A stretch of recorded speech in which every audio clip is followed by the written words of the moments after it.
Hello guys, welcome to the Shadow Manhwa Teller channel. At the start of the story, our main character says, every kid dreams of belonging to a gangster family, and if I'm being honest, I'm the heir of the most dangerous gangster family in the entire country. You must be thinking, what could be cooler than this life? But to be honest, my life isn't at all the way you imagine. One unlucky day, some villager mocked my father saying, no matter how much money or power you have, the entire Roger family is uneducated.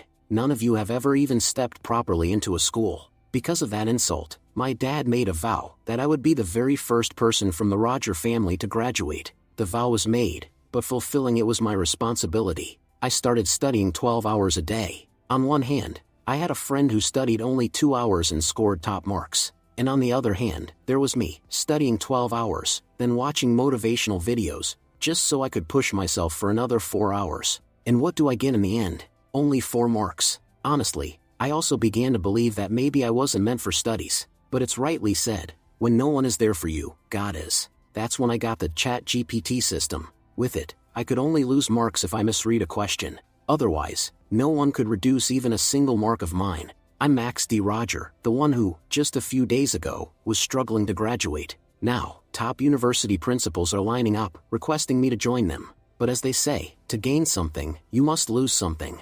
And I lost my dignity. I'm not a creep, my system is. It forces me to do tasks, like touching girls, in exchange for points. And the dangerous part is, the tasks keep getting more extreme day by day. So, how far will Max D. Roger go just to score good marks? And despite being the heir of a gangster family, will he stop himself from becoming a gangster? Or will he turn into the genius gangster of the Roger family? That's what we'll find out in the story ahead. Now let's begin the story. The first scene shows a classroom where no one is paying attention to studies. A girl named Kian was bullying a boy with glasses. Watching this, our main character Max thinks, what are these people doing?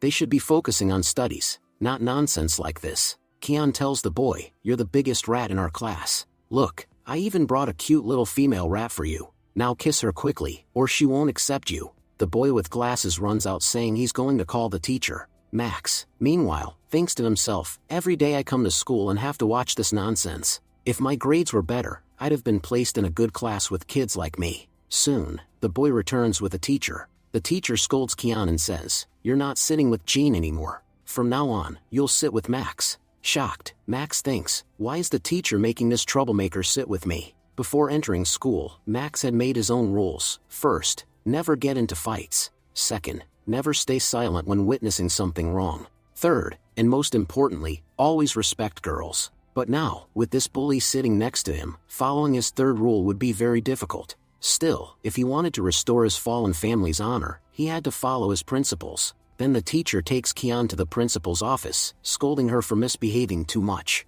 When she returns, she looks furious. Max worries, she looks really angry. What if she bullies me now? Should I defend myself, or let her go since she's a girl? At that moment, Max's best friend Finn comes over and says, wow, Max, you are so lucky. A really cute girl is sitting beside you now. Your school life is about to get way better. Max replies, I'm not like you, my friend. I don't fool around with girls. And remember, Max D. Roger has a principle, never bother girls without reason. Then Zia joins in, saying, Finn, Max is right. Sure, his grades aren't the best, but everyone in school knows he's the most disciplined. Not like you, who keeps staring at girls and thinking about fights. Finn protests, hey, I'm not as bad as you two make me out to be. Later, Finn drags Max to the toilet and says, come on, Zia's not here now. Tell me the truth, you're actually happy about sitting next to Kian, right? Max answers seriously, Finn, you know everything about my family. Still, you keep teasing me. Nobody in my Roger family has ever graduated. All my uncles were once feared gangsters. And my ancestors? Their stories are even more terrifying. Some of them have even been legendary gangsters and pirate kings. But my father gave up that life. He wanted to live as a normal man. Yet even in his office, someone mocked him, saying, no Roger has ever graduated. That insult became my burden. I must graduate, no matter what, to restore my father's honor. That's why I strictly follow my rules. And even though I'm not good at studying, I spend all day and night trying. Laughing, Finn says, your family is really strange. Normal people like us live ordinary lives but dream of belonging to powerful families, like pirate kings or mafia clans. And then there's you and your dad, who actually belong to a gangster family but want nothing more than a normal life. My friend, Now that the bully sits beside you, let's see how you follow your precious rules. Max goes back to class. Kian, irritated, snaps at him, "Stop scratching your head, it's annoying me." Max thinks, "This girl is really awful, but I'm a good person, that's why I won't talk back to her." Then Kian draws a line on the desk and says, "Don't cross this line." Max sighs internally. Sitting next to her is honestly unbearable. A little later, some bullies from another class enter. They confront Jean, the boy with glasses, and say, "So you're the coward who dared to complain about Kian to the teacher? You actually had the guts to go against her? You're not escaping today." Just then, Max steps forward and says, "I'm Kian's deskmate. Tell me, what's your problem with me?" The bullies prepare to attack Max, but before they can, Zia steps between them and says, "Max is the best student in our class. He would never hurt a girl. And besides, you can't fight inside our classroom." Shouting, one bully responds, "I don't want to hit a girl. Otherwise, you wouldn't still be standing here. Step aside, or I won't hesitate to hit you too." Max gently moves Zia aside and says, "My second rule is, never stay silent when something wrong is happening. And my third rule is, respecting girls always comes first. You've just broken both of them. That means it's time to break you." The bully sneers, trying to play the hero. "Ha, don't you know Kian is my girlfriend? Anyone who bullies her, I won't let them go. Good thing you moved that girl out of the way, or one punch from me would have swollen her face." Before he can finish, Max charges forward and floors the bully with a single kick. The bully's friend gasps, "Brother Mao is one of the top fighters. How did he lose to this guy?" Mao himself snarls, "You bastard. Do you even know who I am?" Max doesn't back down. He slaps Mao across the face repeatedly and says, "I don't care who you are. I don't care who your father is, or what your family name is. What matters is that you had the guts to insult my friend. I try so hard to control my anger and follow my first rule, never fight. But when I'm already frustrated with studies, and then idiots like you start running your mouth, I get anger issues. And when I get angry, all rules go to hell." Max then smashes a chair over Mao's head. One of Mao's underlings attacks Max from behind, but Max drops him with a single kick as well. Max shouts, "Who else wants a beating?" The rest of Mao's gang panics and flees. As they run, they whisper, "We heard that someone in our school belongs to the Roger family. But after seeing him crush our boss, it's clear, he really is the heir of those gangsters." Max tells Mao, "Now get out of this class backwards. And don't forget to pay compensation for the chair I broke on your head." Mao stumbles away. Zia asks in shock, "Max, how are you so good at fighting? You know fighting is a terrible thing, right?" Max replies, "Yeah, I know. That's why I created my rules in the first place." Zia presses, "Rules? What kind of rules?" Before Max can answer, Finn quickly drags him outside. He says, "I stopped you from telling Zia about your rules. By the way, did you know a bird has built a nest in the school backyard? They say it's a rare kind of bird." While looking, Max notices something unusual inside the nest, a fountain pen. He carefully takes it and brings it back to class. Max examines it, thinking, "This looks expensive. The bird must have mistaken it for food and carried it here. Maybe if I use this pen, my handwriting will improve, and the teacher might give me extra marks." But when he tries to write with it, the pen pierces into his hand. Startled, Max looks around, but everyone's reactions are completely normal, as if they didn't see anything. He wonders, did no one notice that pen sink into my hand? Maybe I just imagined it. Zia asks, "Are you okay, Max? You look pale." Max forces a smile, "I'm fine. Nothing happened." Inside, he thinks, maybe it really was just an illusion. At that moment, the English teacher enters and says, "Today will be my last English class with you all. From now on, a new female teacher will take over. Since your university entrance exams are approaching, we must prepare properly. To check your current level, I'll be giving you a test today." Handing out papers, Zia again looks at Max and says, "Max, are you really okay? Your face looks so pale." Max insists, "I'm fine, really." But in his mind, he's still troubled. Was that pen truly an illusion? He looks at the English test, but none of it makes sense to him. He thinks, it's always the same. No matter how hard I try, I never score more than 4 marks in English. And now again, I can't understand a single question. Just then, his system appears before him. The system speaks, "Our host's name is Max D. Roger, and currently he has 36 energy points." Max wonders, what is this voice? Is it because of that fountain pen that I'm suddenly able to see and hear these things? Just then, the teacher comes over and asks, "Max, are you okay? If you're not feeling well, you don't have to take the test." Max replies, "No teacher, I'm fine." The system speaks again, "Host, would you like to use our ChatGPT function? Activating it will cost you 3 energy points." Max was shocked. ChatGPT? What's going on? Well, I'll try it once. Anyway, I have 36 points. Suddenly, the ChatGPT function activates. The system tells him, the answer to the first question is C. Surprised, Max thinks, it's really working just like ChatGPT. It's actually giving me answers to the questions. Meanwhile, the teacher watches Max filling in answers and thinks, he just marked that question correctly. Looks like he was really focusing on it. Honestly, I've never seen Max this hardworking before. His results have never been good, but he's never lacked effort. The problem is, studying isn't in his genes. Gangsters and academics are worlds apart. But maybe now, his hard work is finally paying off. Before leaving, the teacher says, do your test properly, Max. Max thinks, I finished all the multiple choice questions in just a short time. Now I just need to write the long answers. The system then starts giving him answers for every long question as well. Max was amazed. It's not just giving me one answer, it's showing me multiple ways to answer the same question. For the first time in my life, I feel what it's like to actually know everything in an exam. The teacher announces, time's up. Everyone, hand in your papers. Later, when checking papers in the staff room, the teacher was shocked. There's a huge improvement in Max's results. Meanwhile, in the classroom, the students were discussing their upcoming class trip. Since after the entrance exam, we'll all be going to different universities. This will be our last trip together. So we need to pick a really special place. Everyone starts suggesting locations. Kian interrupts, you guys are so childish. At our age, who still thinks about trips? Finn teases her, no, Kian, you're just too busy with your packed schedule. Dating one guy today, another tomorrow. We're not like you. Angrily, Kian shouts, how dare you talk nonsense about me? Finn said, I don't know how you trick boys, but I do know you're cheating on my brother. Honestly, having you in our class makes it awkward for all the guys. Hearing this, the whole class bursts out laughing.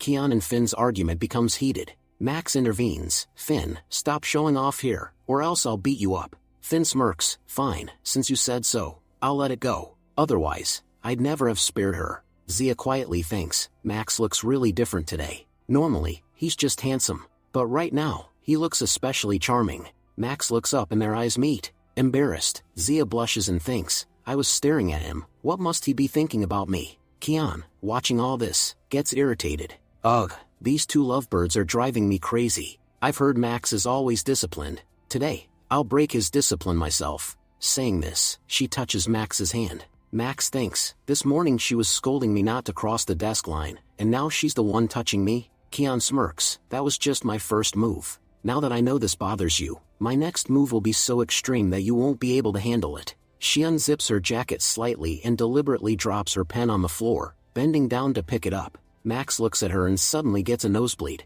He thinks, what on earth is this girl trying to do? Kian grins, the fish has taken the bait. She then places her hand over Max and says, the pen fell pretty far down. Max quickly removes her hand and says, take your hand off me. Now, the system speaks, host, your target is not pure. Therefore, you will not receive any energy points. Max was confused, what? I won't get energy. What exactly does the system mean? Kian smirks again, so, where are you planning to let go of my hand? Max thinks, from using the system, I've learned that I need energy points to activate ChatGPT, and maybe, I can only earn those points by touching girls. But when I touched Kian, I didn't get any energy. Looks like I'll have to test this with another girl. He reasons further, if that's true, then getting into university with the system will be easy. But the price is, I have to touch girls. Should I try just once more? What harm is there in a single touch? But then he grabs his head and scolds himself. What am I even thinking? I always hated guys who touch girls without reason. And now I'm acting just like those scumbags. I despise this kind of behavior. Kian notices his expression and says, what happened? From your face, it looks like you've seen through something. Max replies firmly, mind your own business. My focus is only on studies. Kian laughs, this is the first time I've seen a boy blush while looking at books. Meanwhile, Finn has been watching everything happening between Max and Kian. After class, he comes to Max and asks, Max, what were you doing with Kian? Before Max can answer, Zia turns around and asks, was Max really doing something? Max quickly replies, he's talking nonsense. Her pen fell, and I was just picking it up for her. That's all. He's just spouting rubbish again, Zia says. Finn, when will you finally change? You're always doing useless things just to cause trouble for our class. Finn replies, well, technically speaking, he comes from a gangster family. So really, what worse habits could I even teach him? Zia defends Max. Even if his family is full of gangsters, he himself is a really good person. Even though Kian sits with Max, your eyes are always on Kian. I wish she sat next to you instead, so she could bully you instead of him. Finn smirks and says, you know, Zia, people say that girls don't speak up for boys unless they actually like them. Don't tell me my dear friend Max has started to win your heart? Hearing this, Zia starts blushing. Max, annoyed, thinks to himself, what nonsense is this idiot talking about now? Embarrassed, Zia quickly runs out of the classroom. Finn laughs. Max, your life is about to get really interesting. You can try to act innocent all you want, but I clearly saw Kian trying to pull some tricks with you earlier. And now, I can see perfectly well that the top beauty of our class, Zia, also likes you. Unless, could it be that your gangster family practices black magic, and you're using it to trap her? Max angrily snaps, keep your dirty thoughts to yourself. My mind isn't as filthy as yours. Then Max thinks to himself, up until now, I've never once touched Zia. If I touch her, will I also gain energy points? Just then, Zia comes back into the classroom. To tease her, Finn loudly says, oh look, my sister-in-law is back. Zia gets even more furious than before. Max sighs, this fool is just making things harder for me. Now Zia won't even want to talk to me. And if she won't talk to me, how am I supposed to touch her? At that moment, the class vice president approaches Zia and asks, Zia, do you know how to solve this question? Max thinks, this is my chance. Alright, ChatGPT system, show me what you've got. The system takes 2 energy points and replies, the answer is C. Zia looks at the question and says, in my opinion, the answer should be A. But Max interrupts, no, the answer is C. The vice president, Shinli, scoffs, Max, who asked for your opinion? Have you ever scored more than 4 extra marks on your math papers? This is a problem even I couldn't solve, so what makes you think you can solve it? Zia defends Max, Shinli, you shouldn't make fun of someone who's at least working hard. At the very least, he's trying. Then she turns to Max and says kindly, please don't take Shinli's words to heart. Max thinks, due to all these matters, Zia has forgotten what Finn had said. He then hands her a paper. Zia asks, Max, what is this? Max replies, just read it once. Zia thinks, why would Max give me his paper? Could it be some kind of love letter? Curious, she takes it. The system then announces, Zia has a perfect body with an A+ quality rating. A single touch gives you 5 energy points. Max was stunned, just a single, tiny touch gave me 5 points. And the system says Zia's body is A+ quality. Looks like I need to experiment with more girls to fully understand how this system really works. If I use it properly, I could even make it into a top 3 university. Meanwhile, Kian observes him, thinking, ever since he touched me, he looks much happier. I knew it, he only pretends to act like a good boy. In reality, he's secretly thrilled. Grabbing Max's face, she says, your thoughts are written all over your face. Max thinks, what's her problem? Why does she keep touching me again and again? The system keeps telling me she has no energy points to give. Her touch is completely useless to me. She and Zia are both girls, but when Zia lightly touches me, I gain points. When Kian touches me, I get nothing. Kian smirks, on one hand, you tell me to stay away from you, but on the other hand, you're holding my hand so tightly. Max remembers, the first time the system gave me points, it mentioned purity. Maybe I only gain energy from girls whose bodies are still pure. If a girl like Kian has been with countless guys, then I won't gain anything from her. That means it's best to keep her far away. Max firmly says, look, I respect girls, but that doesn't mean you can just do whatever you want with me. Next time, don't even bring your hand close to me. Kian laughs, I've seen plenty of tough guys who act strong at first, but deep down they're really shy. And I know you're no different. Meanwhile, Zia was thinking, maybe Max gave me a love letter, but when she opens the paper, inside is the step-by-step solution to the question Shinli had asked her. Zia asks Max, did you really solve this question by yourself? Max replies, yes. Before, none of you trusted me. That's why I solved it properly, step by step, to show you how the answer is C. Zia, surprised, asks, but how did you manage to do it? Max smiles and says, when the class president takes such good care of me, of course I have to improve. You could even say that a big part of my growth is thanks to you. Hearing his words, Zia can't help but smile. No, it's not luck. It's your hard work. You've done well. Max replied, honestly, just sitting next to you makes my brain work faster. I don't know why, but everything around me starts to feel so beautiful. Blushing, Zia said, lately your jokes aren't cute at all. It feels like you're being influenced by Finn. Meanwhile, Kian thought to herself, I'm definitely going to separate these two lovebirds. She said, Max, your dream is to join the university, right? And Zia always tells you that you can do it. But honestly, a good friend isn't the one who gives you false hope. You'll never be able to join the university. Zia is just lying to you, Zia quickly responded. Kian, don't talk nonsense. Max is working really hard, and I'm sure he'll do well. Max thought. The atmosphere was so good, but this lizard ruined everything. Standing up, Max said, Kian, your dad isn't paying my school fees, is he? She snapped. Why would my dad pay your school fees? Max replied, exactly. Then why are you so bothered about my studies and my scores? Just mind your own business, Kian said. Say whatever you want, but the English test results are about to come out. We'll see then if you're capable enough to join the university. Half the time you didn't even focus, and you finished the whole paper in just 20 minutes. I don't think you'll even beat your previous best score of 4 marks. Max confidently said, I guarantee I'll score not 4, but over 145 marks this time. And since you insulted Zia, if I really score 145 plus, you'll have to apologize to her in front of the whole class. Kian smirked. Fine, I agree. Because neither will you score 145, nor will I ever have to apologize. You getting 145 marks is as impossible as me becoming a billionaire overnight. But tell me, if you don't score 145 plus, what will you do? Max replied, whatever you say, I'll do it. Kian said, boys rarely get down on their knees. So, if you fail, you'll kneel in front of the whole class and say that Kian is the most beautiful girl here. Max agreed. Alright, I'm ready, Zia whispered to Max. Don't take such silly bets. But Max assured her, don't worry, nothing will go wrong. When Max held Zia's hand, his system notified him, you gained 3 energy points. Max thought, last time I got 5 points from the same touch. So it seems the points aren't always the same. Just then, Shinli said, class is about to start. Everyone take your seats. And Max, you have nothing better to do all day. Your own scores are terrible, and now you're disturbing the whole class so that others perform badly too? Max muttered, Rat, my mind isn't in the mood.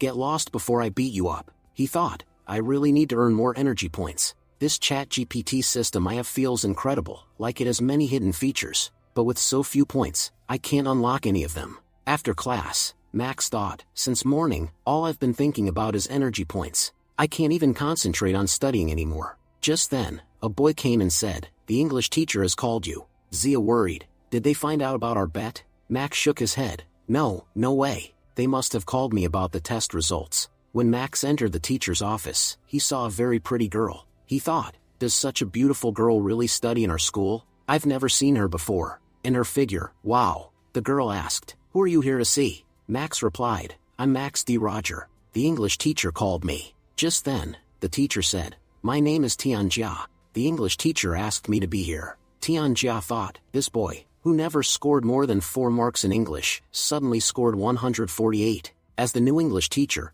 I need to confirm whether this score is real or if he cheated. Max looked at her and said, Tianjia, you're so beautiful. I don't even know which class you're from. I've never seen you before in school. Tianjia replied, you'll soon know who I am and why you haven't seen me until now. Anyway, you were called here to get your test results. Seeing his 148 marks, Max was overjoyed. But Tianjia said, you scored these marks randomly. Until now, you never performed this well in any test. That's why the English teacher prepared a recheck. Can you solve this paper right in front of me? Max smiled, I'd be very happy to. He activated his ChatGPT system and began solving quickly. Watching his speed, Tianjia was shocked and leaned in close to him by accident. When Max looked up, their faces were so near that they accidentally kissed. Stepping back, Max said, I'm sorry. I didn't do it on purpose. Tianjia replied, it's fine, it happened by mistake. Anyway, I've already checked your paper. These marks are genuinely yours. You can leave now, but don't tell anyone about what just happened. When Max returned to class, he seemed troubled, and Shinli thought, he must have been scolded badly. Serves him right, he spends all day flirting with Zia. Good that the teacher scolded him, Zia asked. Max, why did the teacher call you to the office? Did they find out about our bet? Max replied, no, the teacher wasn't even in the office. He thought to himself, she already seems upset. I can't tell her what really happened. Zia pressed further, if it wasn't anything important, then why did it take you so long?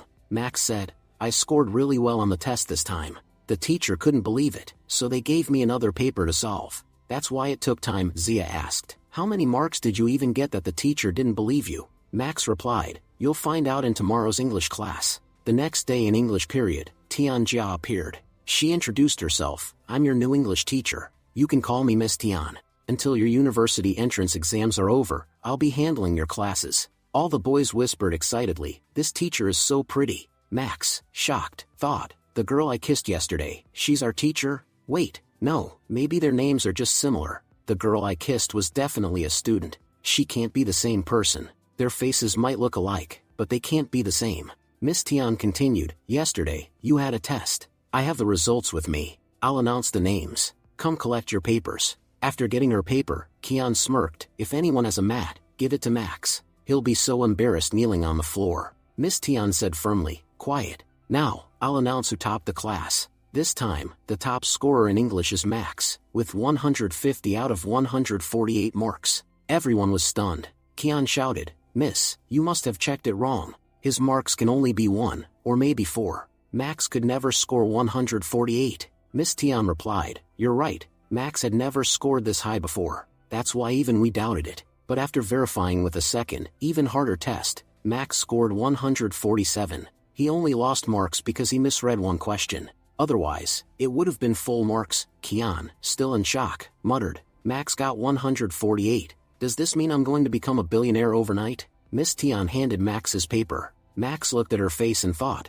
why is she making that expression at me? Could she be the same girl I kissed yesterday? Just then, Finn came up to Max and said, I've seen many traitors before, but never one like you. If you were cheating in the test, you could have told me. You scored 148. Maybe if I copied, I could have gotten 102, but you chose to betray our friendship just to top the test. Max said firmly, I didn't cheat. These marks are from my hard work. Zia chimed in, at least now Max doesn't have to kneel. Finn teased, Kian, are you going to apologize? Or should I help you kneel? Don't you dare say you won't keep your promise. If you back out, the whole school will know in half an hour that Kian is a coward. You can't even imagine the stories I'll spread about you. Kian, nervous, thought, this jerk will definitely humiliate me. Zia said softly, we're all classmates. Why do we need apologies like this? Max, please cancel it. Max agreed, all right, Zia. As you say. As everyone left, they muttered, boring. We really wanted to see Kian apologize. Meanwhile, Shinli was with his friend. His friend asked, why are you in such a bad mood today? Shinli replied, there's this guy who spends all day chasing after Zia. His friend exclaimed, Zia? She's your childhood crush, right? Who the hell dares to go after my brother's crush? Just tell me his name once, I'll ruin his face. Shinli said, it's no use. That guy is too strong. Even Mao and his group tried before, and they all got beaten up. His friend smirked, you can't compare me to Mao. I can beat 8 guys like him by myself. I want to see who dares trouble my friend in this school. Shinli replied, if you're so eager, then go teach that jerk Max a lesson. Meanwhile, Max was quietly studying in class. Suddenly, Shinli's friend barged in and shouted, who's that jerk Max D. Roger? Closing his book calmly, Max said, I'm Max D. Roger. I was just sitting here studying peacefully, until an idiot like you came to annoy me. Now, tell me quickly, what do you want from me? Just then, Zia says, Wang, what are you doing in our class? Wang replies, I came here to protect you. You don't know, Max has very bad intentions toward you. And the biggest thing is, you're my brother's crush. No one in this school can look at you except my brother. Blushing, Zia says, which brother are you talking about? I don't know any brother of yours, and please don't spread such baseless rumors about me. Wang responds, someone once said it right, girls never like good guys. Do you know how much my brother has done for you? Yet, you refuse to acknowledge him. My friend Shinli is madly in love with you. He even tattooed your name across his chest. Our entire friend circle calls you sister-in-law, and here you are betraying him. Max thinks, was Wang here to help Shinli or just humiliate him? If there's a worst way to confess someone's feelings, Wang just used it. I doubt Zia will even talk to Shinli after this. Seeing Max laugh, Wang gets angry and attacks him, but Max easily dodges his move and floors him with a single powerful punch to the face. Wang shouts, how dare you hit me in the face? Max replies, first, shut your mouth. Your breath stinks.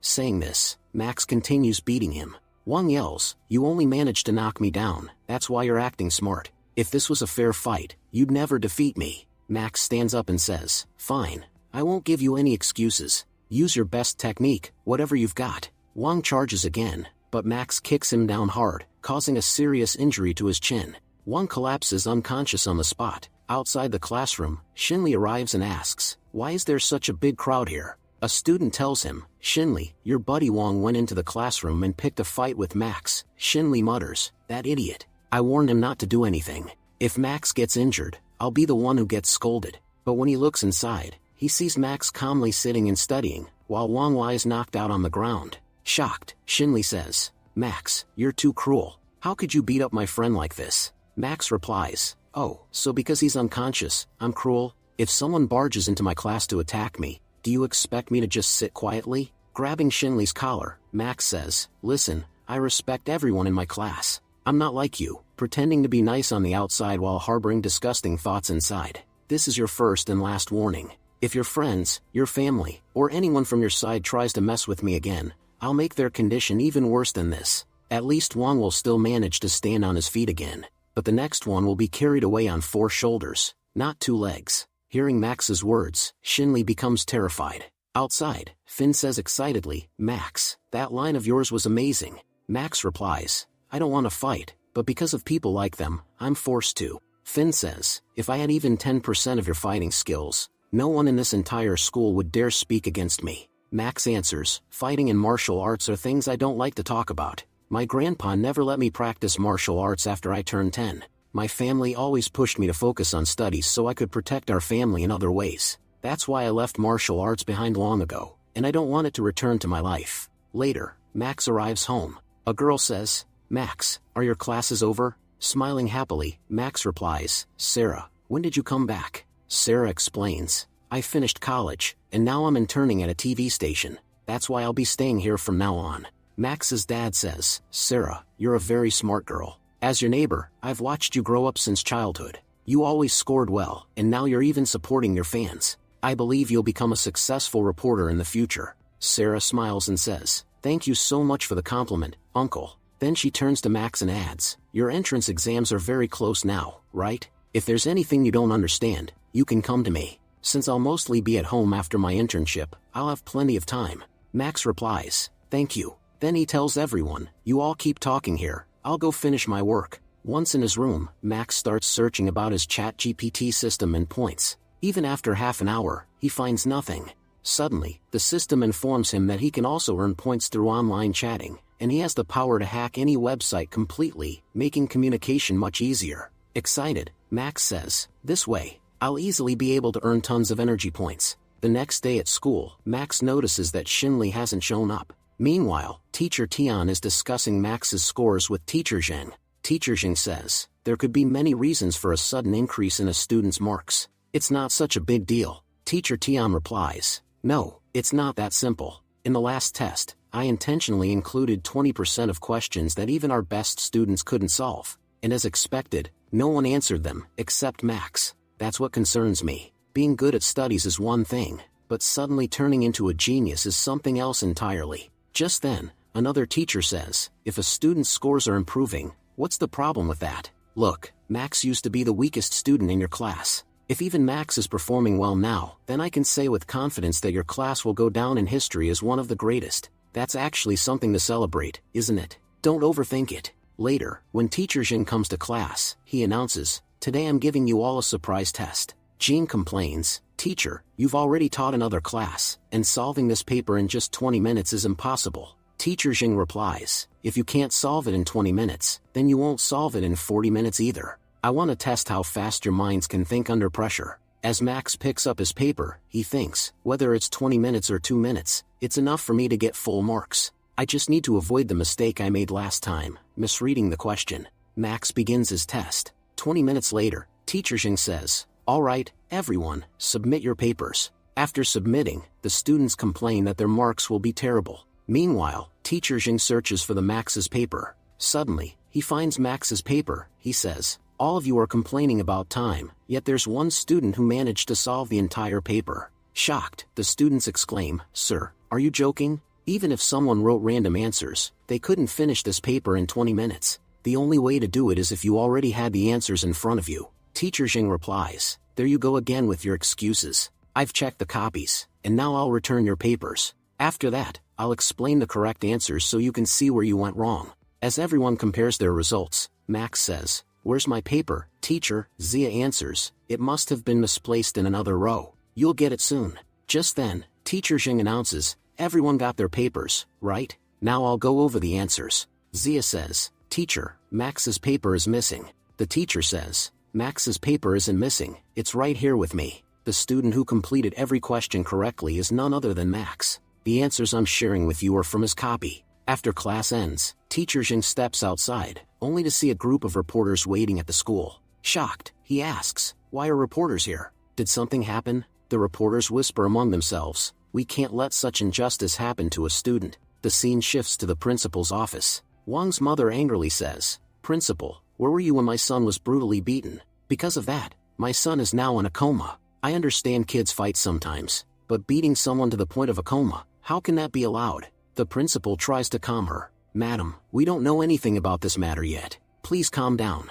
Let me first investigate, then I'll speak." Wang's mother turns to the journalists. "Did you see how this school behaves? You must help us get justice." One of the reporters turns out to be none other than Sarah. She says, "No matter what, we can't let a child suffer injustice. We'll record everything and make sure the entire country sees this." The principal snaps, "This is my school, not your father's park where you can record as you please. Until I say so, no recording will happen." Sarah retorts, "You cannot silence a reporter's voice. If you stop us from recording, we'll call the police." The principal thinks, "This reporter is getting out of hand. If this wasn't about my school's reputation, I'd have already taught her a lesson." Then he says aloud, "Bring the student from class 12, Max D. Roger." Shocked, Sarah blurts, "Was it Max who beat Wang? As far as I know, there's only one person in this entire city with the surname Roger. Could it really be my neighbor Max?" Meanwhile, Max asks his teacher, "Why is the principal calling me to his office?" The teacher replies, "A very serious issue has come up. Apparently, the fight you had with Wang yesterday was reported by his mother. Be prepared, you might face a lot of questions." When Max enters the office, he says calmly, "Yes, principal, what's the matter?" Sarah gasps, "Max, what are you doing here?" Max smirks, "That's my question, isn't it? Because this is my school." Tearfully, Sarah says, "Today is my first day on the job, my first interview as a reporter, and the person I'm supposed to blame is you.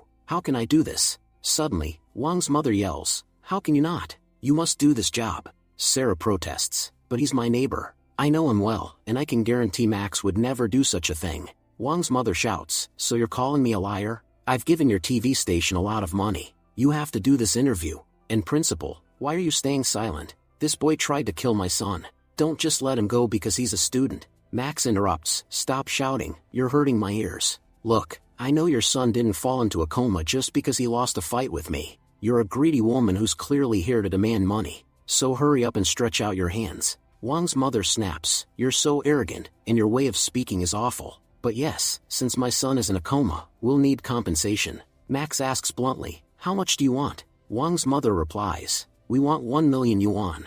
If we don't get the money, then principal, you'll have to expel this boy from school." Finally, the principal turns to Max and asks, "Max, did you really beat Wang?" Max says, "I didn't beat him up. He came here just to get beaten." The principal replies, "Now, I can't protect you in this matter. You tell me, will you compensate them, or will you leave the school?" Max responds, "What do you mean by that? Did you even check once if Wang is actually in a coma or not? I'm not a coward like you, ready to hand over money without verifying the truth." Sarah interrupts, "You're doing this completely wrong. As a school, it's your responsibility to stay neutral and investigate the matter properly. Instead, you've dumped all the blame onto one student." Wang's mother shouts, "A rotten person's neighbor is also rotten. You saw my son's condition in the hospital, and yet you're still defending your neighbor?" Max says calmly, "I know exactly how I hit that donkey. I can guarantee he's faking the coma. And auntie, I can read it on your face. Greedy is written all over it. You're not here to seek justice. You're just trying to extort us. Do you really think I'm such a fool that I'll hand you money? The moment you came here, you threatened me with police and said you'd ruin my career. Let me tell you something. I belong to the Roger family, the biggest gangster family in the entire country. For my family, the police station is like a second home. Even today, when my dad goes to the police station, the police chief doesn't dare sit in his own chair. And you think you can scare me with threats of police?" Just then, Max's father enters and says, "You're absolutely right, son. The Roger family has no need to fear the police or their threats. Even today, whenever a new officer is transferred to the station, the first place he reports is not the station, it's to us." The principal, now nervous, says, "You're the father of Max, Silver D. Roger?" Silver D. Roger replies, "Amazing, isn't it? Even knowing my name, you dared to summon my son to your office, and instead of taking responsibility, you were putting the entire blame on him. To be honest, your school is completely worthless. Without proper investigation, you wouldn't have figured anything out. And this pig, this so-called coma patient, I just saw him walking around the back lane. So, I decided to finish what my son left incomplete. With only 4 punches from me, he woke up from his coma. Maybe with another 4, this pig will finally turn into a man. Wang's mother screams, "Who do you think you are? How dare you hit my son? If he doesn't receive treatment on time, his condition will only get worse." The principal finally snaps, "Mrs. Wang, I've heard enough of your nonsense. Because of your useless son, we've already offended Silver D. Roger. A trash student like him is of no use to our school. Now that this matter is resolved, I expect you to take your son away and never show your face near this school again." Shaken, Wang's mother whispers, "Silver D. Roger, who exactly is this man?" The moment he entered, even the principal's entire attitude changed. "Looks like we've messed with the wrong family this time." The principal boasts slightly and says, "Mr. Silver, please forgive us. Because of us, you had to come here personally, disturbing even your son's studies. The entrance exams are near, and we distracted him at this crucial time." Silver D. Roger laughs, "Principal, are you joking? With the kind of scores my son has, how could he ever pass the entrance exam?"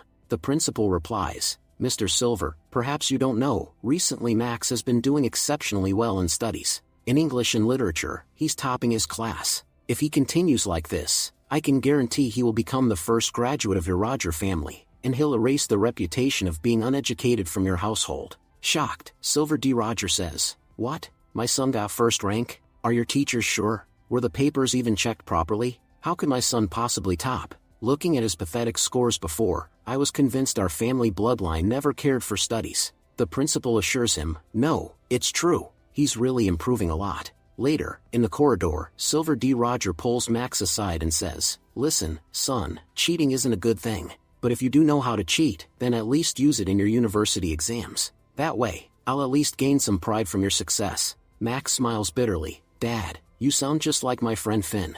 Why is it so hard to believe that I can genuinely get good ranks?" Silver D. Roger shakes his head. "It was always easier to believe you could beat someone into a coma than to believe you could come first in class. Since childhood, I've only seen you ranking last. But fine, if you really are improving, then that's good." The next day, we see Sarah standing at the bus stop. Her cameraman calls to tell her that because of some work, he won't be able to come. Which means today, she'll have to handle both the recording and the shooting all by herself. Sarah complains irritably, "I'm a girl, how am I supposed to carry such a heavy camera?" Just then, Max arrives and asks, "Sarah, what happened? Why do you look so troubled?" Sarah explains, "I had to conduct an interview today, but my cameraman couldn't come. That means I'll have to handle both the reporting and the shooting by myself." Max replies, "How will you manage such a heavy camera alone?" "Fine, I'll be your cameraman for today." Sarah hesitates, "But what about your school?" Max smiles, "Didn't you hear what the principal said? These days I'm doing really well in my studies. I'll easily get into a top university." Sarah says, "But yesterday Uncle was right, cheating is never a good thing." Max, frustrated, shouts, "How do I make you believe that I'm not cheating?" In his mind, Max thinks, "Though technically, I am using the system to look up answers and write them down. Does that count as cheating?" As the bus arrives, both of them get on. Max thinks again, "I earn quite a lot of points through Sarah, but she's so innocent that I feel guilty earning points from her. Still, I can't deny it. She's the only girl I've been this close to." Suddenly, the driver slams the brakes hard. Sarah is thrown forward and falls straight into Max's arms. The system notifies, "Sarah's body is ranked AAA. You have earned 13 points. Sarah blushes and says, "Thank you for saving me." Max thinks, "Actually, there are so many people on this bus. Just by brushing against random girls, I could earn a lot of points. But isn't that the same thing creeps do, trying to touch girls deliberately in buses? No, I'm different. I'm only doing this to earn energy points." When they step off the bus, Max reflects, "Even though I used to score badly before, at least I was still a gentleman.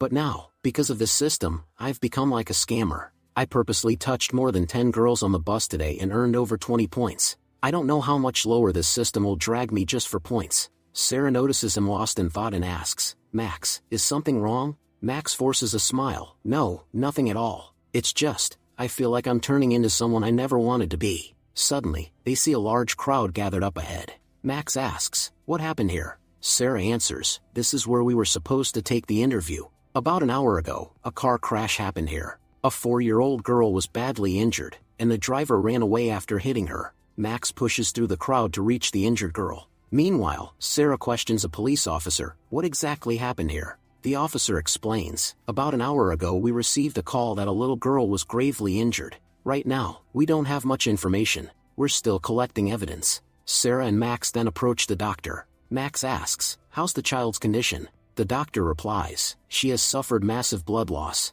On top of that, her blood type is O negative, which is very rare. Unfortunately, our blood bank doesn't have it in stock. We haven't been able to contact her parents either. If they were here, maybe one of them would be a match. But if we don't get blood within the next hour, her life will be in serious danger. He turns to the officers, you need to find her parents quickly. Sarah clasps her hands and whispers, I just pray they find her parents soon. Otherwise, I don't know how this little girl will survive. Max thinks, every person has a unique body scent. If we had search dogs here, maybe they could find her parents. Just then, the system speaks, I'm also very good at tracking scents. If you give me 10 energy points, you'll gain the ability to locate anyone for 30 minutes. Max was shocked, I can actually find anyone. I thought this system only helped me with studies, but now I see it can even control technology and track people. This could be a huge help. He gives up 10 points and activates the system. The system reports, we've detected a matching scent from building number 12, room 2001. Max immediately informs the police, her parents are most likely in building 12, room 2001. Sarah asks, Max, how do you know that? Max replies, I'll explain later. But the officer scoffs, kid, don't waste our time with nonsense. A child's life is at stake. We can't just act on random guesses. Max insists, this is about a child's life. Do you really think I joke right now? I'll take full responsibility. Send one officer with me. I guarantee we'll find the parents there. Impressed by Max's confidence, one officer agrees and accompanies him. They reach room 2001 and knock on the door. An annoyed woman opens it, saying, are you crazy? Who knocks so loudly? But when she sees the police officer, she panics. We're just playing cards here. We're not gambling. The officer replies, we're not here for your gambling. A 4-year-old girl was in an accident nearby. We're looking for her family. Do any of you have a 4-year-old child? One woman, still holding her cards, says, my daughter is 4 years old. She goes to the kindergarten nearby. Which child are you talking about? Can you show me a photo? Max shows her the injured girl's photo. The woman breaks into tears. That's my daughter, Lulu. Where is she right now? Max glares at her and says, stop pretending to care. Your child's life is in grave danger. She urgently needs O negative blood. The woman sobs, my blood type is O negative. Please, take me to my child. Forgive me for not taking care of her, but I need to be with her. Just then, a man interrupts, at least finish the game before you go. It's not like your daughter will die in the next 15 minutes. Furious, Max shouts, how disgusting can you be? A 4-year-old girl's life is on the line, and all you care about is your card game. You should be thankful I have to take this lady to her daughter right now. Otherwise, I'd break you so badly today that you'd never dare to gamble again in your life. Finally, the mother was taken to the hospital in time and donated her blood, which saved Lulu's life. She tearfully said, thank you so much, officer, for saving my child. The officer replied, don't thank me. Thank this boy. If he hadn't given us the lead to your location, we would have never found you. The officer then informed his chief that the child's parents had been found. The chief said, make sure to thank that boy. He solved our biggest problem. But because of the media, this case has spread across the country. Unfortunately, we still have no clue who caused the accident. Later, the chief was called to the director's office. The director said, we're under a lot of pressure. Have you found any leads yet? The chief replied, I'm sorry, director. We still haven't found anything. We're collecting evidence, but since there were no cameras in that area, it's becoming very difficult. Just then, the doctor called the chief and said, you all did a great job. If you hadn't sent the child's mother in time, we wouldn't have been able to save her. When the chief was about to mention that Max had been the one to find the mother, it suddenly struck him, how did Max find her so easily? After hanging up, he told the director, there's a boy who's unusually skilled at finding people. We don't know how he does it or what method he uses, but he located the child's mother very quickly. The director said, if that's the case, then use his help. No matter what, this case needs to be solved within 2 days. The chairman is putting immense pressure on us. Back in his office, the chief thought, we don't have much evidence. Maybe it's time to talk to Wong. He's still with Max. Perhaps they can do something.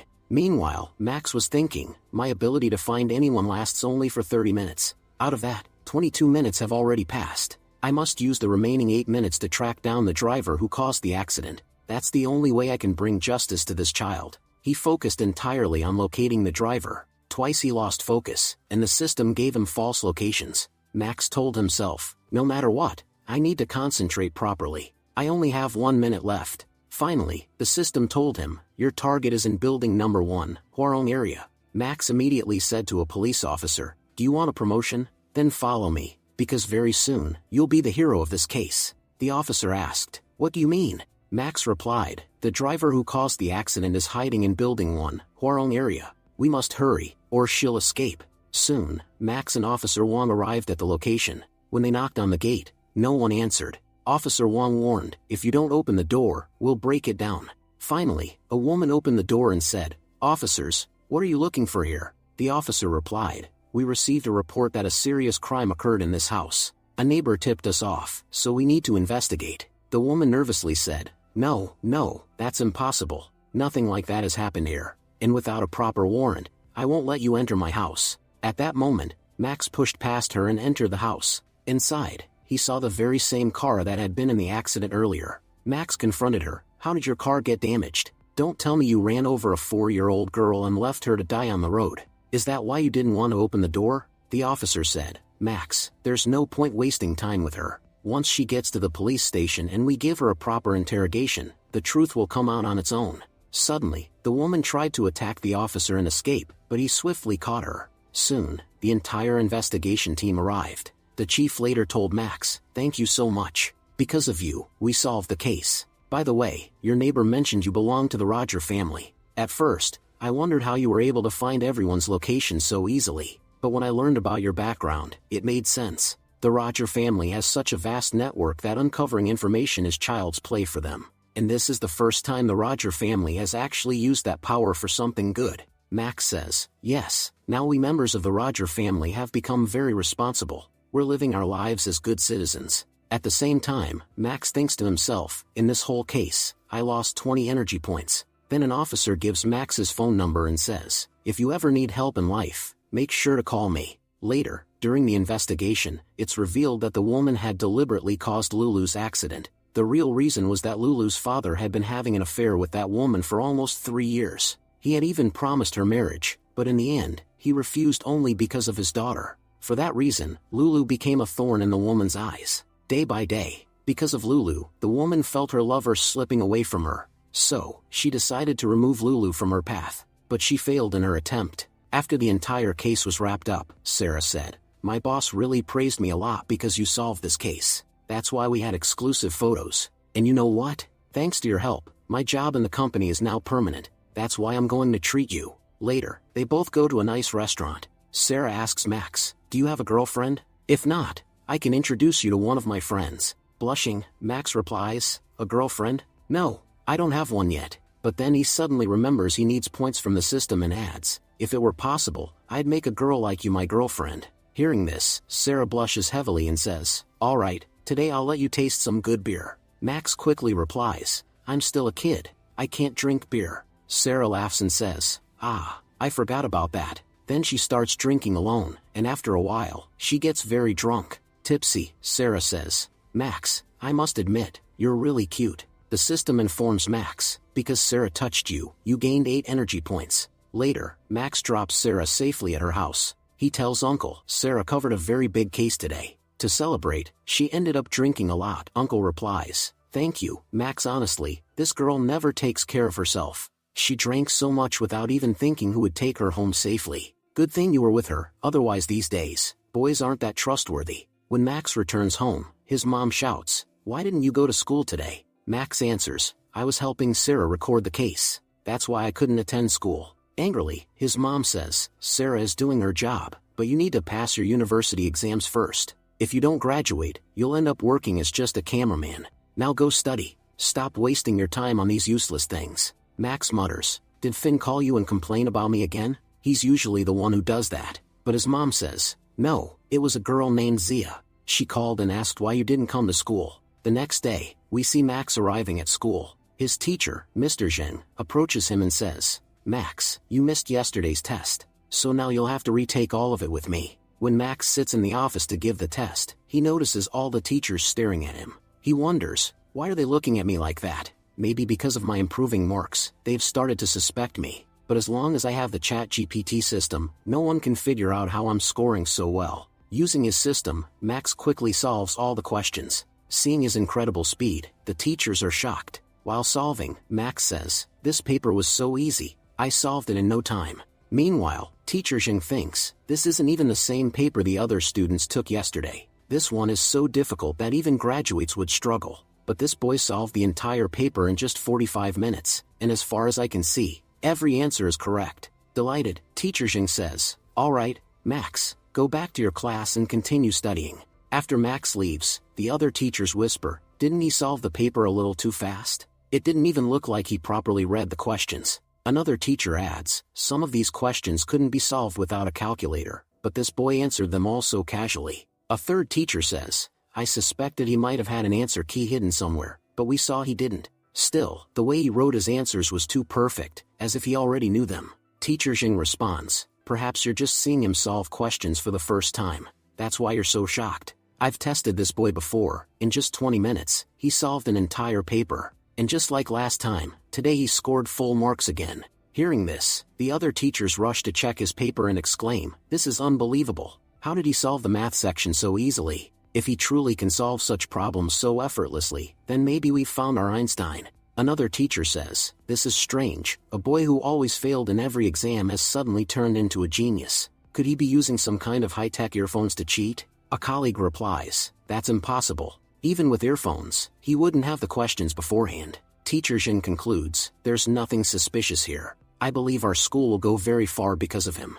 I guarantee this boy has a very bright future." When Max enters his math class, he notices Shinli trying to solve problems on the board. Max was thinking, "This idiot always brings tough questions, solves them on the board, and then shows off." Shinli said, "You know what the teacher said? If we solve this question, nothing can stop us from topping the entrance exam." Jean replied, "Shinli, you're solving trigonometry on the board. How can you even expect us to solve such a hard question? Look, I know you love showing off, but this question is way beyond your level." Zia also added, "There's no point wasting our brains on this question." Max interrupted, "Don't give him advice. Haven't you heard the saying, even if a king is ruined, his pride doesn't fade? That saying was made for him." Just then, Shinli said, "You guys know, for our friend Max, all questions are the same. Whether it's 2 plus 2 or trigonometry, he won't be able to solve either. And you know what? In his Roger family's bloodline, the concept of studying doesn't even exist. His fate has only one path written in it, becoming a gangster."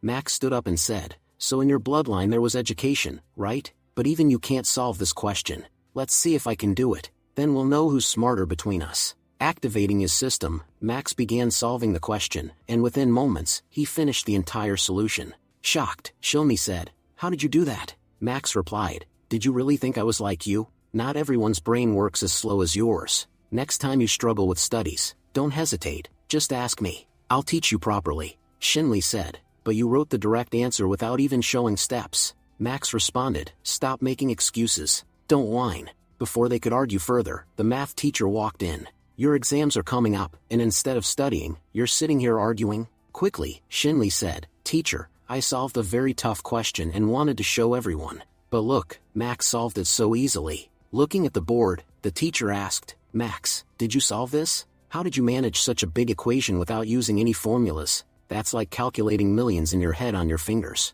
Skills like this have only belonged to a handful of geniuses in all of history." Max replied, "Teacher, I actually did use a formula, but I forgot to write it down." The teacher said, "All right then, go back to your seat." Max thought to himself, "The teachers are suspicious of me. Solving questions directly like this will only make them more suspicious. Next time, I'll solve step by step to avoid raising doubts." Meanwhile, sitting in class, Shinli thought, "This bastard Max was already better than me in looks and fighting.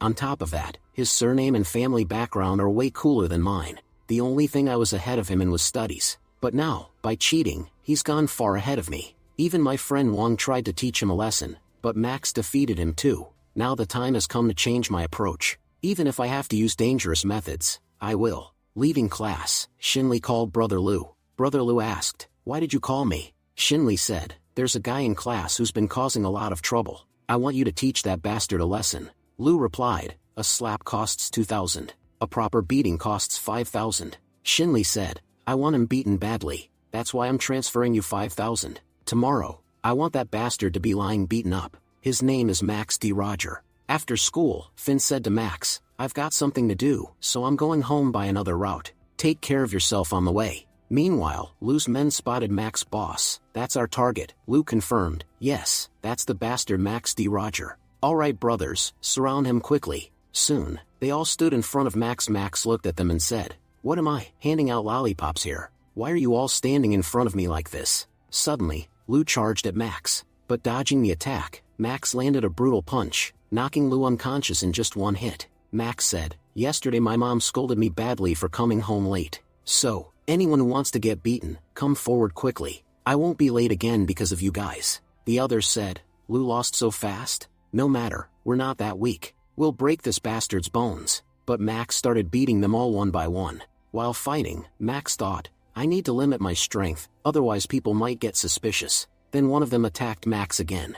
Max thought, Grandpa, why didn't you let me practice martial arts after I turned 8? If you had, I wouldn't be taking even a single hit today. Suddenly, Ding approached Max and said, Kid, you're really good at fighting. But come on, take a few hits from us so we can complete our mission. If you resist too much, we'll break your arms and legs. Max replied, Until now I was going easy on you, but you mistook that for weakness. Now I understand, you guys are professional thugs. So from now on, I'll beat you professionally too. Ding shouted, Don't think knocking one of us out makes you Bruce Lee. You don't win fights with big talk. Saying that, Ding launched a dangerous attack. But Max caught his bat, grabbed him by the neck, and lifted him off the ground. The rest of the men attacked Max together, shouting, Hit him with the iron bats. But he's still not going down. Just then, Max started punching Ding in the face repeatedly. He kept hitting him until all of Ding's teeth were broken. Seeing the condition of their boss, the rest of the men became extremely frightened. But then, Lou and the others gathered their courage and stepped forward to attack. Picking up a pipe, Max said, Now this will be fun. You guys enjoyed hitting me with an iron pipe, right? Now feel for yourselves what it's like to be hit with one. Saying that, Max beat them all at once. As Ding tried to escape, he shouted, This bastard is a monster. But Max kicked him to the ground, grabbed him by the throat, and said, Tell me, who sent you to beat me up? Ding replied, There's a rule in our business. We can give up our lives, but we never reveal the name of the one who gave us the job. Hearing this, Max started slapping him and said, Looks like you've been watching too many movies. Finally, Ding broke down, Please stop hitting me. I really don't know who told us to attack you. My boss just told me that we had to beat you up. Max said coldly, Then go and tell your boss this. Never show his face in front of me again. If you people ever attack me a second time, know this. Today I'm sparing your lives, but next time I'll bury you right here. So think 100 times before you try again. Now take your friends and get out of here before the police arrive. I belong to the Roger family. I'll walk free, but you all are still young. Your future will be destroyed.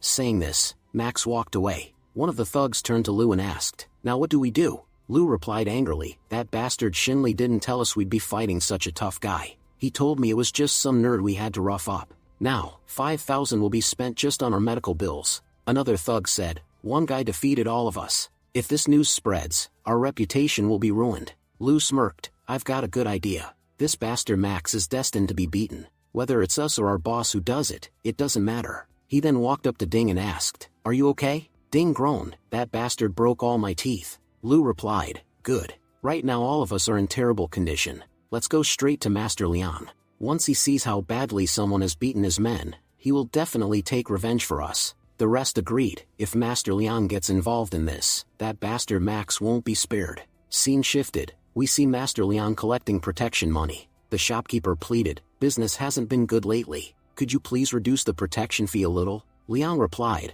Mr. Zhao, your business runs because of people, and our business runs because of you. If you pay the protection fee, nothing will ever happen to your shop. But if you reduce the payment and another gang attacks, we might arrive late. And if in those few minutes your entire shop is destroyed, you'll suffer a huge loss. So pay up in full if you want to stay safe. Who knows, your shop might be gone before we even get there. Mr. Zhao pleaded again, Please, could you reduce it just a little? But Leon grabbed him by the collar and shouted, Baldy, I've been listening to your nonsense for too long. If you ask me to lower the price one more time, I'll kill you right here. Do you think this is a vegetable market where you can use bargaining skills on me? At that moment, Zhao's bodyguard stepped in. You can't attack our Mr. Zhao. What kind of thuggery is this? Isn't there any law here? Leon sneered, The rules here are me. The law here is me. You must be new in this area, that's why you don't know I'm the boss around here. Even if I kill you and bury you right here, the police can't do a thing.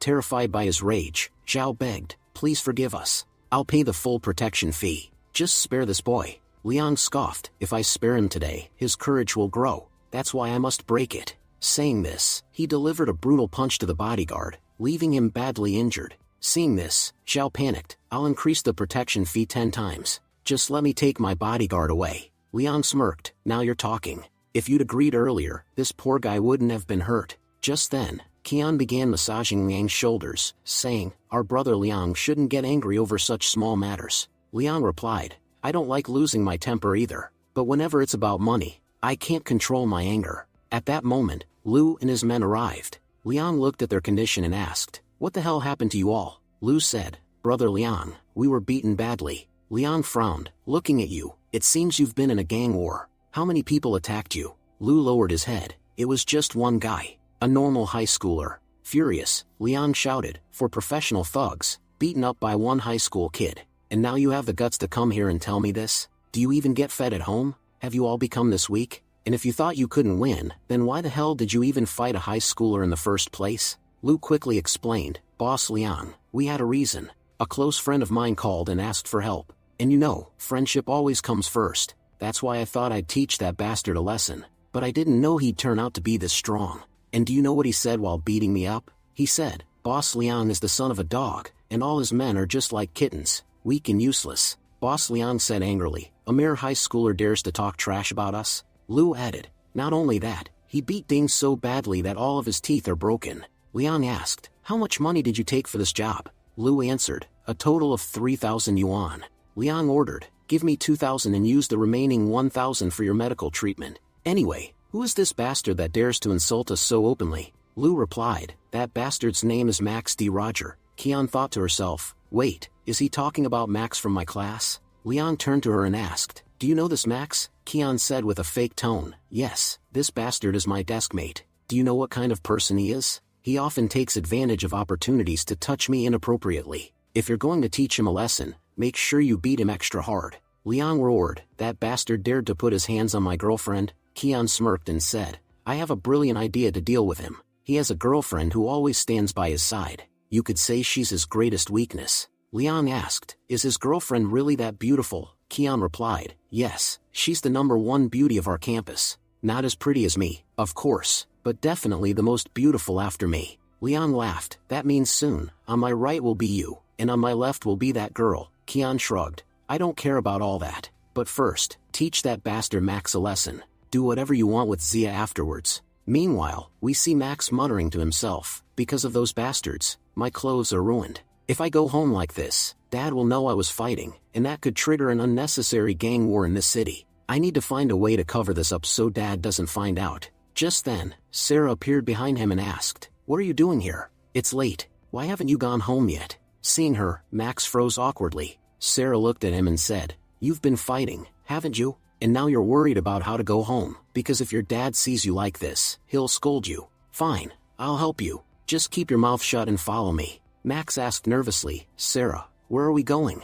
You're not tricking me into going back home, are you? But Sarah brought him to her own house. Max looked around and asked, where are Uncle and Aunt? I don't see them at home. Sarah explained, today was my cousin's wedding. They won't be coming back tonight. You sit here, I'll get the first aid kit. Max thought, so right now, it's just the two of us alone in the house. This might be a good chance to earn some points. Sarah began applying ointment on Max's face and said, take off your shirt. I need to check your body for injuries. While checking, Sarah suddenly kissed him. The system chimed, kiss detected, plus 30 energy points awarded. Just as things were about to progress further, Max suddenly winced in pain. Sarah asked in concern, Max, are you alright? Max groaned, my back's badly hurt. It doesn't feel good at all. When Sarah checked, she saw deep bruises on his back. She said seriously, you should go to the hospital. If the wound gets worse, it could affect your body long term. But Max shook his head, it's not that deep. I'll be fine. Sarah carefully applied more ointment on his back and said, don't wear a shirt for a while. Let it dry. Max sighed to himself, really? I had to get hurt at such a crucial time. I must have lost at least 1,000 energy points today. But fine, if not today, then tomorrow. Next time I get the chance, I won't waste it. Just then, Sarah's phone rang. Max thought, it's from the chief editor. Must be something urgent about her work. He knocked on her door and said, "Sarah, your phone's ringing." From inside, Sarah replied nervously, "What are you doing out there?" "I'm changing clothes," Max said. "It's a call from the chief editor. I thought it was important, so I came to tell you." Sarah quickly pulled him inside her room and whispered, "Hide inside the wardrobe, fast.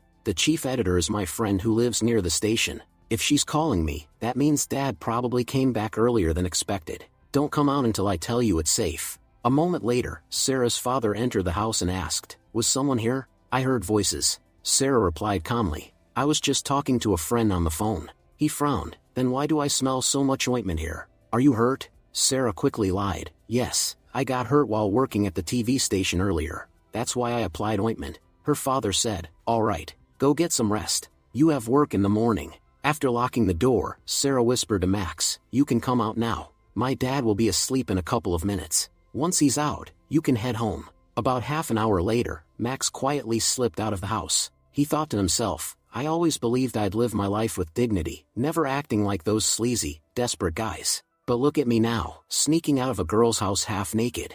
The crazy part is, I don't even feel ashamed. This perverted system is turning me into a complete pervert." The next day, Max returned to school. Seeing him, Shinli thought angrily, "So he's completely fine? Then what did Lou actually do yesterday?" He immediately called Lou and shouted, "Didn't I tell you I don't want to see Max in one piece today? And look, he's sitting in class perfectly fine. It seems you didn't do your job." Lou shouted back, "I've never seen such a lousy employer in my life. First, you didn't even give us the right information about the target. Why didn't you warn us about this bastard's fighting skills? Don't worry, though. We've already handed this job to our boss. Your request will be handled. We don't steal money from clients. But next time, before yelling at us, think 100 times. Paying us 5,000 yuan doesn't mean you own us." Shinli replied nervously, all right, I'm sorry. I just want to see that bastard Max broken and weak. Watching him alive and well makes me furious." Just then, Kian walked over and sneered, "I knew it. If there's anyone who hates Max enough to hire gangsters to beat him up, it's you."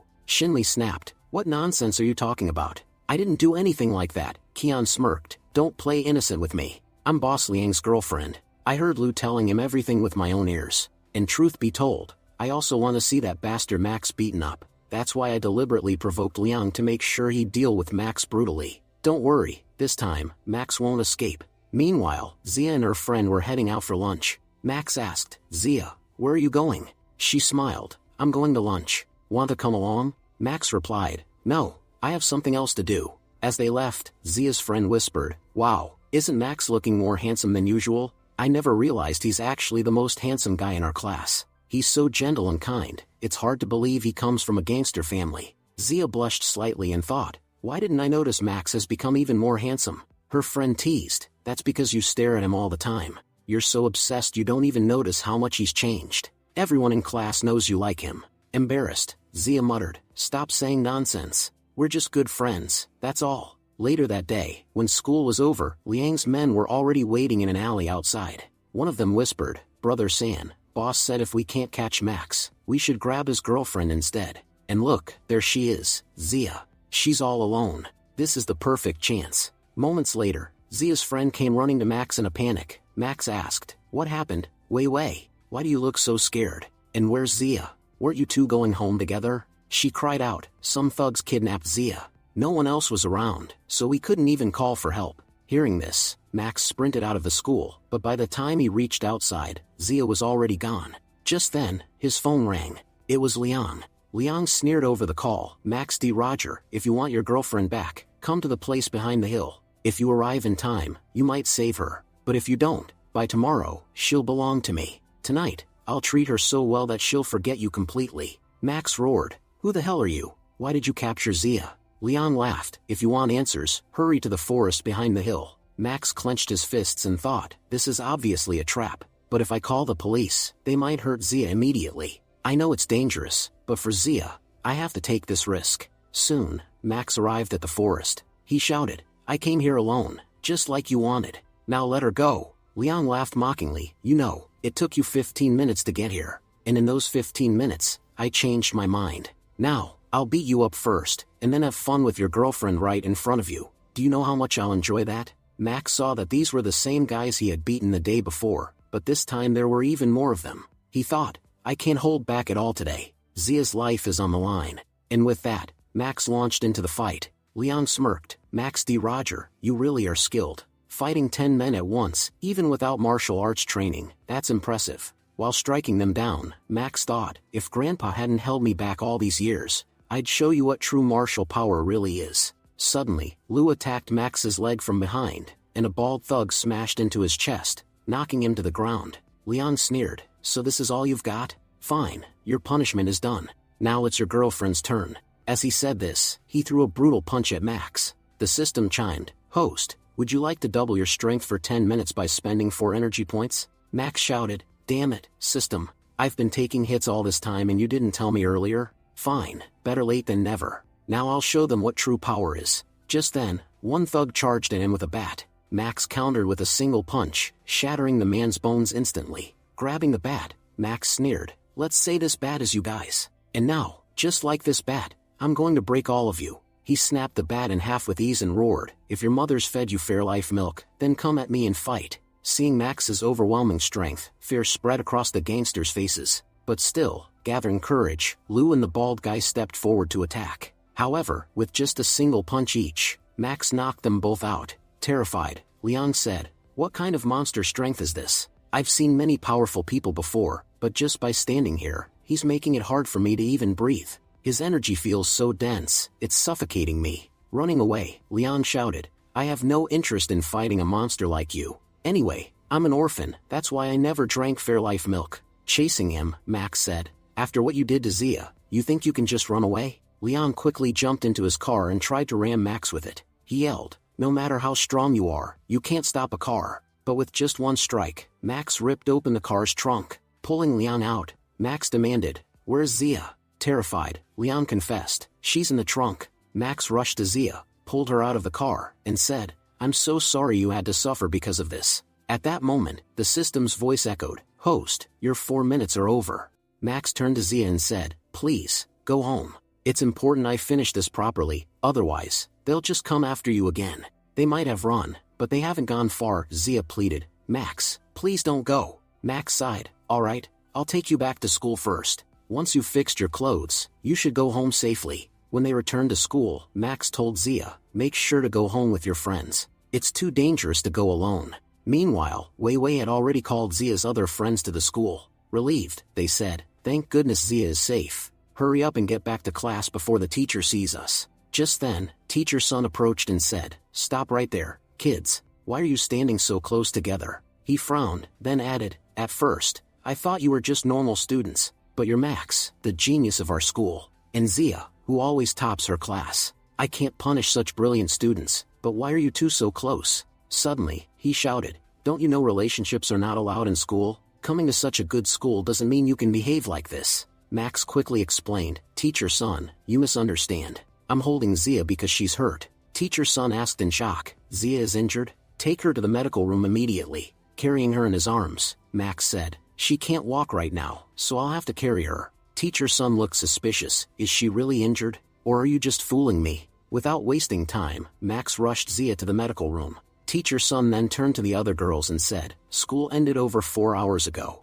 Why are you still here? Go home immediately. Meanwhile, in the medical room, Max said, alright, let me treat your injury quickly. Zia asked, Max, do you even know how to treat wounds? Max replied, when I was young, I used to practice martial arts. Sometimes I got hurt, and my grandpa taught me how to do first aid. The ointment might sting a little, but soon you'll feel fine. At the same time, Teacher Sun told Teacher Jing about Zia's injury. Teacher Jing said, I heard some gangsters attacked Max. Zia's injury must be related to them. Teacher Tian asked curiously, gangsters? Injuries? Did Max get hurt? Teacher Sun replied, not Max, Zia. Max carried her to the medical room. But honestly, Max himself looked badly worn out. Teacher Tian sighed, both of them are such bright students. If they get injured, it's terrible for our school's reputation. Why don't you two teachers head home?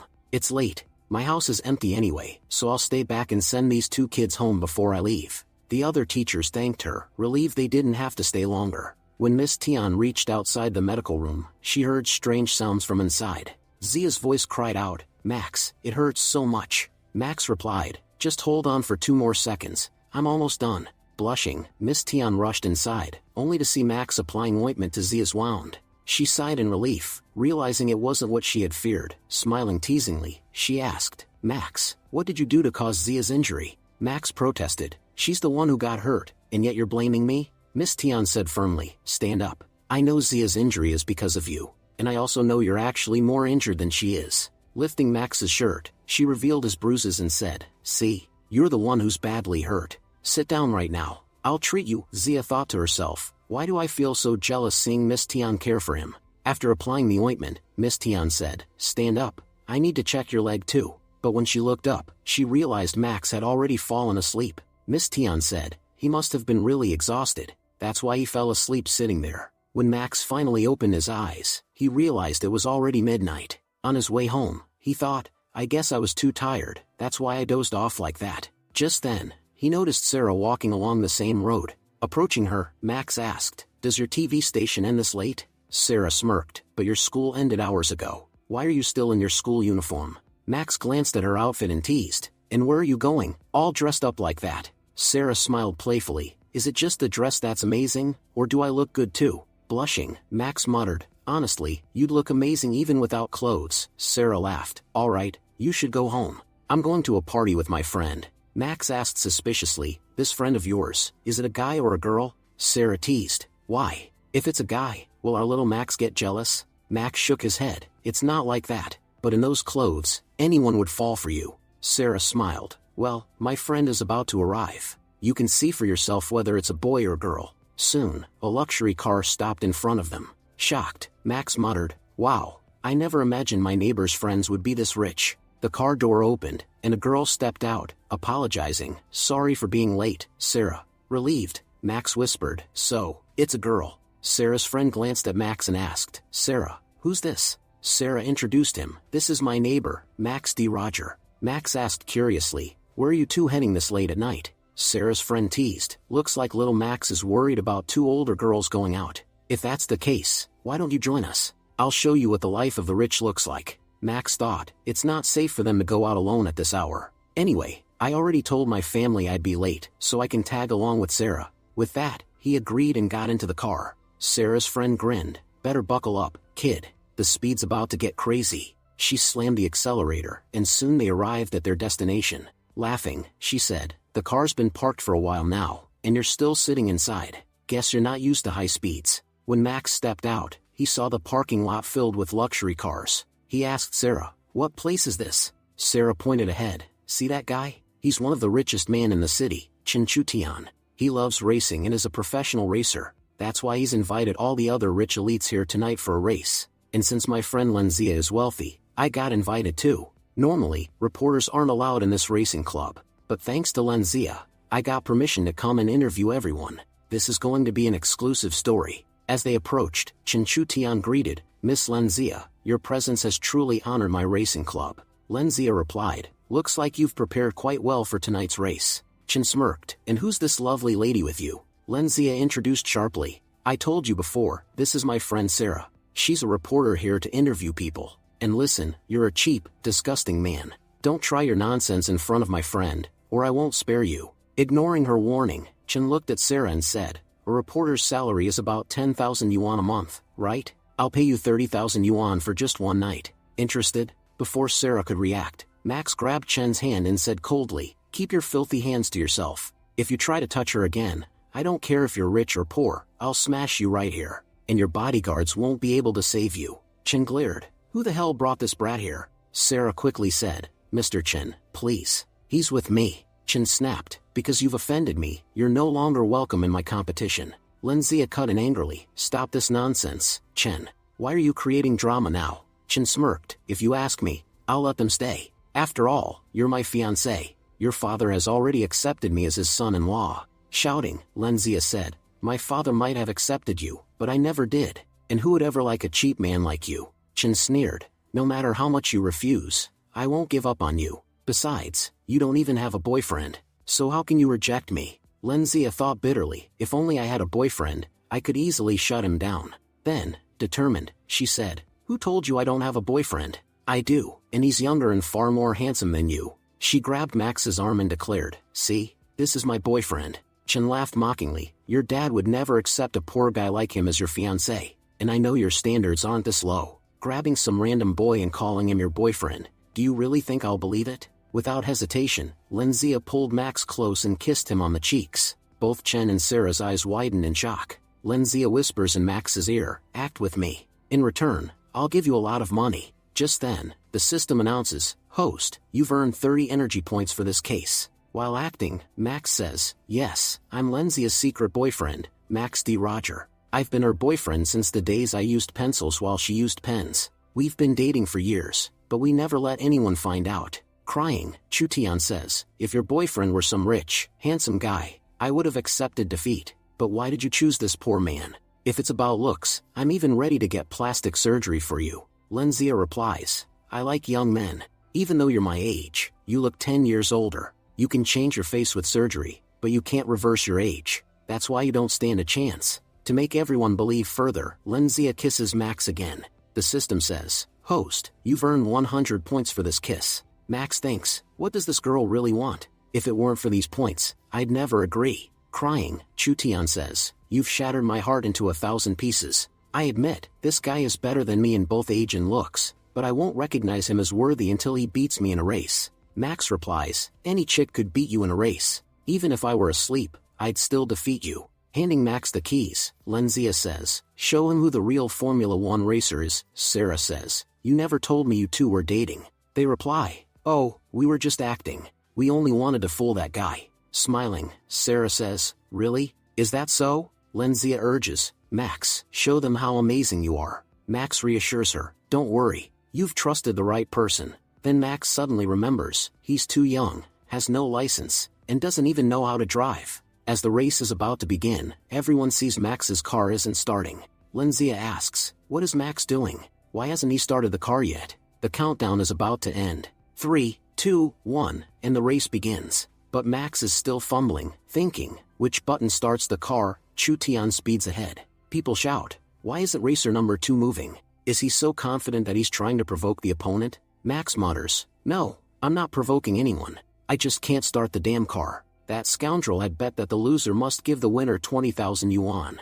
Max worries, "Where am I going to get so much money?" The system interrupts, "Host, for 5 energy points, I can make you the best driver in the world." Overjoyed, Max says, "Why didn't you say that earlier? Do you enjoy watching me suffer?" Now empowered, Max finally accelerates. Lenzia, however, worries, Max made a huge mistake. He's too far behind Chutian, he can never catch up. Chutian smirks, "Boy, today I'll teach you why you don't mess with your elders. I'll win with such a big lead, it won't even look like a race." But Max drifts skillfully, catching up fast. Chutian thinks, how is he controlling the car so well? I underestimated him. But no matter how good he is, he can't pass me. He pushes his car to top speed. Max thinks, I've already hit top speed. The only way to win is to take turns at full throttle. After a few perfect drifts, Max gets dangerously close. Chutian thinks, I've been racing since he was a child. How could I lose to him? Looks like I'll have to blind him with my headlights. Using the same trick he once used to defeat a Japanese pro, he blinds Max.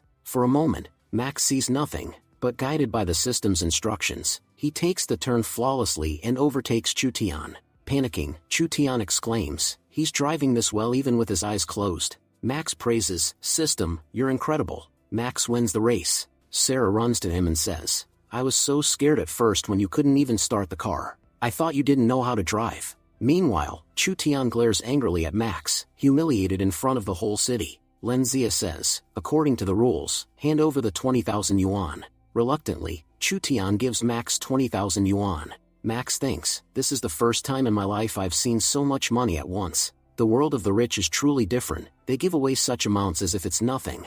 Chutian vows, Max D. Roger, from today, you are my sworn enemy. You stole both my girl and my honor. Until I take them back, I am not Chutian. Max ignores him and walks toward the car. Chutian's bodyguard says, Boss, that kid was just lucky. The truth is, your skills are better. And as for Lenzia, she made a huge mistake choosing him. You're the real diamond, it's just that she doesn't recognize it. Chutian replies, I know that already. I was never after Lenzia just because I loved her. The real reason is her family's property. She's the sole heir of the Len family. If I want to become the head of my own Chen family, I must somehow bring the Len family to my side. And the only way is through Lenzia. Meanwhile, Max hands all the prize money to Lenzia. Lenzia says, "What will I do with this? You earned it, it's yours." Shocked, Max replies, "But what will I even do with so much money?" Lenzia says, "Keep it. If you don't, I'll feel really bad." Max slips the money into his pocket, thinking, I'd only ever heard people say that money makes your pocket feel warm.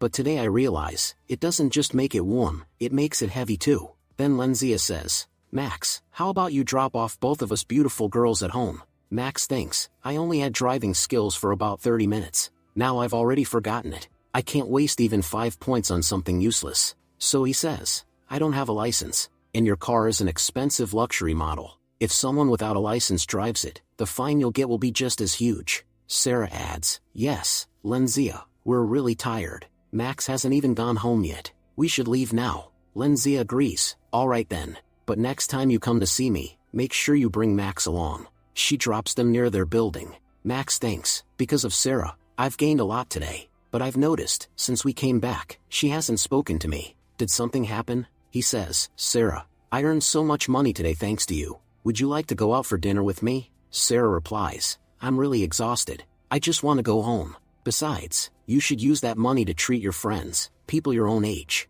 Holding her hand, Max asks, "Are you feeling jealous of Lenzia?" Sarah answers, "No, I know you two were just acting. Why would I feel jealous?" Max insists, "Sarah, it doesn't matter how rich Lenzia is, or how beautiful she may be, she's not the girl I like. The one I truly like is you." The scene shifts to the Len family home. When Lenzia sneaks in, her grandfather catches her. Nervously, she asks, "Grandpa, you're still awake?" He replies, "I was having a wonderful dream, but some noisy car woke me up." Lenzia mutters, "Who's the fool driving such a noisy car at this hour?" Grandpa retorts, "That fool is you. And a while ago, Chutian called me. Now tell me quickly, who is this Max D. Roger?" Lenzia answers, "He's nobody, just a friend. I was only making fun of Chutian." Grandpa says, "So you were testing him. That means you finally agree with me and are ready to marry Chutian." He starts making a call, saying, "Prepare everything at once." But Lenzia interrupts, "Wait, Grandpa, I was lying. Max is my boyfriend. He's the reason I don't want to marry Chutian." Grandpa asks, "And what does Max have that makes him worthy to be our family's son-in-law?" "Chutian told me he's just a young student, still in school. Do you think he can uphold our family's heritage?" Lenzia replies, "I don't know about that." The two argue back and forth. Then Lenzia's elder sister, San, arrives. Crying, Lenzia says, "Sister San, Grandpa is scolding me." San asks, "What happened, Grandpa? Why are you scolding her? Did she do something wrong?" Grandpa says, "This girl abandoned a dinner meeting to date a mere high schooler, and when I asked who he is, she couldn't even tell me properly." San firmly replies, "No matter what, Grandpa, she's still just a child. You shouldn't scold her like this. And as for that scoundrel Chutian, I don't like him either. I'll never let my little sister marry that bastard." Lenzia agrees, "That's exactly why I don't like him." Grandpa thinks to himself, Lenzia may be foolish, but San is wise. If she says Chutian isn't right, then he really isn't right. Finally, Grandpa says, "Alright, I accept what you're saying. I won't make you marry Chutian, but at least introduce me to this new boyfriend of yours." Grandpa and San both add, "We want to see what the future son-in-law of the Len family is really like." Meanwhile, Lenzia worries silently, "Forgive me, Max, but now you're caught between two demons. What will happen to you?" The scene changes. We see Max sitting in his room, counting money. While hiding it, he thinks, "I need to hide this money somewhere my dad will never find it. If he does, I won't get to use it at all." Just then, Max's father enters the room and says, "Quickly give me a pen. I saw a lottery number in my dream, and before I forget it, I need to write it down." After sending his father away, Max sighs, "Phew, that was close. Otherwise, the money I earned in a single day would have been gone, and I'd be poor again."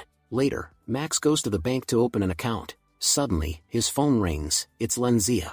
"Hello, Max. It's me, Lenzia." Max replies, "That's fine, but how did you even get my number?" She explains, "I got it from Sarah. Are you free today? I need your help. Actually, my grandpa and sister already know you're my boyfriend. So, I need you to act for just one more day, so they'll continue believing it." Max thinks and says, "Why do I feel like you're trying to make me their real son-in-law? Look, yesterday I acted in front of normal friends, but pretending in front of your whole family is a completely different matter. I'm still in school, I have no interest in becoming anyone's son-in-law. Besides, your grandpa will treat me like a beggar, and I really don't like that." Lenzia insists, "Don't make excuses. If you act for just one day, I can give you a 20,000 yuan in return. Shocked, Max thinks, for these rich people, 20,000 yuan is such a small thing.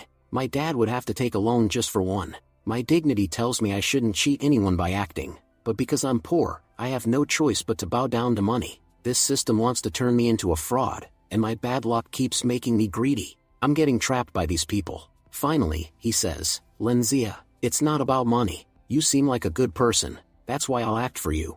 As for payment, will you give me cash or send it online? The thing is, our accounts should always be clear. Money should never come between friends. Lenzia smiles. All right then, I'll come to pick you up in an hour. Please wear some decent clothes. An hour later, Lenzia arrives to pick him up. Seeing Max's clothes, she exclaims, "What on earth are you wearing?" Max answers, "You told me to wear something nice and expensive, but when I looked in my wardrobe, I didn't find anything suitable to wear to your house. So, I rented this outfit for 1,000 yuan.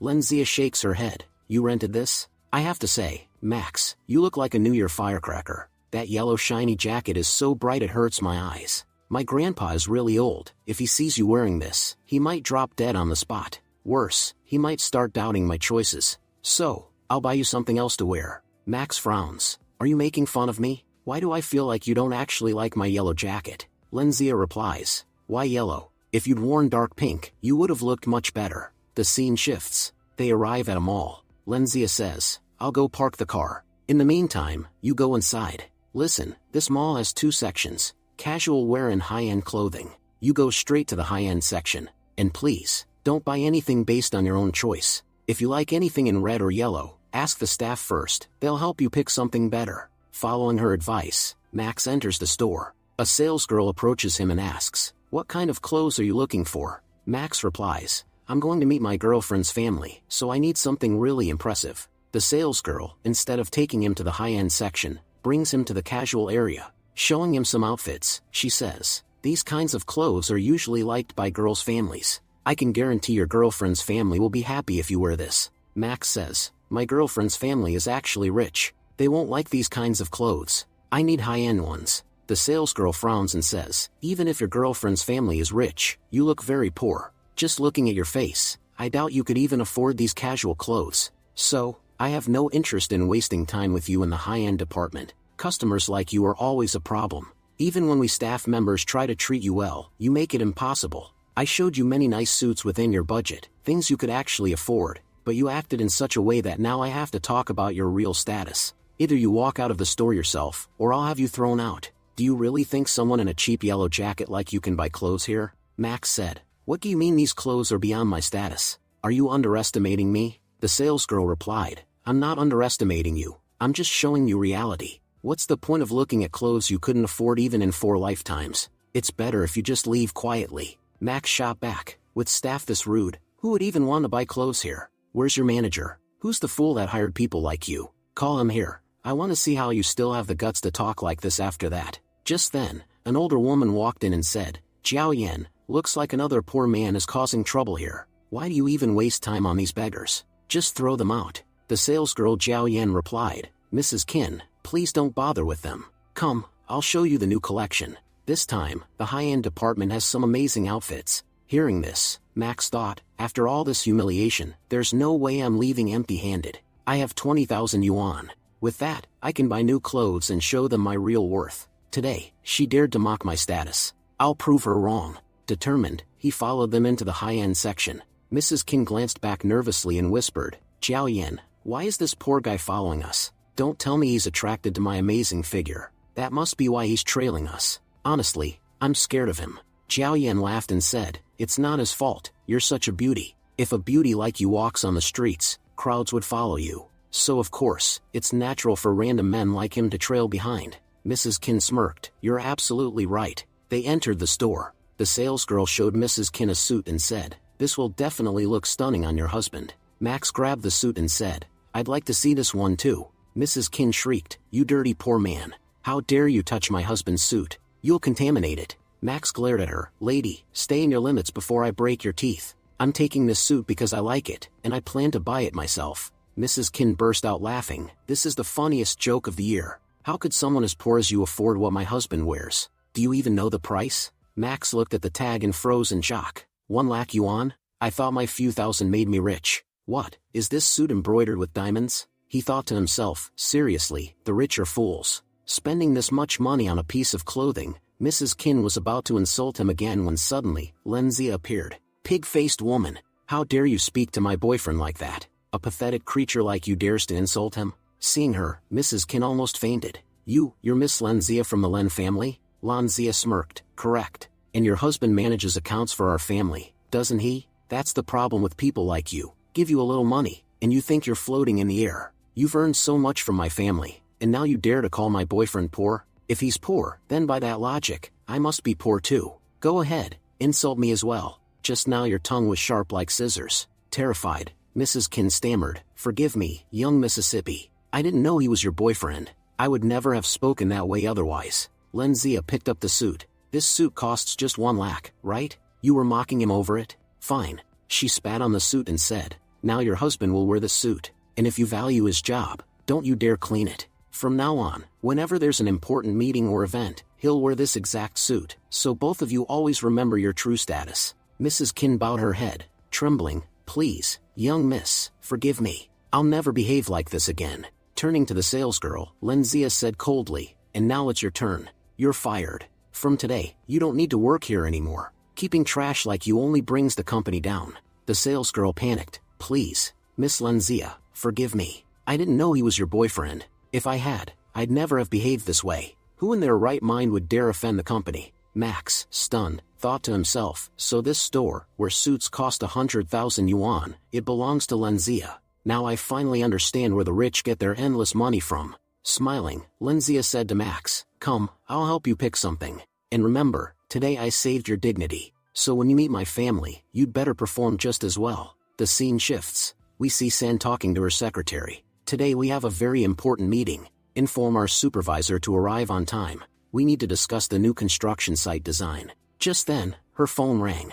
It was Ding Zhu. Miss San, you requested an engineer from our company to explain the new building project. But there's been a problem, and we had to replace him. The new engineer doesn't speak English. He's from Ethiopia. So you'll need to hire a translator. San was shocked. What are you saying? You know how critical this new building project is. I need everything explained clearly today. And now you're telling me the engineer is Ethiopian? Where am I supposed to find a translator on such short notice? Ding Zhu said, forgive me, but I'm just an employee. My job is only to inform you, and I've done that. You already know that the world's best engineers work in our company, and whenever our engineers are attached to a project, its value multiplies 100 times. The engineer we've sent is also world-class, but he doesn't know English. You'll have to find some way to get things translated. San thought to herself, I'm building the country's biggest mall. The shareholders had clearly said they'd only invest if the world's best engineers designed it. To contact such engineers, I reached out to Chutian's family, and they connected us to this company. But now that Lenzia's engagement has broken, they've deliberately changed the engineer, sending one we can't communicate with, hoping today's meeting will be cancelled. When the shareholders learn that top engineers aren't really working on this, they'll refuse to invest. Truly, the Chen family has pulled a very dirty trick. They want us to suffer a massive loss. If only we had a human translator, this problem would be solved easily. But where can I possibly find someone who knows the Ethiopian language? It's one of the hardest languages in the world. Maybe no one in the whole country even knows it. While San was deep in thought, her phone rang. It was Lenzia. Hello, sister, you mentioned you wanted to meet Max. I've brought him with me. San replied, Lenzia, I'm stuck in a difficult situation. Could you take Max out for dinner or something? When I'm free, I'll definitely meet him. Lenzia asked, what happened, sister? Is there a big problem at the company? San explained, you remember our project, right? The biggest mall in the country. For that, we hired the world's top engineers. The issue is that the chief engineer is from Ethiopia, and he doesn't know English. That's why we need someone who can speak Ethiopian. If we can't communicate with him properly today, then tomorrow, in the shareholders' meeting, I won't have anything to present. If we don't secure investment, this project will suffer huge losses, and we might not even be able to continue it, Lenzia said. But our company is an international one. Isn't there really no one here who knows Ethiopian? And the internet has developed so much, we could even use an online translator. San shook her head, that's very difficult. Finding a human translator who actually knows Ethiopian is nearly impossible in this country. And as for online translation, it's never accurate. Even a small mistake could cause losses worth billions. Max, listening, thought to himself, even such a big company struggles with language issues. The system has given me skills like driving and people finding. Then learning a language should be easy too. He asked, Lenzia, Africa has more than 800 languages. The chief engineer coming to your company, can I know exactly which one he speaks? Lenzia repeated the question to her sister. San answered, the engineer speaks Amharic. Immediately, Max whispered to his system, can you teach me this language? The system replied, for 10 energy points, I can let you speak it for 1 hour. Max said, fine, activate it as soon as I ask. Turning back, he told Lenzia, you know, problems in the Roger family never fit together. That's the truth. Lenzia asked, what do you mean? Max smiled, I mean, don't worry about the language. I'll handle it. I know Amharic. Surprised, Lenzia turned to her sister, Max says he knows Amharic. Should I bring him to you? He might solve your problem. San was doubtful. Max really knows Amharic? Very few people in the world can speak it. And here, a high schooler is claiming he does. If he's lying, it could cause us massive losses. Refusing him outright might be safer than risking a mistranslation. But wait, maybe I should test him. I agree, if he's lying, it'll hurt our company. But at least I'll find out what kind of person my sister is spending time with. No contract, no matter how precious, is more important than my sister. If this boy is genuine, she'll gain a good partner and we'll save our billion-dollar contract. If he's faking, then I'll never allow him near her again. After all, if someone can lie about a language, he'll lie about anything in life. Then she said to her secretary, all right, call the engineer in. We'll have the meeting now. A little later, the engineer arrived. He greeted them with, hello. The secretary froze and whispered to San, I think he's asking for chips. San frowned, no. A senior engineer like him wouldn't be asking me for chips. He must be saying hello. The engineer shook hands with Miss San.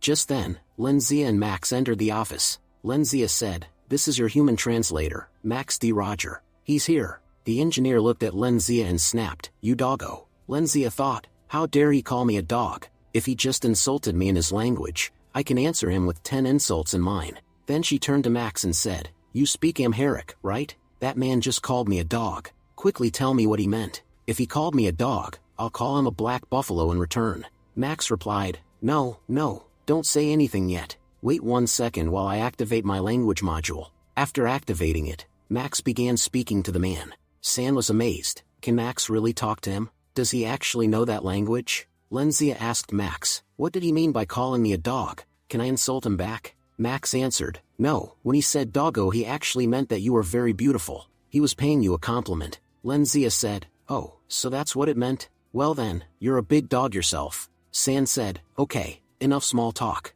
Let's start the meeting. Mr. Vendong stepped forward and explained the entire building design to them. He described how, in the future, the building would become a major tourist landmark. Thanks to Max's excellent translation, the meeting wrapped up in 40 minutes and they successfully finished for the day. As they left, Mr. Vendong said to Max, Mr. Max, I wanted to tell you something. I'm very happy I met you. It's rare to find someone speaking our language outside Ethiopia. Honestly, meeting someone like you is a great honor. If you ever get the chance, please come to Ethiopia. Our language and culture are wonderful. I'll give you the same warm welcome there that you gave me here. Max replied, sure, if I ever get the chance, I will definitely come. Then Ding Zhu asked Max, where are you working now? Max whispered to his system, convert the language to French quickly. Then he answered in French, I'm still in high school. This year I'll be joining college. Lenzia said, Max is incredible, he speaks French in addition to Amharic. San thought, I always worried my sister couldn't pick a good partner, but if this man is with her, I don't need to worry. He's 1,000 times better than I expected. After the visitors left, Lenzia asked, sister, tell me, what do you think of my boyfriend? San said, I like him, but I won't flatter him too much. After all, he's only a high schooler. Then San said, from my side it's okay, but you two need to meet Grandpa. Max was shocked. Do I have to meet the head of the Len family? And what did she mean when she said she liked me? I feel like I'm getting trapped in Lenzia's plan. I hope this doesn't end with money and marriage forcing me into something I didn't want. San reassured him, look how surprised Max is. Don't worry, we both like you. We won't pressure you. You don't have to meet Grandpa today, meet him when you're ready. And Max, remember one thing, I consider Lenzia like my child, so it's your responsibility to take care of our Lenzia. Max said, yes, of course, I'll take good care of her. Secretary Sun joked, our young miss grew up fast. She came with a boyfriend today. Her wedding will be next. San agreed, yes. I'm glad Lenzia chose a really good person. Cancel all the business contracts we had with that Chutian. We don't need ties with that fool. If our future is Max D. Roger, I guarantee our future will be bright. After that, Max went to school thinking the day had been unusually peaceful. Zia asked him, will you come with me to the spring festival on Saturday? Max replied, yes, I plan to go. The festival will be fun, Zia says. Please don't bring food. I'll bring something for you. Also, I didn't thank you properly for saving me last time. Max said, really, President, you're amazing. At that moment Finn came over and teased, I've seen many traitors, but I never thought you'd be one. Max asked, Finn, why are you so annoyed with me? What have I done now? Finn replied, a girl in a Ferrari was waiting for you outside school. You picked up a Ferrari girl and didn't tell me. Max was shocked, a Ferrari? So Lenzia came to school? Why did she come?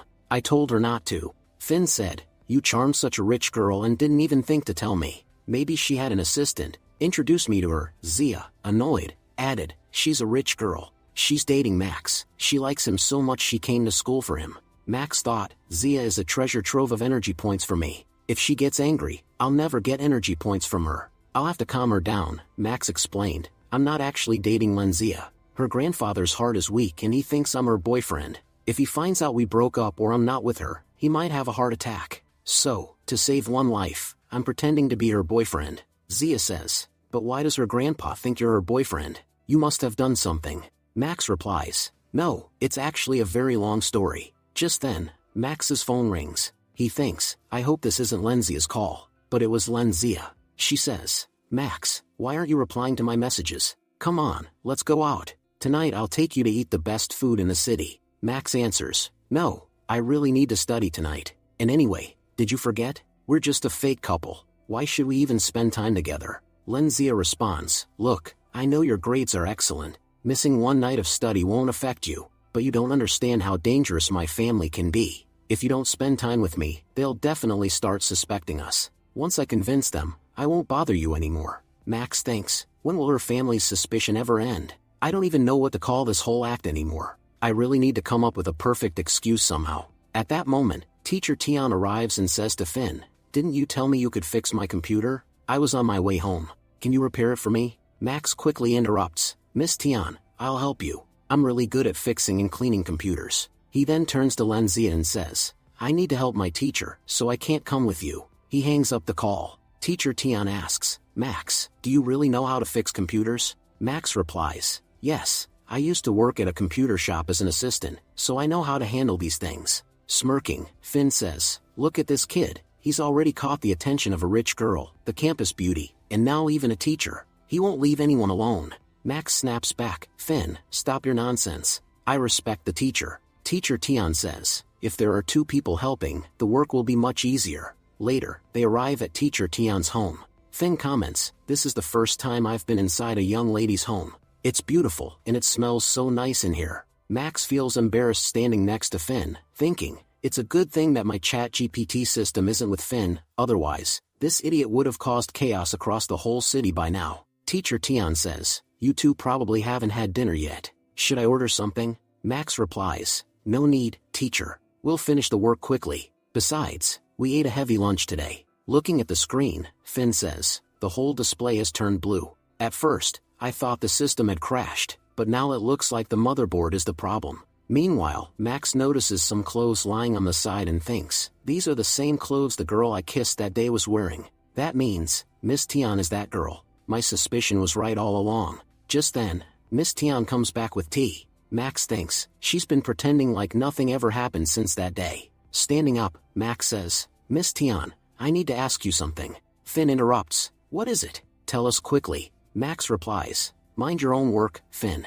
I need to talk to Miss Tian privately. Once alone, Max says, Miss Tian, the day you came to our campus, I accidentally kissed a girl. That girl was you, wasn't it? Miss Tian responds, so you finally admit you did it on purpose? Max pleads, no, please forgive me. You were wearing the school uniform that day, so I didn't realize you were a teacher. I honestly thought you were a student. I even believe the girl I kissed must have been your younger sister. I had no idea it was you. Miss Tian asks, what do you mean by that? If I had a younger sister, you wouldn't have let her go either? Max panics, no, it wasn't like that. It was a complete mistake. Miss Tian softens, I know you didn't do it intentionally. It was just an accident, and I've already forgotten about it. You should forget it too. Max smiles. Still, I must say, you looked really cute in that uniform. Miss Tian playfully pinches him and says, I forgive you, and you immediately start flirting? Don't think that I don't know about your deeds. I even saw that girl in the Ferrari. Max insists. She's not even my girlfriend.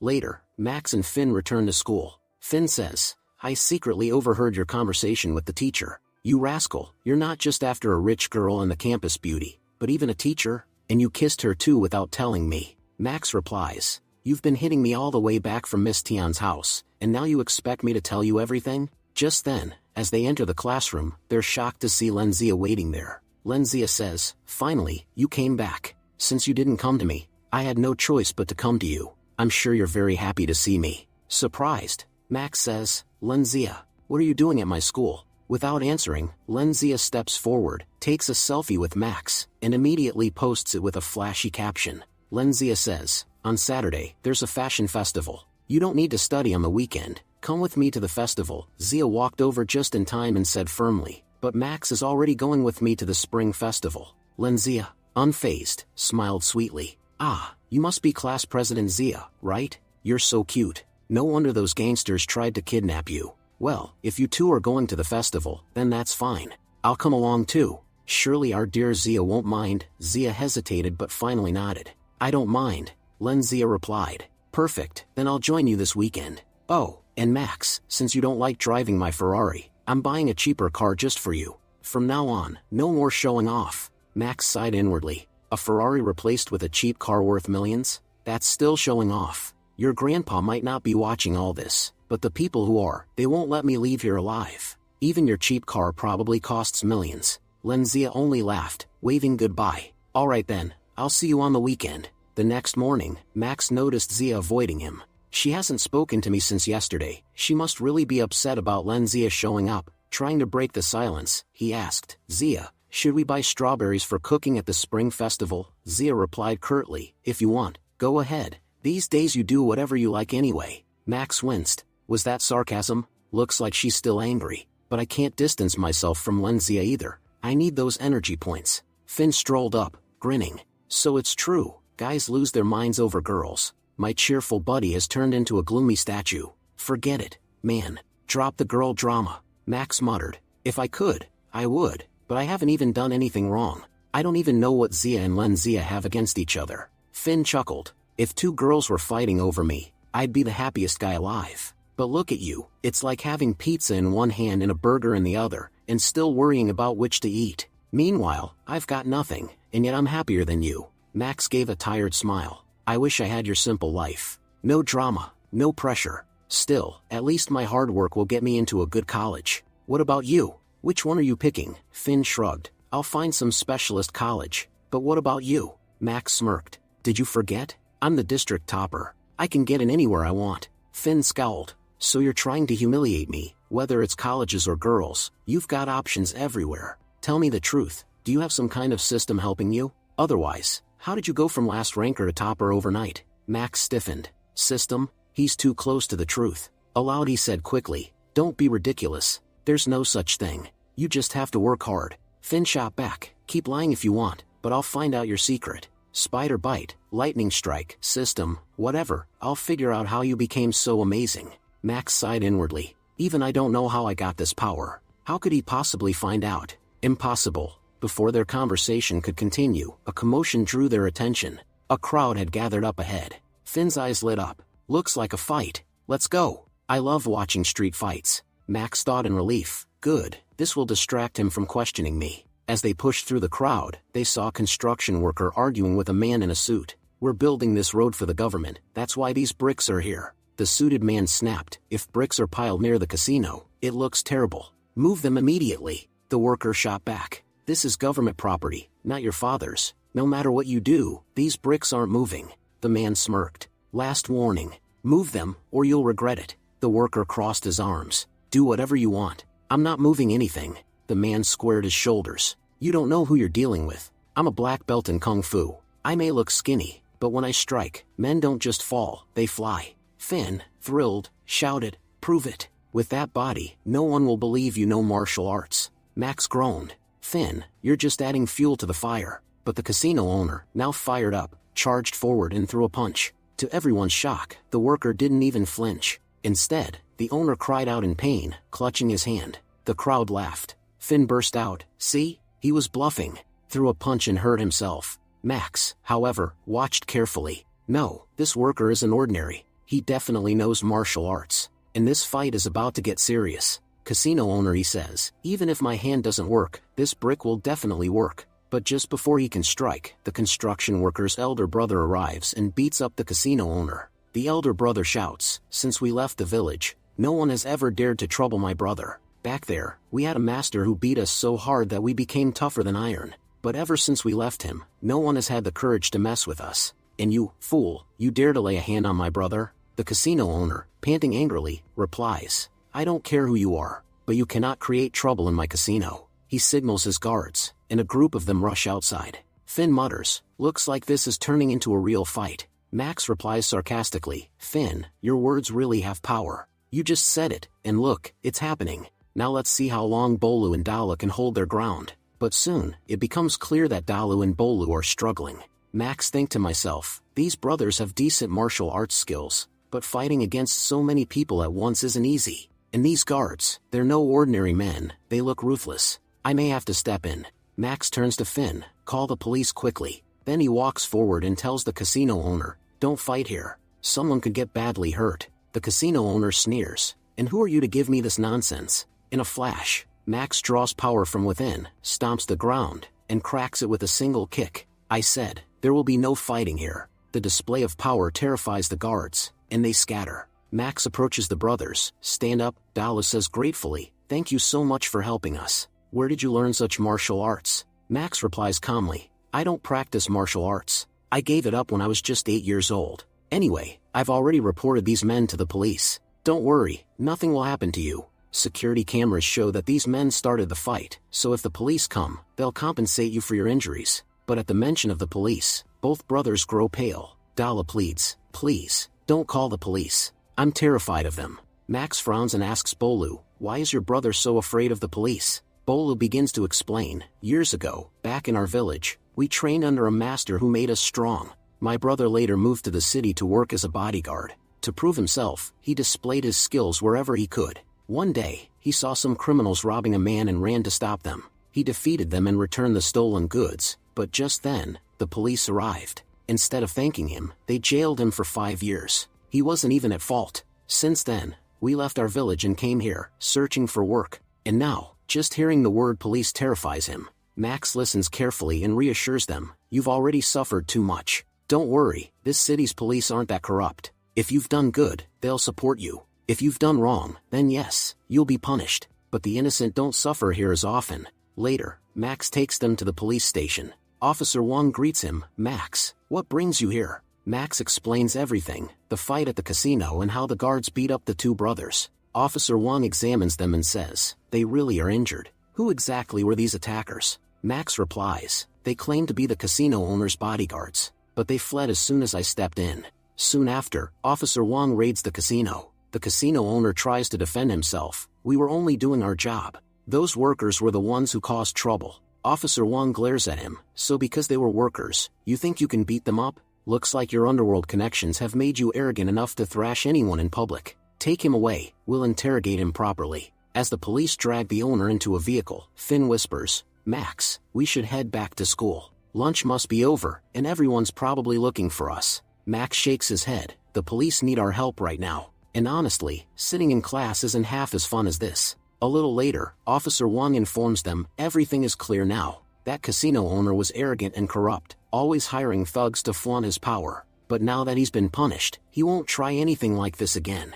As for you, Dalu and Bolu, you'll receive 3,000 yuan in compensation for your injuries. Use it for your treatment." Max smiles, "See, Dalu, the police gave you justice. Accept it." Finn beams, "We really did a good thing today." Max asks the brothers, "So, will you go to the hospital now? There's a really good one nearby." Dala laughs, "Don't worry. These injuries may look serious, but they're not. Back when we trained under our master, he beat us far worse than this, and we still survived. So this is nothing. But Max, you've helped us so much. Let us at least treat you to a meal as thanks." Finn cheers, Then what are we waiting for? I'm starving, Bola adds. There's a restaurant nearby. A full meal there costs only 300 yuan.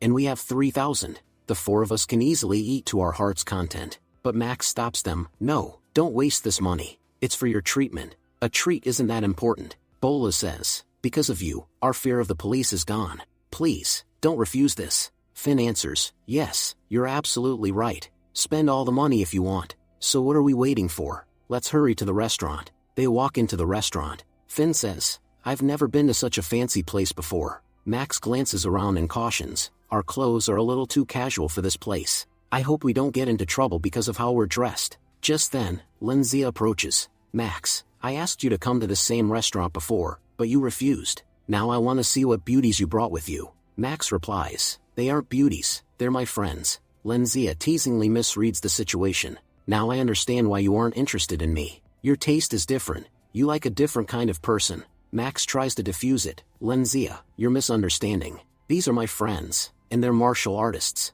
Dalu and Bola demonstrate some moves for Linzia. She was impressed. Those are amazing tricks. Max laughs. Come on, stop exaggerating. Now do you believe me? I'm not into guys. My friends only brought me here to treat me because I helped them earlier. Linzia smiles. You two have excellent composure. You do well beyond manual labor. I heard you were looking for bodyguard work. Do one thing. Meet my sister tomorrow. She might hire you as bodyguards. The brothers said. Thank you, sister-in-law. Max grins and asks, who told you to call her sister-in-law? Finn chimes in, sister-in-law. I need a job too.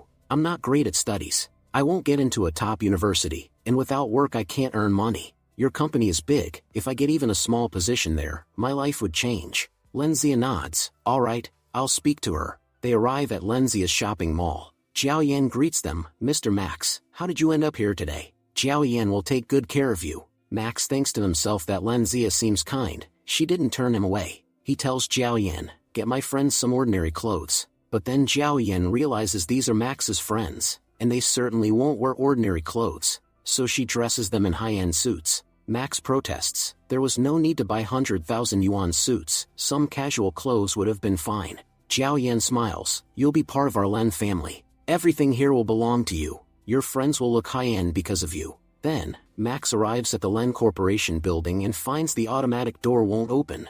This door is automatic. Why won't it open today? Finn guesses. Maybe the system recognizes faces. Last time it opened because of Linzia. But she's not here now, so it won't open. Bola says, no need to call security. I'll just open it by hand. Max warns, don't. It's an automatic door. If you try, they'll break your hand. But Bolu smashes the gate anyway. The security system activates and guards quickly surround them. Max worries inwardly that they might get into trouble. Secretary Sun arrives and asks, what's going on here? A security guard explains that someone tried to force the door open. Secretary Sun recognizes them. Max, are you here? Max replies, Chief Secretary, I'm sorry. I brought my friends for interviews, and the door accidentally got broken. Secretary Sun says, Linzia told me your friends would come.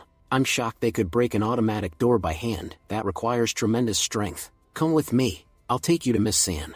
In the office, Max introduces them. These are Dalu and Bolu. They're here to become bodyguards. Miss San says, Max recommended you, so I need to see what abilities you have. If you're Max's friends, you can't be ordinary. You should be a step above ordinary. Dalu and Bola demonstrate their internal strength and explain, a bodyguard's main job is to protect their employer. If a bodyguard isn't great at attacking, that's okay, but defense must be top-notch. That's our specialty. We can bear 1,000 tons on our bodies. Secretary Sun asks them to show what they can do. He reveals that he has practiced martial arts for 30 years. He's an assistant to the chief and also a bodyguard. If these two can withstand his attack, they are qualified. Sun demonstrates an attack using his Buddha palm technique. Dalu and Bolu absorb the blows, taking the assault on their bodies. Secretary Sun was impressed. They handled my attack easily. Their stamina is truly exceptional. They're fully qualified to be security guards. Miss San says, I like your attitude. Here are your contracts with our Len Corporation.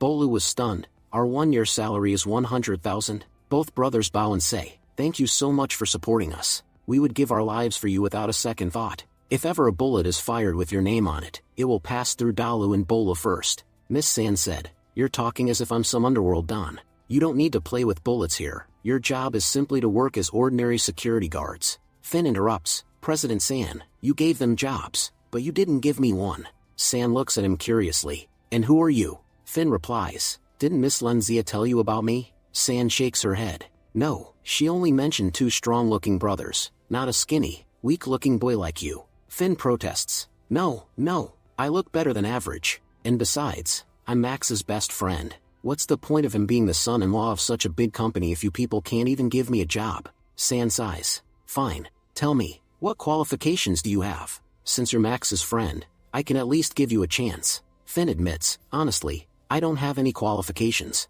but I'm going to take the entrance exams soon, and I'll definitely pass. San replies firmly. So, in other words, you have no educational qualifications yet. From your body, you look tough, so let's test you with the Security Son's trial. Secretary Son immediately steps forward and strikes Finn with a powerful blow, sending him flying in one hit. Secretary Son scolds, you'll have to work much harder, boy. You need to build yourself first. Without real capability, you can't get a job anywhere, even if your friend were the president himself. San turns to Max, even though this advice was for your friend, you should also pay attention. I know you're a high school student. I expect you to focus on your studies properly, as a student should. Look, our Len family business is vast. If you really become our son-in-law, you won't just enjoy its benefits, you'll also shoulder its responsibilities. Every member of our family is an asset to the company. I am, Lenzia is, and I hope that one day when you join us, you too will be a valuable asset. Max nods seriously. Yes, I understand.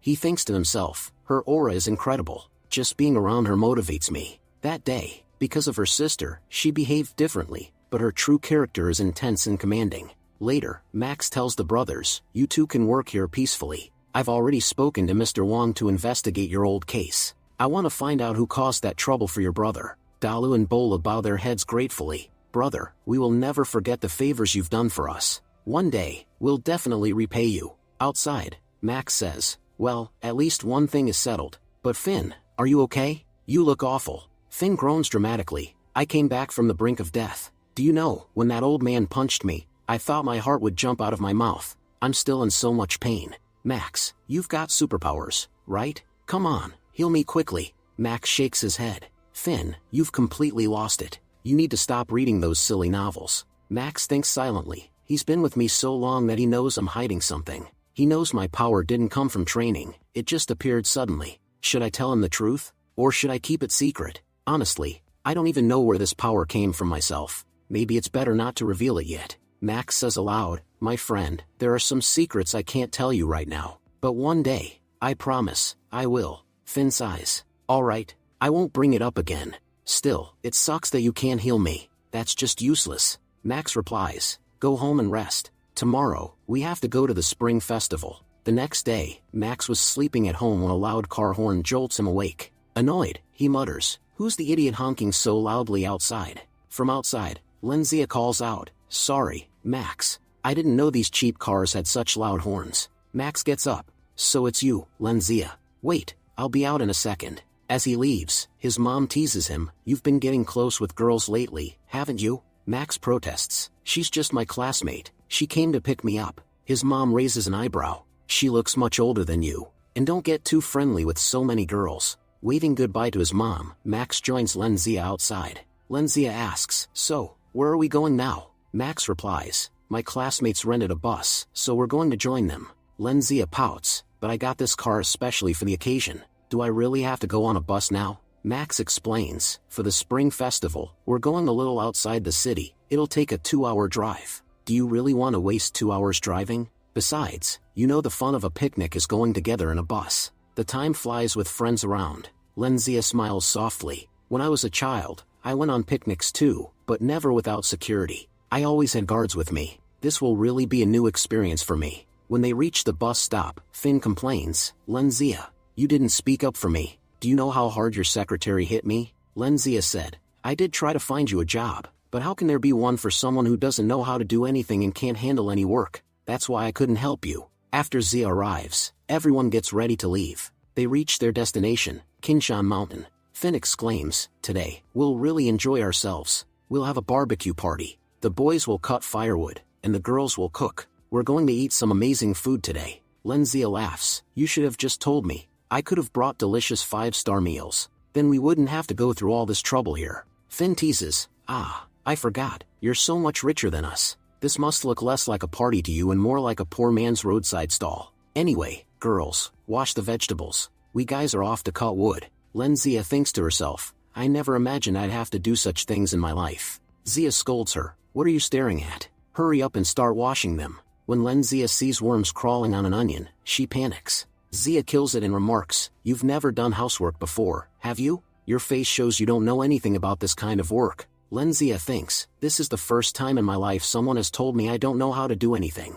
Honestly, maybe she dislikes me because of Max. Still, there's no use arguing. I'll just do the work slowly. I only need to take a picture of this picnic and send it to Grandpa. He should believe I'm spending proper time with Max. After all, in this entire forest, there are only 4 of us. And Max is even pretending to be my boyfriend. But, what if that pretend relationship turns into reality? Blushing, she catches herself. Wait, what am I thinking? I can't really have feelings for Max. Zia walks over to Max. He asks, what's wrong? Do you need something? She answers, I'm not used to being in the forest. I just came here to take a few photos. Once I get some pictures, I'll leave. Max smiles, that's fine. Taking photos isn't a problem, let's do it. Zia points, we should go up to that temple. It's a perfect location for photos. She thinks to herself, I said it aloud, but that temple is in a very secluded place. Max suggests, what's the matter? Having trouble climbing? We can take pictures by the river too, the shots there will also look great. But Zia insists, no, the view from the mountain top will be much better. As they climb together, Zia feels her heart pounding. Why is my heart racing so much? Am I overthinking things? Max turns back. What's wrong, Zia? Why are you walking so slowly? She replies, sorry, I got lost in thought. Just then, they notice Zia following behind them. Max asks, Zia, what are you doing here? Zia, annoyed, says, I should be asking you too. What exactly are you doing here? Max explains, didn't I tell you before? Zia and I are pretending to be boyfriend and girlfriend. That's why we came up here, to take pictures on the mountain. Blushing, Zia thinks, why do I suddenly feel like I'm being caught between 2 lovebirds? I'm the young miss of the Len family. This girl has no right to treat me like this. Maybe I should make things clear right now. Just as she's about to speak, Zia slips, falls, and faints. When she opens her eyes again, it's raining heavily. Max says, after you fainted, a downpour started. That's why we had to stay here. Zia replies softly, at least we're not getting soaked, it's not so bad. Max asks with concern, you're not hurt, are you? She shakes her head, no, I can handle this much. Meanwhile, Zia grows furious watching them. She suddenly complains, Max, my ankle twisted too. Could you please check it for me? Max examines her foot and says, it doesn't seem that serious. Zia thinks angrily, so this girl is challenging me now. Then she declares, my head hurts a lot, I'm feeling sleepy. She leans on Max's shoulder and falls asleep. Not wanting to be outdone, Zia adds, my foot still hurts. I'll sleep too. Now trapped between them, Max thinks, what are these 2 even doing?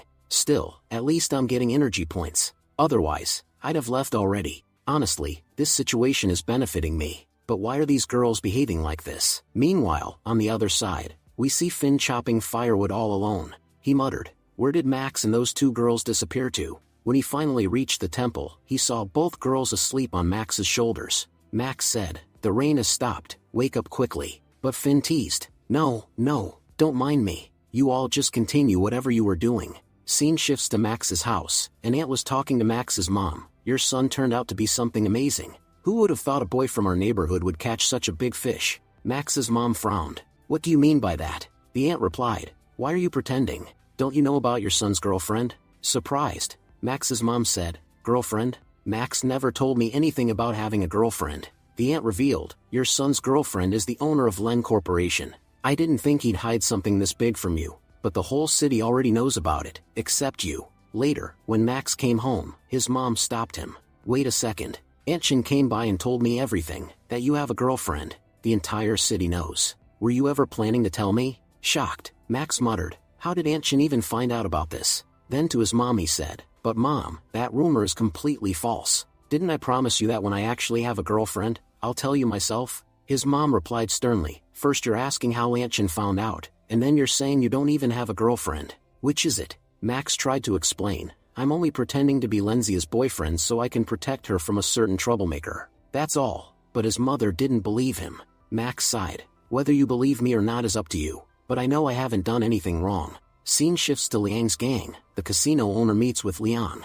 Brother Liang, until today we never argued with you over protection fees. Whatever price you asked, we always paid. But now, in your area, my reputation has been crushed on the street. A mere high school kid made me get beaten up by a bunch of workers. If I don't take revenge, how can I run my casino with respect? Liang replied, your casino is in my territory, and in my territory, very few dare to cause trouble. Don't worry, whoever laid a hand on you has already signed his own death warrant. The casino owner nodded. I knew you would help me. I don't know that high schooler's name, but I do have his photo. Liang said coldly, show me. Let me see whose death is coming. When the owner handed over Max's photo, Liang's face changed immediately. You picked a fight with Max D. Roger? The casino owner asked. How do you know this guy's name? Liang, trying to cover, said, listen, Jiaju, we're badly injured right now. For the next 10 days, we can't fight at all. But after 10 days, we'll definitely take revenge on this boy. Jiaju mocked. Why do all of your faces show fear after seeing just a high school kid's photo? Don't tell me it was this boy who made you all end up like this? Liang snapped. Shut your mouth. Speak within your limits. You don't need to know what fight caused our condition. Just then, Liang's boss Penguin arrived. Liang, how did your whole gang get injured like this? Startled, Liang said, Boss Penguin, you here? Jiaju stammered. You must be Boss Penguin, the one who controls all 4 nearby districts. Brother Liang didn't help me even after I paid protection fees. But I trust you will. Penguin roared at Liang. You fool. What nonsense am I hearing? Do you know how many people are lined up for your job? I gave you this position because I thought you were capable, and now I hear my customers are dissatisfied because of you. Tell me, which bastard had the guts to anger my people? I won't spare him.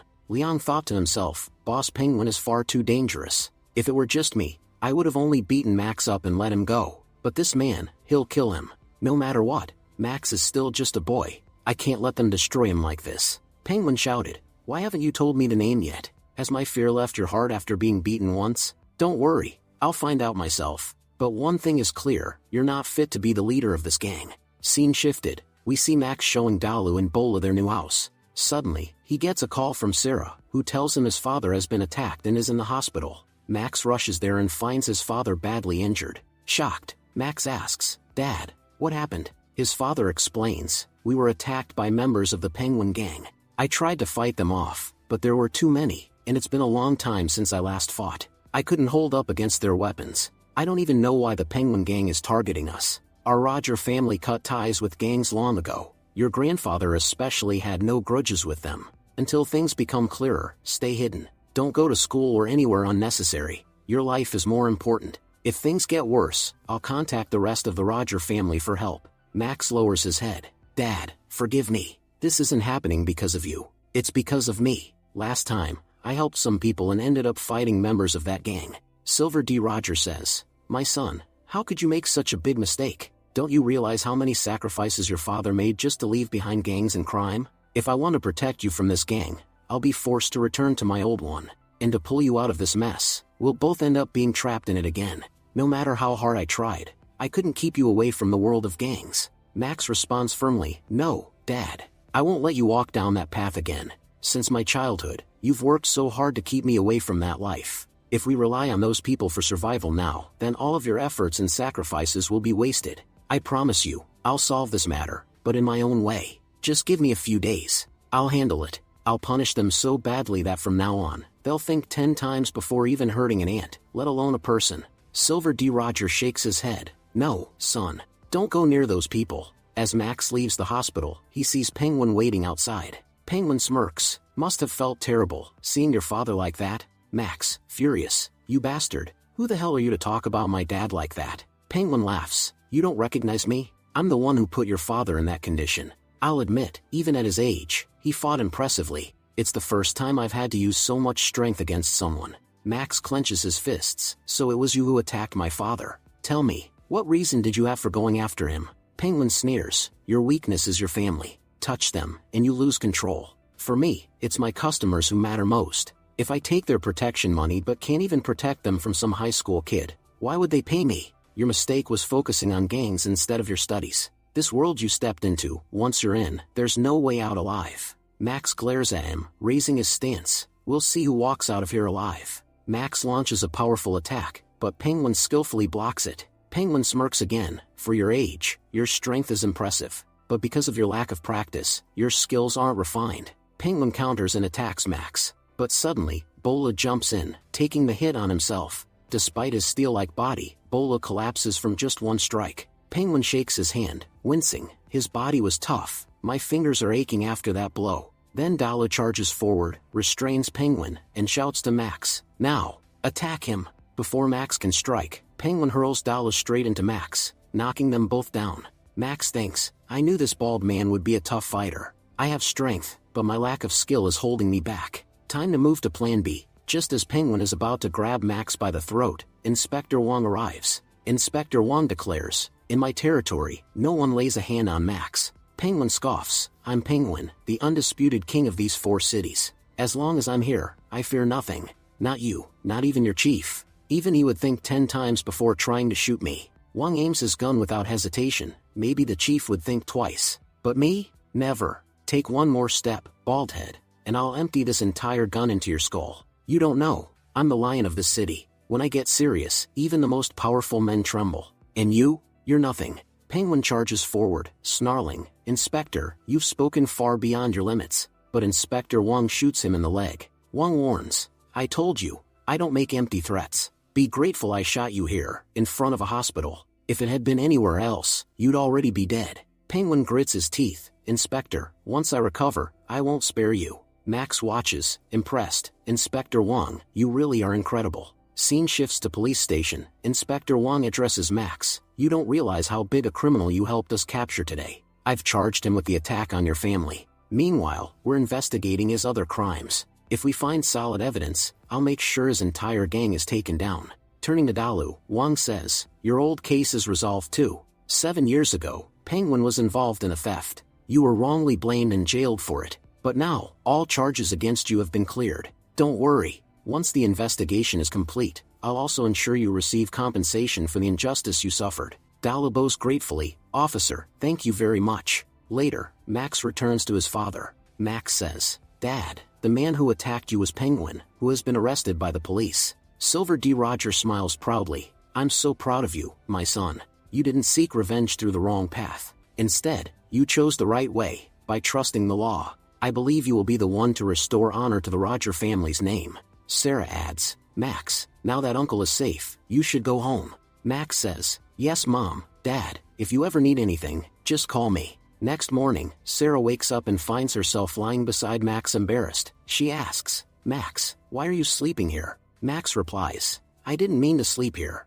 It just happened, because of those 2. The scene flashes back to the previous night. When Max had returned home, he saw that Penguin gang members had wrecked his house. Max thought to himself, "I won't let them get away with this, but for tonight, I'd better focus on cleaning up my home." While he was cleaning, Sarah, who had been standing beside him, fell asleep leaning on his shoulder. Bolu explained, "Sister Sarah has been taking care of your dad since morning. She probably got exhausted, that's why she fell asleep. We checked the whole house, only one room is intact. Please let her rest there." Max carried Sarah into his room and tucked her into bed. Then he told Dalu and Bolu, "You don't have a place to stay, so clean up one of the rooms and sleep there. Tonight, I'll just rest in the living room." But Dalu and Bola teased him, "Brother Max, you're only pretending to be in a relationship with Lenzia, right? That means your real romance is still waiting.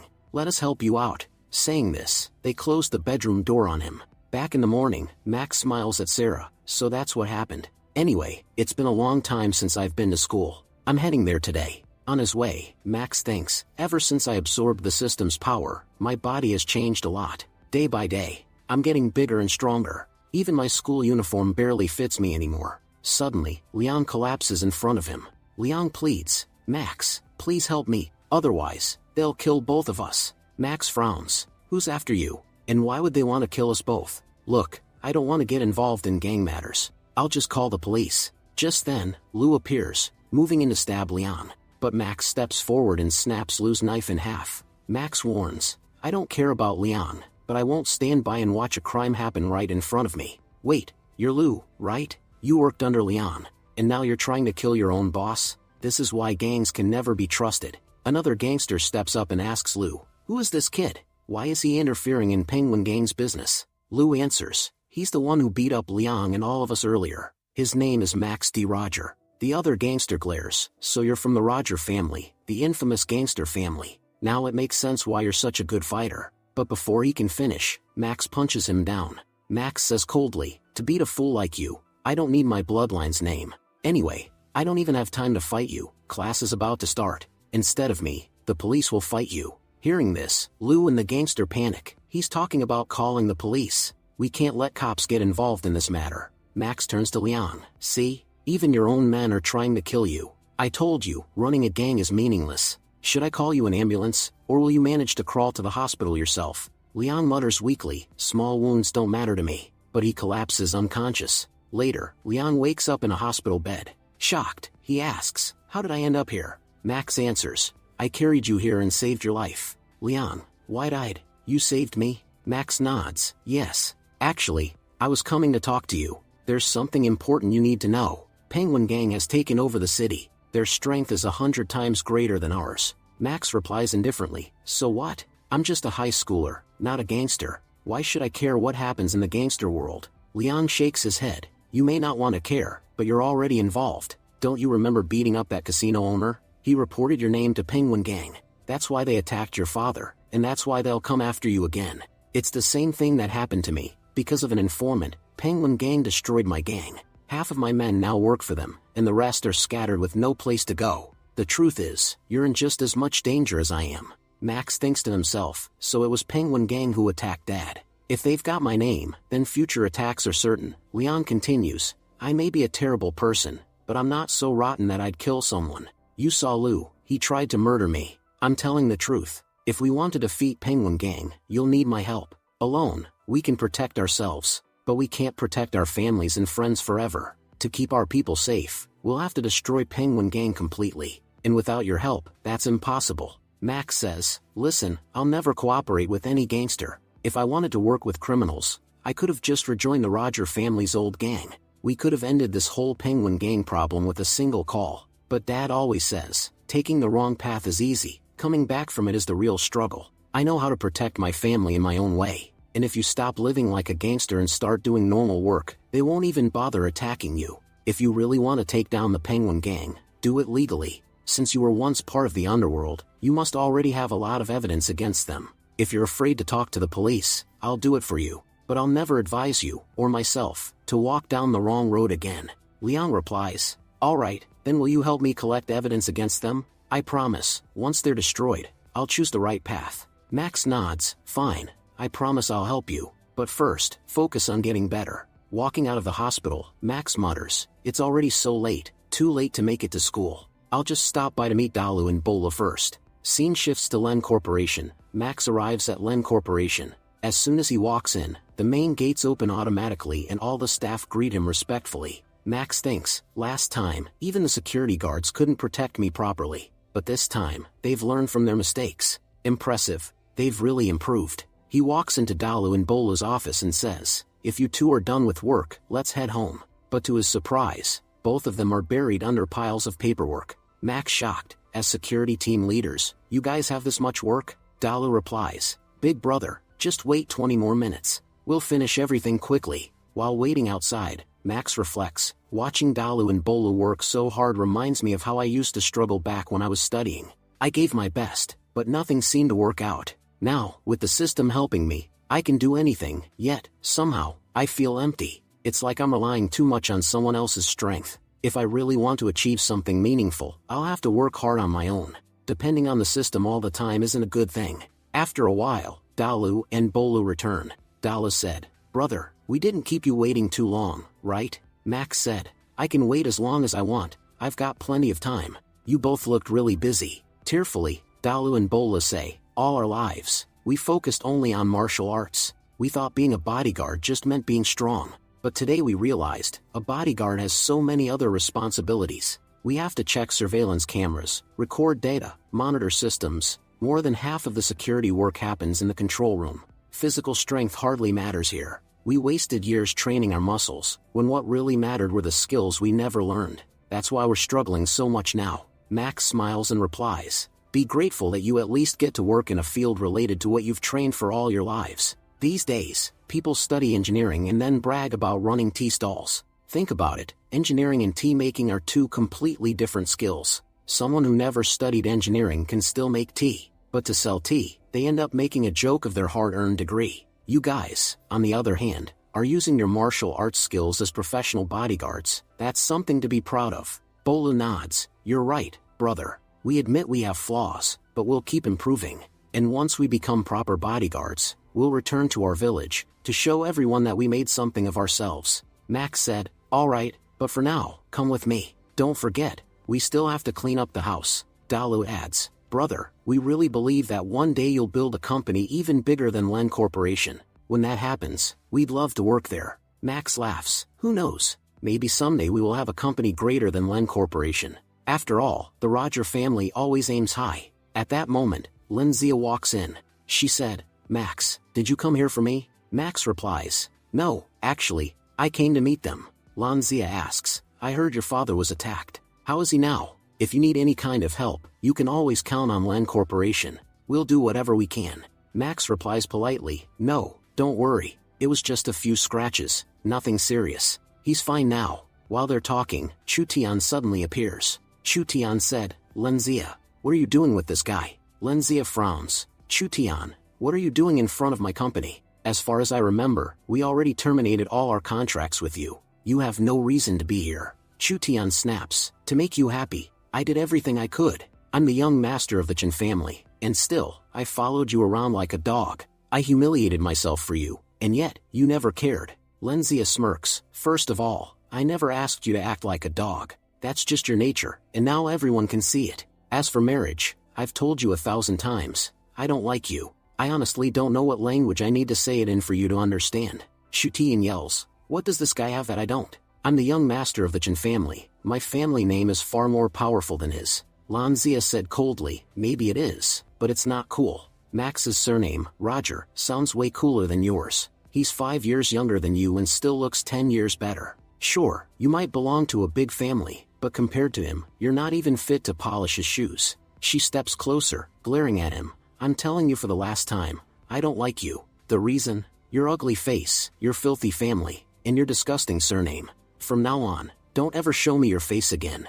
Oh, and in case you're curious about my future, Max and I are getting engaged soon. We'll make sure to send you an invitation. Max was thinking to himself, well, everything she said sounds fine, but when exactly is our engagement supposed to happen? And why wasn't I ever asked about it? He sighed and muttered, the young miss of the Len family is in danger. Isn't it my duty as her bodyguard to protect her? As he walked forward, Dalu and Bola stepped in, warning him, Mr. Chen, God gave you 2 hands and 2 legs so you could walk away safely. Don't make us throw you out, it won't be pleasant. Chu Tian glared at them. I listened to your young miss because of Len Corporation, but that doesn't mean I have to listen to her bodyguards. Touch me, and you'll regret it. Lenzia walked up with a teasing smile. Max, why do you look so nervous? Max replied, you're talking about getting engaged to me, and you expect me not to be nervous? Lenzia laughed. Relax. I only said engagement, not marriage. Engagements these days break faster than a thin thread. It's nothing serious. Max thought, great, first, I was only supposed to pretend to be her boyfriend for a few days, and now it's turned into an engagement? Why do I feel like I've gotten involved with the wrong girl? Meanwhile, Chu Tian was fuming elsewhere. That damn Max ruined everything. When I was negotiating marriage with the Len Corporation, I took an $80 million loan from them. If I had married into their family, they'd never have dared to ask for it back. But now that the engagement is broken, they're demanding the money, and I've already spent it all. He clenched his fists in frustration. I'm completely trapped. I borrowed money from my father, claiming it was for my future with Lenzia, but I spent it all on girls and luxury trips abroad. I even secretly borrowed from Len Corporation itself. How the hell am I supposed to pay either of them back now? His eyes hardened. No matter what, I must marry Lenzia. My father might forget the money eventually, but 80 million? I'll never be able to repay that in my lifetime. Scene shifts to hospital. Max visited his father in the hospital. His father smiled weakly. I'm feeling much better than before. I'll be discharged soon. But Max insisted, Mom, Dad, please stay here a few more days. It's safer in the hospital. He then explained the entire situation with the Penguin Gang, how they were connected to the recent attacks and murders. No one would dare attack a hospital. As long as you're here, you'll be safe. I'll come for you once I've solved this case completely. Don't worry about the hospital bills. There's enough money in this card to cover the entire year. If more is needed, I'll take care of it. His father frowned. But you're still a student, Max. Where did you get all this money? Max chuckled awkwardly. I'm currently pretending to be Lenzia's boyfriend. She pays me quite well for it. You could say it's like my part-time job. His mother smiled softly. Ah, so that's why that girl always waits for you outside our house. I see now. But, son, you don't need to pay for us. Keep that money for yourself. Max protested. But Mom, how will you pay the hospital fees? She replied. We have enough savings to manage our lives comfortably. Use that money to build your future instead. Just promise me, solve this matter quickly, and please, don't do anything reckless. Max smiled reassuringly. Don't worry, Mom, Dad. Nothing will go wrong. Outside the hospital, Max turned to Leon. We should start executing our plan against the Penguin Gang. Leon nodded. Agreed. Come to my ward. We'll discuss the plan there. Once inside, Max asked, You look pretty confident. Did you find something? Leon grinned. Yeah, I got word about some beauty salons in the same district as the casino. After our downfall, all of them were taken over by the Penguin Gang. Now those bastards are misbehaving with our female customers, the same ones who've been coming to us for years. I'm furious. If we can record what they're doing, we can expose them.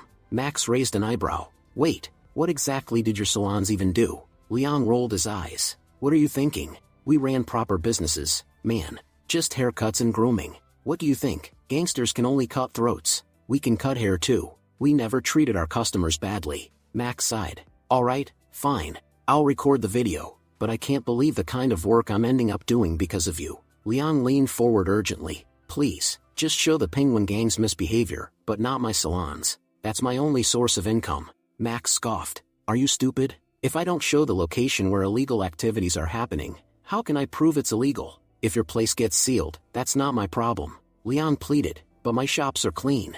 I've only ever cut hair there, nothing else. The problem is, I don't even know what those Penguin Gang thugs are doing inside now. If they're running shady business, my salons will be shut down for nothing. Please, I'll even give you a share of my income. Just save them somehow. I'm not doing this just for myself. I ran that gang for 10 years, gave jobs to my brothers, men who knew nothing but fighting and pickpocketing. They're uneducated, but I tried to help them live straight lives. Without those salons, they'll have no way to survive. I can move on the right path, but I don't want them to fall back into crime. Max frowned and asked, What exactly do you want from me, Leon? Why do I feel like you're trying to convince me to help your gang get back what the Penguin Gang took from you? And what guarantee do I have that once Penguin Gang is gone, you and your men won't go back to doing the same dirty work? Leon quickly shook his head. No, I swear, we'll never go back to crime again. Just this once. Max, please help us. Max scoffed. This is exactly why I can't stand gangsters. Now that you're the one suffering, you suddenly think it's unfair. But have you ever thought about how many innocent families your kind has destroyed? You're crying over one lost shop, but how many small businesses did you crush just because they couldn't pay your so-called protection fees? Did you ever think about their pain? He took a step closer, his voice firm. What's happening to you now is karma, the curse of those people, and you'll have to face it. I agreed to help you only because I want to clean things up, not to stoop down to your level. Leon lowered his head, ashamed. You're right, Max. I admit every wrong I've done, but I swear, from now on, I'll never do anything illegal again. I just want to help my brothers find honest work. I'm bringing them back together, not to rebuild a gang, but to rebuild their lives. Max sighed. Look, Leon, I want to believe you, but I can't fully trust your words yet, and I'm not interested in taking a share of your salon either. From now on, I'll be the leader of your lovely gang, only to make sure your men walk the right path. After that, the lovely gang will be finished for good. Leon smirked faintly. Fine, I've got no problem calling you boss. Should I start calling you Big Brother Max? Max waved his hand. No, none of that nonsense. I said I'll lead the gang, but only for good deeds. Anyway, I'm heading out for some investigation. Later, Max, along with Dalu and Bolu, reached outside Liang's old salon. There, they spotted a member of the Penguin Gang harassing a female customer. Max clenched his jaw. These guys are disgusting. Harassing women in broad daylight. He turned to Dalu. Record his behavior immediately. I'm going to help that girl. Max rushed forward. Hey, is this how your salon treats customers? By harassing women? The gangster sneered. Who the hell are you, kid? I'm talking to this lady. What's your problem? Wait a minute. Max D. Roger, right? Someone's put a nice price on your head today. Guess you're done for. Max smirked coldly. Then you better bring at least 100 men if you want a chance. Because the storms that blow away your homes aren't even strong enough to dry my underwear. The thug froze for a second, startled by Max's confidence. Damn, the way this guy talks, he's dangerous. I don't think he's bluffing. Fighting him now would be a mistake. Just then, a group of Penguin Gang members burst out of the salon. Brother Dong, that's Max D. Roger, the guy we were paid to kill. Looks like he came here to die himself. Dong shouted nervously, no, we're not fighting him now. We don't have enough men. The gang quickly backed away. Wait for us, Max. Next time, we'll come back with a full army. Max called out as they fled, bring your army. Bring the military if you want, it won't make a difference. Going up against Max D. Roger is a death wish. Bolu, wide-eyed, muttered, brother, where do you even come up with these epic lines? Max chuckled. Bolu, remember this, great action always needs great dialogue. Without it, the story just doesn't hit right. Anyway, now we have proof of their crimes, but it's not enough. We'll need to dig deeper. Scene shifts to Chu Tian's office. Chu Tian walked into his office only to find his father waiting inside. Chu Tian said, Dad, what are you doing here? His father said, you borrowed $80 million from Len Corporation. When were you planning to tell me about that? Chu Tian's eyes widened in shock. How did you find out? His father replied, because Miss Len herself called me, demanding repayment. Where did you blow all that money, son? You didn't use a single dollar for the company. I know you too well. You wasted it chasing women, didn't you? Chu Tian tried to speak, but his father continued coldly, anyway, what's done is done. Tell me, how do you plan to fix the mess you've created? Chu Tian pleaded, Dad, please help me. His father snapped, I may be the company president, but that doesn't mean I can move funds however I like. Your uncle is always waiting for a chance to take my position. One wrong move, and it's over for me. You're asking me to pull $80 million out of company funds? Forget it. I love you, but I love my position more. Chu Tian looked desperate. Then what am I supposed to do now? His father's tone turned coldly practical. I told you years ago, your only solution is Len Zia. If you can win her over, Len Corporation will never ask their son-in-law for repayment. Chu Tian groaned. But Dad, she's not some random girl I can impress by flashing money around. His father smirked. Who said you could win her over the easy way? You don't have anything that could attract a woman like her, not your looks, not your power, not your brains. But if you use dirty tricks, the situation might change. Chu Tian frowned and asked, Dad, what exactly are you trying to say? His father leaned back in his chair, speaking coldly. Kidnap Len Zia. You already know what to do after that. Because of Len Corporation's reputation, they'll never let this scandal leak. And once you've been with her, she'll have no choice but to marry you. Chu Tian's eyes widened in shock. All right, Dad. I'll contact the Penguin Gang right away and tell them to grab Len Zia. Scene shifts to Officer Wang, who's sitting with Max's report in hand.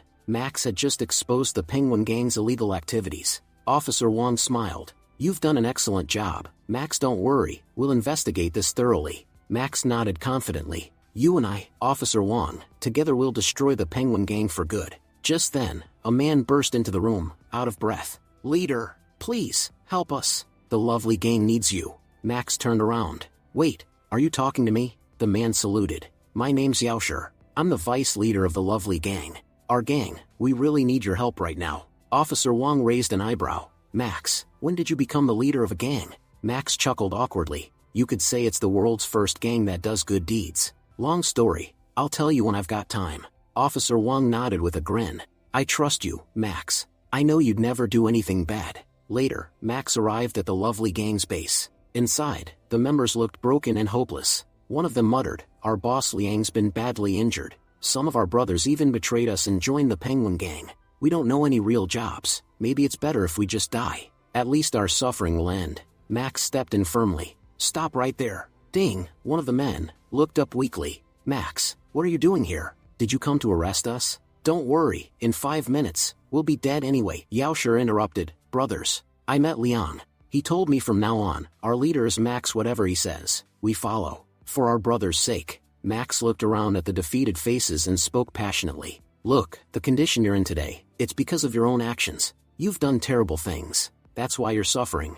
But it's also true that your parents depend on you. Taking your own life isn't the solution. Do you want your families to starve after you're gone? One man shouted bitterly, easy for you to say, Max. You're educated. You have a future. We're criminals. No company would even hire us as janitors, let alone security guards. At least when we did dirty work, we could feed our families. Better to die than watch them starve. Max's tone softened. You think I'm here to look down on you? Not at all. I just don't understand how men like you, who clearly don't have courage, ended up becoming gangsters. Look, I came here to help you become better men. If you follow my lead, I promise your lives can change. Why assume that every gang must be evil? He took a step forward and declared, from now on, we'll build a new kind of gang, one that helps people. We'll fight for good. One day, everyone will say, the lovely gang, those guys are sweet and honorable. Meanwhile, we see Lenzia driving up a steep hill, frustrated. Ugh, this stupid cheap car. Max told me to buy this junk, and now it can't even climb a slope. She slammed the gear stick in frustration, and it snapped. The car rolled backward and crashed into another vehicle. The angry driver stepped out, shouting, "Hey, don't you even know how to drive?" Lenzia, embarrassed, replied, "I'm so sorry, my car just stopped working. I'll pay for all the damage, I promise." In her mind, she fumed, "I'm throwing this piece of trash car in the junkyard. Why does this company even make such garbage?" But the man smirked. "Oh, you don't have to worry about paying. Once I take you, I'll recover more than enough." Before she could react, he struck her, and Lenzia fell unconscious. Back with Max and the gang, Yaosher asked, "Leader Max, how are we supposed to become better people? What's your plan?" Max replied, "Listen, you've all committed crimes. That means no one's going to hire you. So we have only one option left. We start our own business." He smiled confidently. "I have an idea. We'll open an internet cafe. Think about it. Internet cafes are places where people often get into fights. If you guys are there, no one will dare cause trouble. Gamers can come, play peacefully, and enjoy themselves. It'll be good business, and a good deed." He crossed his arms. "Once Liang recovers, I'll talk to him about this plan.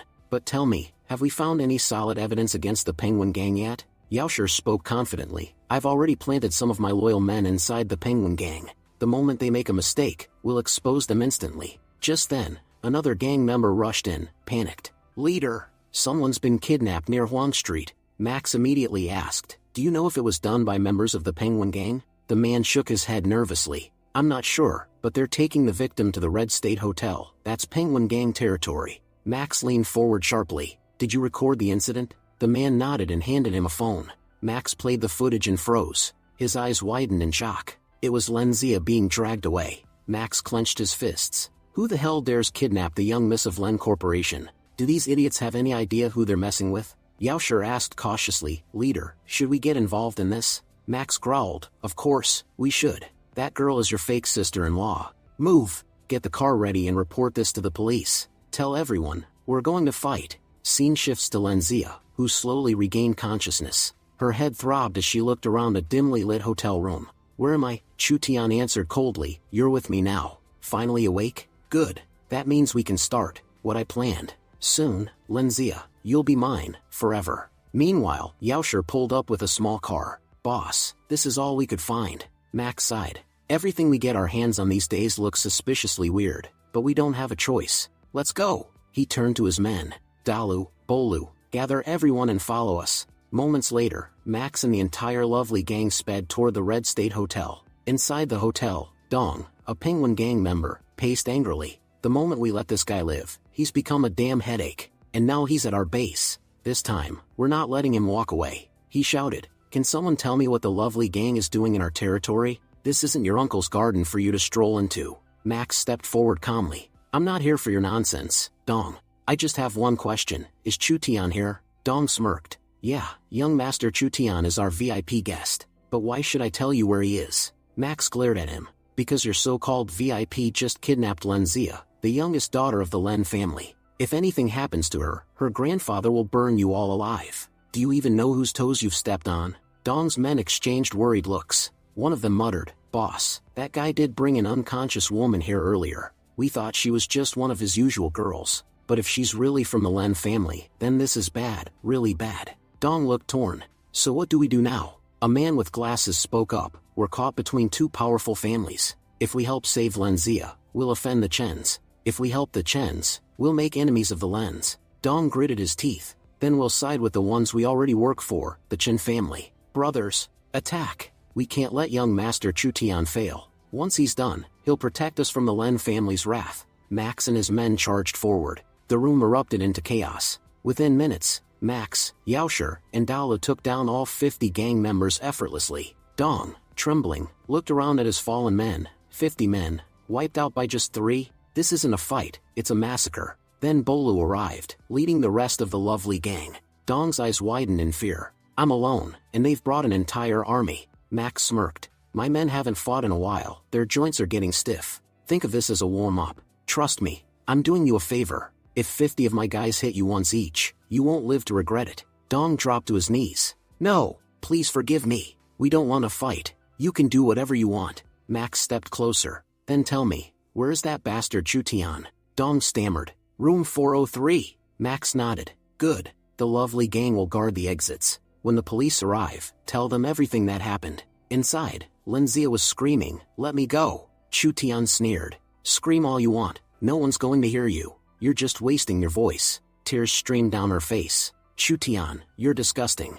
I knew you were vile, but I didn't think you'd fall this low. If you dare touch me, my grandfather will destroy you. Chu Tian laughed darkly. You think I'm a child? The Len family loves their reputation more than they love you. Even if I do whatever I want here, no one will ever find out. And in the end, they'll have no choice but to marry you to me. He stepped closer. Now stop pretending and cooperate, unless you want this to hurt more. Lenzia cried out, Max, Grandpa, someone please help me. At that moment, the door burst open. Max stormed in and shouted furiously, get away from her, you animal. Before Chu Tian could react, Max punched him hard across the face, sending him crashing to the floor. Chu Tian yelled in rage, even my father never hit me. How dare you? Max hit him again, silencing him. Chu Tian spat blood, gasping, you'll pay for this. Max, you'll pay dearly. Lenzia, sobbing with relief, threw her arms around Max. I was so scared. Max held her protectively. It's okay. You're safe now. But while Max was comforting her, Chu Tian seized the chance to escape through a back door. Max shouted, he's getting away. Follow him. Don't let him escape. Later, Max met with Officer Wang to file a report. Officer Wang said, I'll investigate everything personally. Miss Lenzia, can she record her statement? Max replies, she's still in shock right now, but she will later. I'll bring her to you myself. Then Dalo ran in, out of breath. Boss, that scumbag got away. He slipped through the alleys. I lost him. What should we do now? Max sighed. The Chen family is powerful. They'll probably use their influence to erase every piece of evidence. To bring them down, we'll need to find another way. For now, everyone go rest. We've done enough for one day. That night, as Dalu was about to head home, a police officer approached him. Officer Wang sent me. I have bad news. The Chen family has used their connections to file a case against Max. The police will come to arrest him soon. Dalu's eyes widened in shock. What? After everything he's done to save her? Dalu muttered to himself, if that's true, I need to inform the boss immediately. Meanwhile, at the Len family mansion, Grandpa Len was fuming with rage. That bastard Chu Tian dared to kidnap my granddaughter? Looks like he's grown tired of living. Slamming his cane on the ground, he barked into his phone. I want 200 men ready immediately. Tonight, I'll destroy the entire Chen family. Just then, Miss San hurried in and pleaded, Grandpa, please calm down. We can't break the law like this. If you do, you'll destroy everything our ancestors built. Grandpa roared, what's the point of building such a massive empire if I can't even protect my own granddaughter? If we don't use our money for revenge, then what's the use of having it? Max stepped forward, trying to steady the situation. Sir, we'll go through the proper channels. We'll report everything to the police. That scumbag Chu Tian was trying to record an explicit video of Lenzia, but the fool didn't realize he was recording evidence against himself. Grandpa's face softened with a grim smile. Max, you did well bringing that camera. Once that bastard is in prison, how long he stays there will depend on me. Max's phone suddenly rang. It was Dalu. Boss, bad news. Chu Tian filed a false report against you. He told the police you tried to murder him. And you know how powerful the Chen family is. The cops are on their way to arrest you. Hanging up, Max clenched his jaw. Damn it. Since Lenzia hasn't given her testimony yet, our case wasn't officially filed. That bastard used the delay to strike first and file against me. Lenzia asked anxiously, then what do we do now, Max? Max took a deep breath. He thinks we don't have evidence. But what he doesn't know is that we have everything we need. Even if they arrest me, they won't be able to hold me for long. Just then, Officer Wang called. Max, listen carefully. The police are coming to arrest you. Chu Tian's using some very dirty tricks, and since the police department receives heavy funding from the Chen family, they won't listen to your side. I spoke up for you, but they removed me from the case. They know I'll never let them frame you. You're the only one who has solid evidence against Chu Tian. Don't hand it over to anyone yet. Many senior officers are in the Chen family's pocket. When they arrest you, don't resist. Let them take you quietly. Once you're in custody, the Len family will officially file their case. When two of the city's most powerful families go head-to-head, the higher authorities will have no choice but to convene an emergency meeting. That's when you'll reveal the evidence, in front of everyone. Once that happens, the Chen family won't be able to escape justice. Max replied calmly, "Thank you, Officer Wang. Don't worry, everything will go exactly as planned." Moments later, police cars screeched to a halt outside the Len residence. Grandpa Len stormed out, furious. "How dare they come here to arrest my granddaughter's savior? I'll have them all fired." Max stepped forward and placed a reassuring hand on his shoulder. "Grandpa, please." Even a lion takes a few steps back before it leaps forward. "We're about to bring down the Chen family. Let's give them a moment to think they've won." Grandpa paused, then nodded reluctantly as Max was led away in handcuffs. At the station, Max was escorted into the interrogation room, where Deputy Lee, a loyal dog of the Chen family, awaited him. Deputy Lee slammed his hand on the table. "Because of you, young Master Chu Tian lost a tooth. Do you realize you've committed a second-degree assault? You could spend 10 years in prison." Max leaned back, unfazed. "Are you interrogating me or accusing me? Looks like the Chen family only told you half the story." "Yes, I hit him. I beat him like a dog. But do you even know why?" Lee frowned. "What are you talking about?" Max continued, his tone sharp. "You know the Len family, right? That bastard kidnapped their daughter. If someone kidnaps my girlfriend, do you expect me to sit quietly and clap for him?" Lee's expression faltered. "Wait, he kidnapped Miss Len?" Before Max could answer, Officer Wang entered. "Yes, it's true. I'm a witness. She was kidnapped." Deputy Lee, still skeptical, said, "Without solid evidence, no case can stand. Has the Len family even filed a report?" At that exact moment, the city police chief called Deputy Lee. His voice was tense. "Get to the conference room immediately. The Len family has just filed an official case. Their daughter was kidnapped by Chu Tian. Two of the city's biggest families are now in direct conflict. We need to discuss this immediately." Lee froze. "So it's true, Len Zia really was kidnapped?" The chief replied, "Yes. Now move, Lee. We don't have time." Lee rushed out of the interrogation room. Max turned to Officer Wang. "What's going on, officer?" Wang smiled faintly. "Exactly what we planned. The Len family filed their case at the perfect time. Now that both families are clashing, the entire police force will hold a meeting.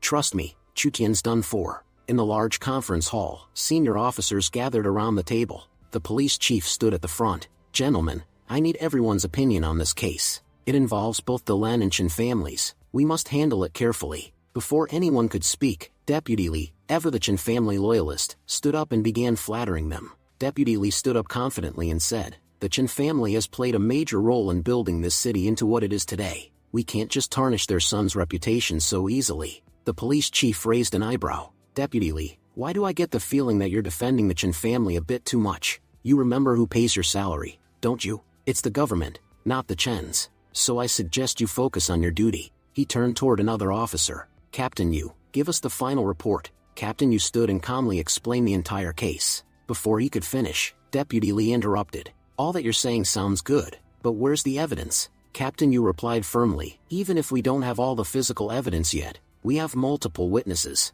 Many people saw the kidnapping of the Len family's daughter. They also saw Chu Tian fleeing the scene." Just then, the meeting room doors burst open. Mrs. Chen, Chu Tian's mother, stormed in furiously. "Deputy Lee, you know my son is innocent. How dare you let them file a case against him?" Deputy Lee tried to calm her down, whispering, "Madam, please, the police chief is here. I can't say anything right now." But Mrs. Chen refused to listen. Captain Yu frowned. "Madam, please wait outside. This is an official meeting." She glared at him. "You're just a low-ranking captain. You can't stop me. I came here to speak to Deputy Lee." The police chief stood up, his tone cold. "So, Deputy Lee has become that important now, huh? Well, I am the chief of police here. Tell me, Mrs. Chen, what exactly do you want? I don't care if you belong to the Chen family or any other. If you interrupt this meeting for even one more second, I'll make sure you end up in jail, whether your son does or not. Now, get out of my conference room." He signaled to the guards, and Mrs. Chen was escorted out forcefully. Moments later, Officer Wang entered. "Chief, Miss Len Zia has arrived, and she's brought all the evidence with her." The chief nodded. "Good, bring her in immediately." Len Zia walked in, composed but firm. "This is the DNA report. The hair found at the place where I was held matches Chu Tian's. These are photographs taken by bystanders at the scene. And here," she placed a pen drive on the table, "is a video Chu Tian recorded to blackmail me. You can clearly see him and hear his voice, explaining exactly what he intended to do." Officer Wang reviewed the material, then looked up. These are solid, irrefutable pieces of evidence. Thank you, Miss Lenzia. Because of you, this case is now officially solved. The guilty will not escape justice. Lenzia asked softly, so what happens now? Officer Wang replied, now that Chu Tian's crime has been proven, Max will be released immediately. Her eyes brightened. Then, can I take Max home? Officer Wang smiled. Yes, you may. Unbeknownst to them, Mrs. Chen had overheard everything before leaving. Later, back at the Chen Corporation, she rushed into her husband's office. Our son, Chu Tian, is in serious trouble. Mr. Chen frowned. Calm down. I already spoke to Deputy Li, he'll take care of it. She shook her head. No, you don't understand. I went to the police station myself. The chief was there, and Lenzia presented all the evidence in front of everyone.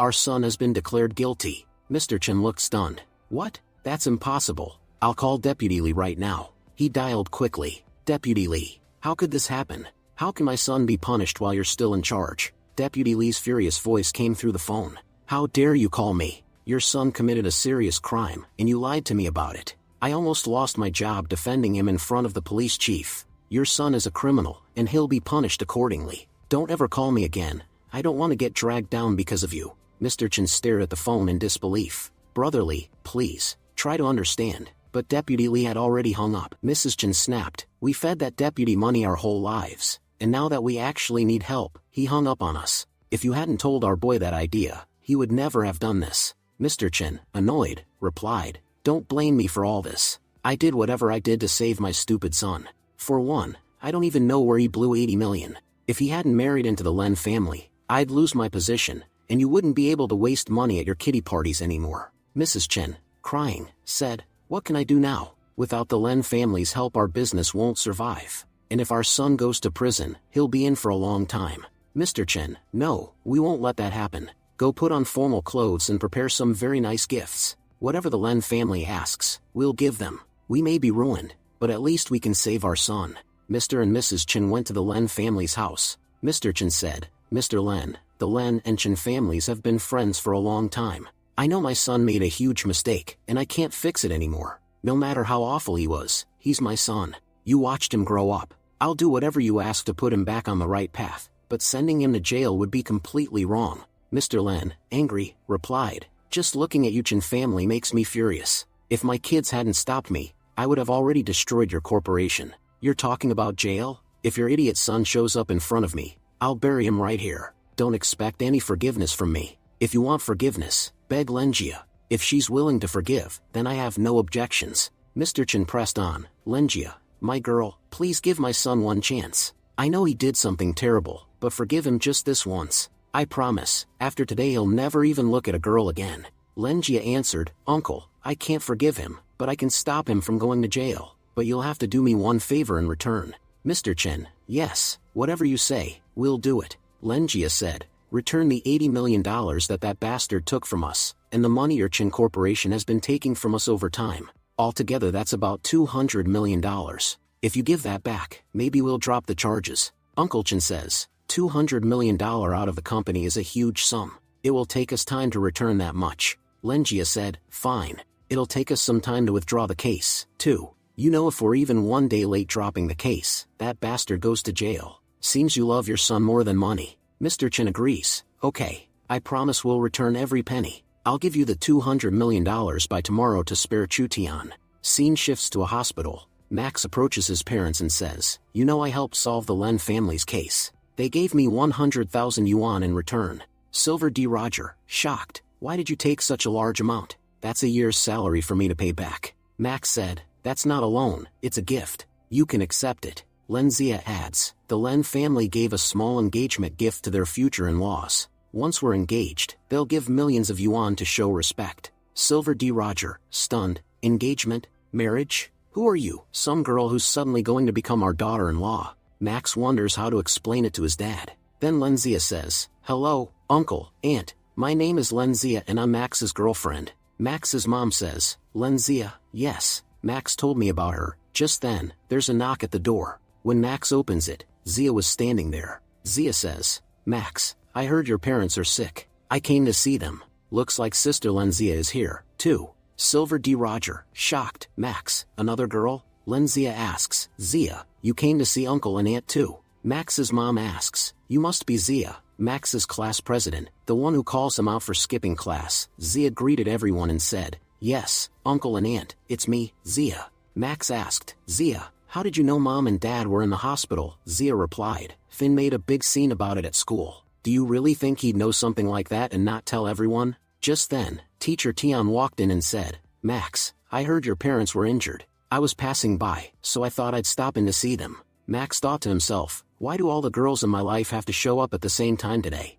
Zia and Zia whispered, even the teacher is here now. While they were talking, there was another knock on the door. Max sighed, thinking, oh no, not again. Who is it this time? Luckily, it was just a nurse bringing in medicine. Max thought, good, at least it's just the nurse. I was afraid it might be another girl. After a while, all the girls said goodbye to Max and left. Silver D. Roger said, Max, come here. I get the feeling you really like Sarah, but today you've opened my eyes, showing me all your girlfriends at once. I stopped you from becoming a gangster, and instead, you've become a ladies' man.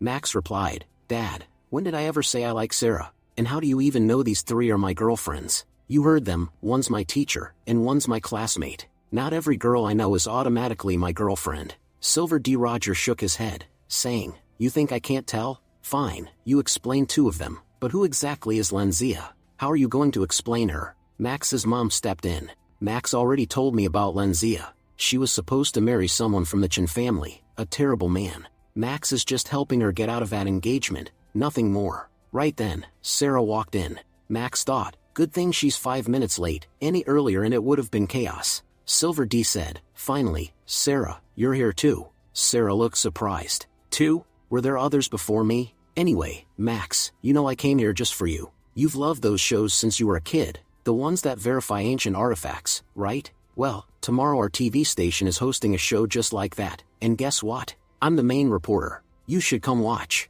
Excited, Max said, treasure hunting? That's my favorite show. Seeing it live would be amazing. Sarah smiled. So, you're coming, right? Max nodded. Of course, I'll be there. The next day, the scene shifted to the TV station. Many people had brought their treasures to be verified. One man asked another, brother, what did you bring today? The man smiled proudly. I've brought a porcelain pot. Another man commented, the true value of porcelain depends on its age. May I ask how old your pot is? The first man replied, I took it to a master, and he told me it's from the Song dynasty. Everyone gasped in excitement. The Song dynasty? That's ancient. You could easily get 600,000 yuan for that. Just then, a master stepped forward and said, this porcelain pot is not from the Song dynasty. The owner got annoyed. Don't talk nonsense. This is a rare treasure. I already had it checked by an expert. Sarah announced, Max, the show is about to start. Go find a good spot to watch. Tell me which view is best. Max replied, got it, Sarah. As Max stood among the audience, he noticed the two men arguing. The master said, this pot isn't that valuable, but I can still offer you 150,000 yuan for it. The owner shouted, sell something worth 600,000 for just 150,000? Do you think I'm stupid? Max thought, if only I knew more about antiques, I could make a lot of money from shows like this. Suddenly, his system spoke, you've been granted the appraisal skill. To appraise an item, you'll need to spend 20 points. Max thought, right, I completely forgot about my ChatGPT system, it has knowledge from all of history up to today. He started scanning the porcelain pot. Max realized, this pot isn't from the Song dynasty, but that doesn't mean it's worthless. It actually has a pretty high value. The owner said confidently, you'll all see soon enough. When the truth comes out, everyone will know the real worth of this pot. The master replied, I gave you a fair chance, but I guess fate has decided you'll leave empty-handed today. Sarah then announced the contestant's name. Up next is Mr. Jazin. He claims to have a pot from the Song dynasty. The crowd murmured, wow, that must be the most valuable item today. It could sell for at least 600,000 yuan.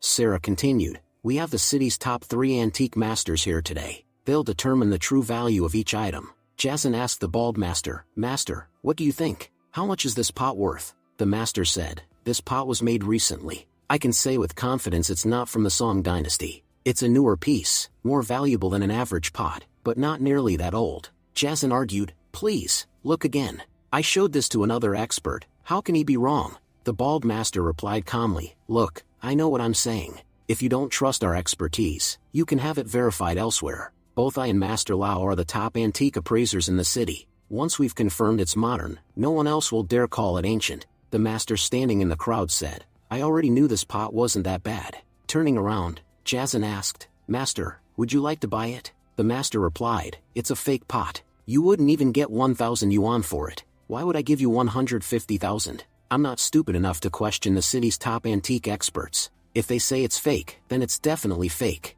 The bald master nodded. He's right, this pot is worthless. Just then, Max stepped forward and said, I'll buy this pot for 8,000 yuan. Jason's face lit up. I'll gladly sell it to you. Everyone around laughed. What an idiot. Who buys a fake item like that? Later, when the show ended, Sarah said, Max, I didn't want to interrupt you earlier, but why did you buy that fake thing? Max smiled. Don't worry, Sarah. I'm going to make a lot of money off this pot. A bit later, Max spotted the two antique masters passing by. Masters, could I show you something? Master Zhu glanced at him. Kid, we already told you, it's a fake pot. We were just wondering why you wasted money on it. Max said confidently, yes, I know it's not from the Song Dynasty, but it's still a very rare piece. Master Baldy shook his head. No, it's not rare at all. You can find 1,000 of these in the market for 100 yuan each. You wasted your money buying a 100 yuan pot for 8,000. Max replied, if you'd noticed what's written on the bottom, you wouldn't say that.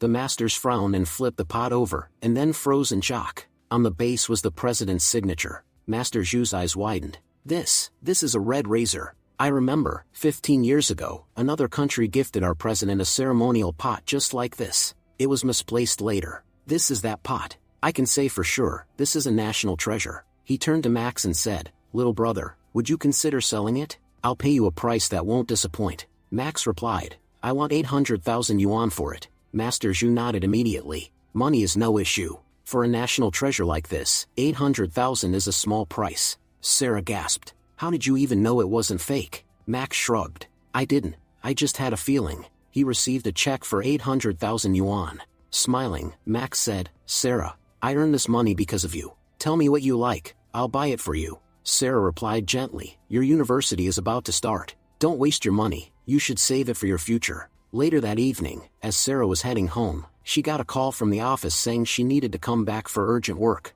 She told Max, something came up. I have to go back to the office. Please take care of yourself on your way home. While Max was walking home, he spotted teacher Tian sitting in a cafe with a man. Max thought, who's that guy with her? He's really handsome, maybe he's her boyfriend. Let's find out. He quietly sat at the table behind them and listened. They were talking about marriage. Teacher Tian said, you should think about your own marriage. I'm not planning to get married right now. The man said, but who's going to explain that to mom? I won't lie for you, you'll have to tell her yourself. Max suddenly stood up and shouted, you can't force Teacher Tian to marry you. Both of them turned in surprise. Teacher Tian exclaimed, Max, what are you doing here? The man grinned, misunderstanding the situation. Ah, now I see why you refused to marry, you already have a boyfriend. Max was confused. Why does he look so happy thinking I'm her boyfriend? Max asked, wait, you're not Miss Tian's boyfriend? The man laughed. No, of course not. I'm her brother, Tian Wu. Shocked, Max said, you're her brother? Tian Wu smiled. Yeah, look, even our hair color matches. Max scratched his head. Oh, sorry, I'm not her boyfriend, I'm her student. I thought you were trying to force her into marriage, so I stepped in. Teacher Tian explained, yes, Max is my student. Tian Wu teased, a teacher-student love story? Sis, that could ruin your reputation. Teacher Tian frowned. He's just my student, nothing more. I'm not dating anyone. Tian Wu said, oh, I see. Sorry for the misunderstanding. He then left to return to his hometown. Max chuckled. Your brother really wants you to get married quickly. He didn't even want to leave without making sure of it. He asked, Miss Tian, where are you going now? She replied, of course, I'm going home. Max looked at his watch. It's already 11 p.m. It's not safe to go home alone this late. Let me walk you. Teacher Tian smiled slightly. I don't need a bodyguard from my student. Go home, it's late. Max insisted. No, I won't rest until I know you got home safely. As they walked, Max suddenly noticed flames nearby. He gasped, the Renten Mall, it's on fire. How did such a huge blaze start? Outside the burning mall, people were crying and panicking. An elderly woman sobbed, my grandson is trapped inside. Max rushed to her. Where was your grandson when the fire started? The grandmother said, we were on the 5th floor when it happened. Everyone was being evacuated, and we got separated. He's probably still on the 5th floor. A firefighter shouted, the stairways only reach up to the 4th floor. There are still many people trapped on the 5th and 6th floors. We can't get to them. Another firefighter added grimly. 3 of our men already tried to reach the 5th and 6th floors, but they were knocked unconscious by the smoke. The captain shouted over the roaring flames. Are even the protective suits failing? One firefighter coughed through his mask, replying, yes, sir. It's too hot upstairs. The heat is so intense that even the gear isn't working. Just then, Captain Yu arrived. Captain Lau, have all the people been rescued? Captain Lau shook his head grimly. No, Captain Yu. The fire's spreading fast. There are still people trapped on the upper floors. Yu asked urgently. How many? Lau answered. From what we can tell, at least 4 people are still stuck. There's no clear way to reach the 5th and 6th floors. Yu thought for a moment. What if we use helicopters? Lau sighed. It's not that simple. Getting a helicopter here this quickly is nearly impossible. Listening to their conversation, Max clenched his fists. He thought, life always gives us 2 choices, stand back and watch, or step up, fight, and win. Dad always told me, if you ever get a chance to do the right thing, never back down. Just then, his system voice echoed, Host, I'll assist you. For 15 minutes, I'll create a protective vacuum field around you. The flames won't touch you during that time. Max smiled faintly. 15 minutes, that's more than enough. Teacher Tian called out anxiously, Max, what are you doing? The old grandmother added, Son, don't risk your life. Please. But Max didn't stop. He grabbed a spare firefighter uniform, suited up, and started climbing the emergency stairwell. Moments later, he smashed through a window and leapt into the blazing 4th floor. Captain Lau yelled, Who let that kid go in there? There are already 4 people trapped. Now he's added himself to the list. Another firefighter replied, Sir, he moved so fast we couldn't stop him. Inside, Max activated the vacuum shield. The fire around him distorted and faded. The heat couldn't reach him, and no smoke entered his lungs. Still, the temperature was dangerously high, and visibility was nearly 0. Then the system spoke again. Host, you also have the biosignal detection ability. Use it to sense life forms within a 100-meter radius. Max nodded and activated the skill. At once, glowing outlines appeared in his vision, 3 life signals on the 6th floor. Boosting his strength, Max smashed through the floor and climbed up to the 6th level. There, he found an elderly man coughing weakly. The man gasped, There's a little boy here. He passed out from the smoke. Max knelt down and saw the child. That must be the grandmother's grandson. I can get out easily using my vacuum field, but they'll never survive this heat. I'll have to take a huge risk. He gathered debris, broke down a section of wall, and yelled down to the firefighters below. I've found 3 survivors, but there's no way down. Set up large air cushions immediately. We're jumping. Captain Lau shouted back. Are you insane? Air cushions only work up to the 3rd or 4th floor. You're on the 6th, and with 3 people? If you miss the target, you'll all die. Captain Yu turned to him. Lau, trust him. This kid isn't ordinary. I've seen him do incredible things before. Reluctantly, Lau ordered, deploy the air cushions. The team scrambled into action. Max turned to the others. Hold on to me tight. Don't let go no matter what happens. Then he leapt from the 6th floor. The crowd gasped in terror as the figures plummeted through the smoke. Moments later, a thud echoed, followed by cheers. Max had landed perfectly, cushioning the fall for everyone. The grandmother burst into tears. Thank you, child. You saved my grandson's life. Captain Yu shouted, Get them oxygen, now. Teacher Tian rushed forward, her voice trembling. Max, you scared me half to death. I thought you were gone. Max smiled weakly. Relax, teacher. I'm fine. Just then, firefighters came running. We found the last missing girl. She was unconscious on the 2nd floor. Captain Lau exhaled in relief. Everyone's safe. We did it. A doctor hurried over to Max. You jumped from a very high floor. Your legs must have taken heavy impact. Please come with us for a checkup. Max waved it off. No, I'm fine. I'm not hurt at all. Teacher Tian frowned. Max, you need to get checked. You were inside that smoke for a long time. You probably inhaled some of it. Max sighed. All right, fine. I'll go for a checkup. You should head home, teacher. She shook her head firmly. What? Are you crazy? How could I leave you at a time like this? Max smiled. You don't have to worry so much about me. She replied softly. Your parents are in the hospital, and I'm your teacher. That makes it my responsibility to look after you right now. As Max was lifted into the ambulance, the doctor asked, Any family members here with him?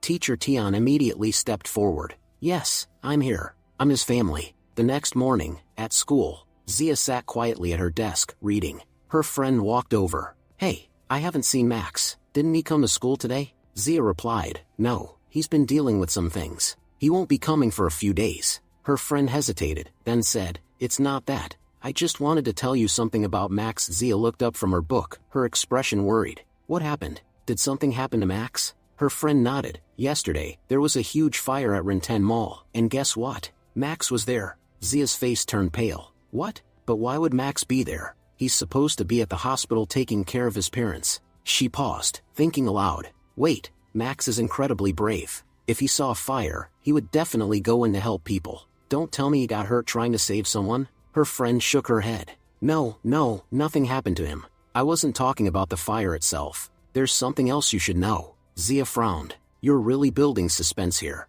Just tell me already. Her friend smirked. Before Max entered the mall last night, around 11 p.m., he was with our teacher, Miss Tian. Zia blinked in disbelief. Miss Tian? Are you serious? Her friend leaned closer, whispering, You know, I've heard a lot of rumors about Max and Miss Tian around school, and now they were spotted together late at night, outside school, looking well, kind of like they were on a date. She pulled out her phone and showed Zia a photo. Look, Miss Tian's wearing this beautiful dress, like she's out for the evening.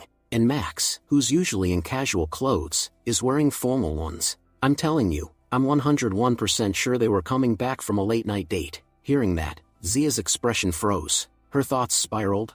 Zia, Sarah, and now Miss Tian too. Her friend tried to comfort her. Hey, calm down. Miss Tian's 26, and we're all just 18.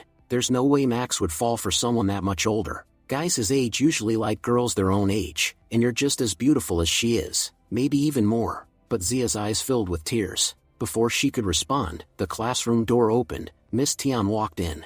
Zia's friend quickly said, I should go. Take care, okay, and slipped out of the room. Miss Tian glanced around. Has Max not shown up today either? Finn raised his hand. Ma'am, I can explain. Miss Tian sighed. No need to explain again. I know Max's parents are still recovering at the hospital. He probably won't be coming for a few more days. Just then, the door burst open. Max walked in, smiling slightly. Sorry I'm late. Miss Tian's eyes widened. Max, what are you doing here? You should be resting. What about your leg? Max replied politely. Thank you for worrying, teacher. My parents were discharged from the hospital this morning, and I'm perfectly fine now. He walked over to Zia's desk. And Zia, thank you for taking care of me all these days. The class immediately erupted with laughter. Bro, you're unbelievable. You've charmed every girl in class, even the teacher. Another teased. Yeah, seriously, what's going on between you and Miss Tian? Miss Tian quickly intervened, her tone firm. Enough. Everyone back to your seats.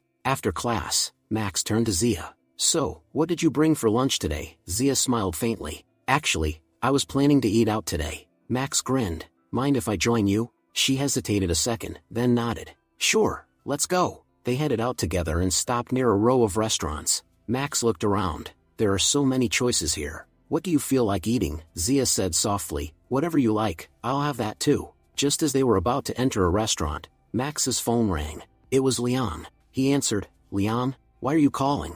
Are you okay? Liang's voice came through the line. Yeah, I just got discharged from the hospital. I came out because I found something important. The Penguin Gang's activity has dropped lately, but I've discovered something huge about them. Max frowned. What is it? Liang said seriously. You know Yuzhen Pavilion, the big pharmaceutical company? They've been secretly funding the Penguin Gang's operations. Max's eyes narrowed. Yuzhen Pavilion, I've heard of them. Liang continued. Remember the last time Chu Tian caused chaos? Yuzhen Pavilion backed him financially. They're helping the gang from behind the scenes. Max replied. Then if we want to bring down Penguin Gang, we'll have to take down Yuzhen Pavilion first. As long as they're funding the gang, it'll never stop. Liang agreed. Exactly. I'll start gathering evidence. If a medical company's supporting a criminal organization, that means they're hiding something serious, and that's why they need protection from gangs like Penguin. After hanging up, Max sighed and turned back to Zia. Sorry about that. Come on, let's eat. Zia studied him carefully.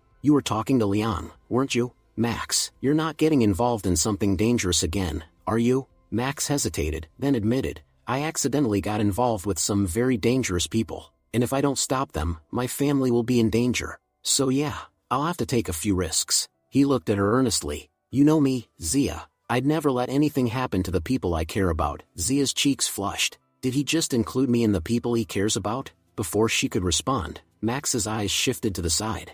A group of students stood nearby. One of them was bullying a younger kid. The leader, a guy wearing glasses, sneered. You little nobodies from this cheap school think you can stand up to us? We're from Noble Academy. One of his followers asked, "Brother Kin, I still don't get it. Why did you bring us to this dump of a school? Our campus is 10 times better than this," Kin smirked. "I know this school is trash, and the students here are losers, but that doesn't mean it doesn't have beautiful girls. There's one girl in particular worth coming for." He waved to his gang. "Set everything up. We're making our move today." One of the lackeys grinned. "Ah, now I get it. You came all the way here to impress the prettiest girl in this dump. I'm dying to see what kind of beauty could make you step foot in a place like this, Brother Kin." Kin smirked and said confidently, "I met her online, and I can guarantee she's the most beautiful girl in the entire district. Today, I'll confess my feelings in such a way that these poor kids from this dump of a school will be left speechless." Watching Kin and his friends setting up their ridiculous grand confession, Max couldn't help but frown. "What the hell are these guys doing here? This is embarrassing just to watch." Zia whispered beside him, "They're students from Noble Academy. Looks like one of them is planning to confess to a girl from our campus." Kin scanned the area impatiently. "She said she'd be waiting here on the field, so where is she? Why can't I see her?" Then his eyes landed on Zia. His jaw dropped slightly. One of his followers nudged him and said, "Brother Kin, that girl's gorgeous. Is she the one you were talking about?" Kin replied, "No, she's not my online date, but honestly, she's even more beautiful than the girl I was supposed to meet. How can a girl this stunning be studying at such a low-level school?" He thought to himself, "I was chatting online with Chu Ting, thinking she was the prettiest girl on this campus, but if I'd known there was someone like her, I wouldn't have wasted so much money on that girl." Then Kin raised his voice, "Brothers, change of plans, our new target is her." Before anyone could react, he strutted up to Zia and said dramatically, "My name is Kin Jaedong. May I know yours, beautiful?" Zia looked unimpressed. "Mr. Kin, I think you've made a mistake. The girl you were actually supposed to meet is standing right behind you, and she looks pretty angry." A furious voice cut through the crowd. "Kin, what the hell are you doing?" It was Chu Ting, red-faced with rage. "You came here to confess to me, so why are you flirting with her?" She glared at Zia. "Now I understand. You think Zia's prettier than me, don't you? Zia, you've become the biggest problem in my life. Whether it's looks or grades, I'm always second to you. It's not that I'm not good enough, it's just that no one ever looks at me because of you." Zia frowned and replied calmly, "I don't even know you. Complaining to me won't solve your problems." Chu Ting snapped, "Don't play innocent. You know me. I liked Max before you did, but because of you, he completely ignored me. And now you're trying to steal my first love too." Max, standing nearby, blinked in surprise. "Wait, she liked me? I don't even remember talking to her. She and her idiot boyfriend deserve each other." Meanwhile, Chu Ting kept yelling, her jealousy boiling over. "You should be ashamed, flirting with someone else's boyfriend right in front of him.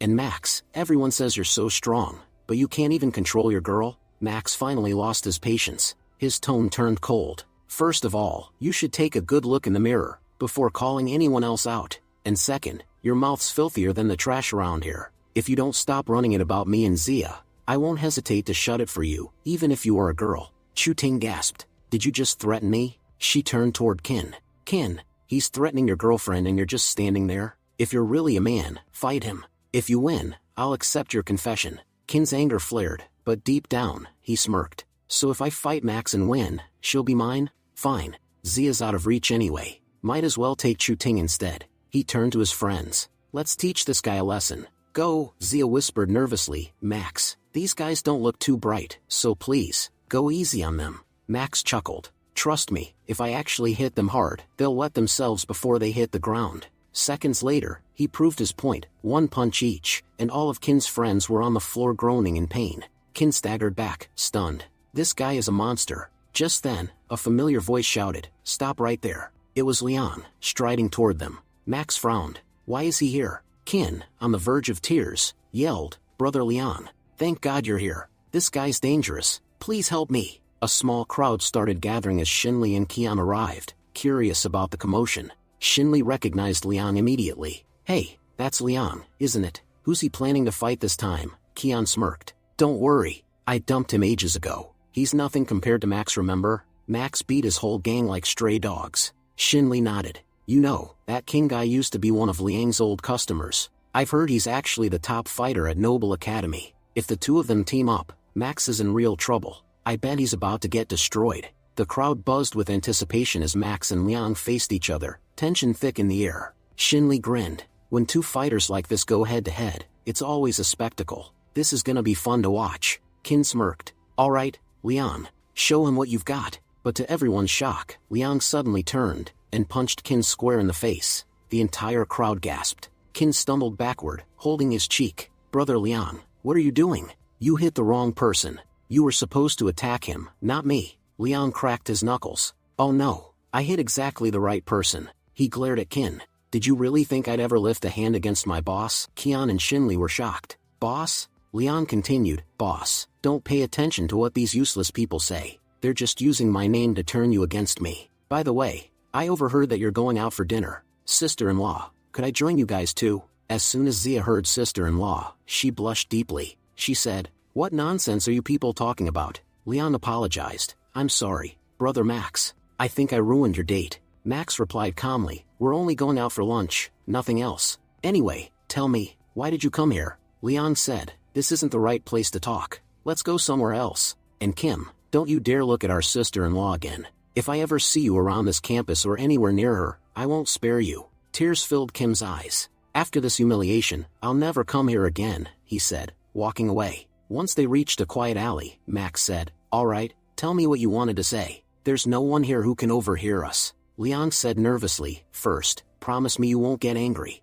Max raised an eyebrow. What have you done that you think I'd scold you for it? Don't worry, whatever it is, just say it freely. Liang hesitated, then said, do you remember I told you about the Yuzhen Pavilion? We caught one of their men and locked him in our basement. Max was shocked. What? You've illegally detained someone? I told you not to do anything like that. Why did you still go through with it? Liang defended himself. Well, the police also lock people up to get the truth out, right? If we want to learn more about Yuzhen Pavilion, we'll have to hold him for a few days. Max snapped. Absolutely not. Release him immediately. There are 1,000 ways to collect evidence. We won't resort to illegal methods. Liang protested. But this will make our job so much easier. We won't have to go around searching for evidence. That guy could tell us everything. Max glared at him. You know there's an even easier way. We could just kill all the bad guys, and then there'd never be any problems. But we don't do that, do we? My point is simple. Whether the crime is big or small, a crime is still a crime.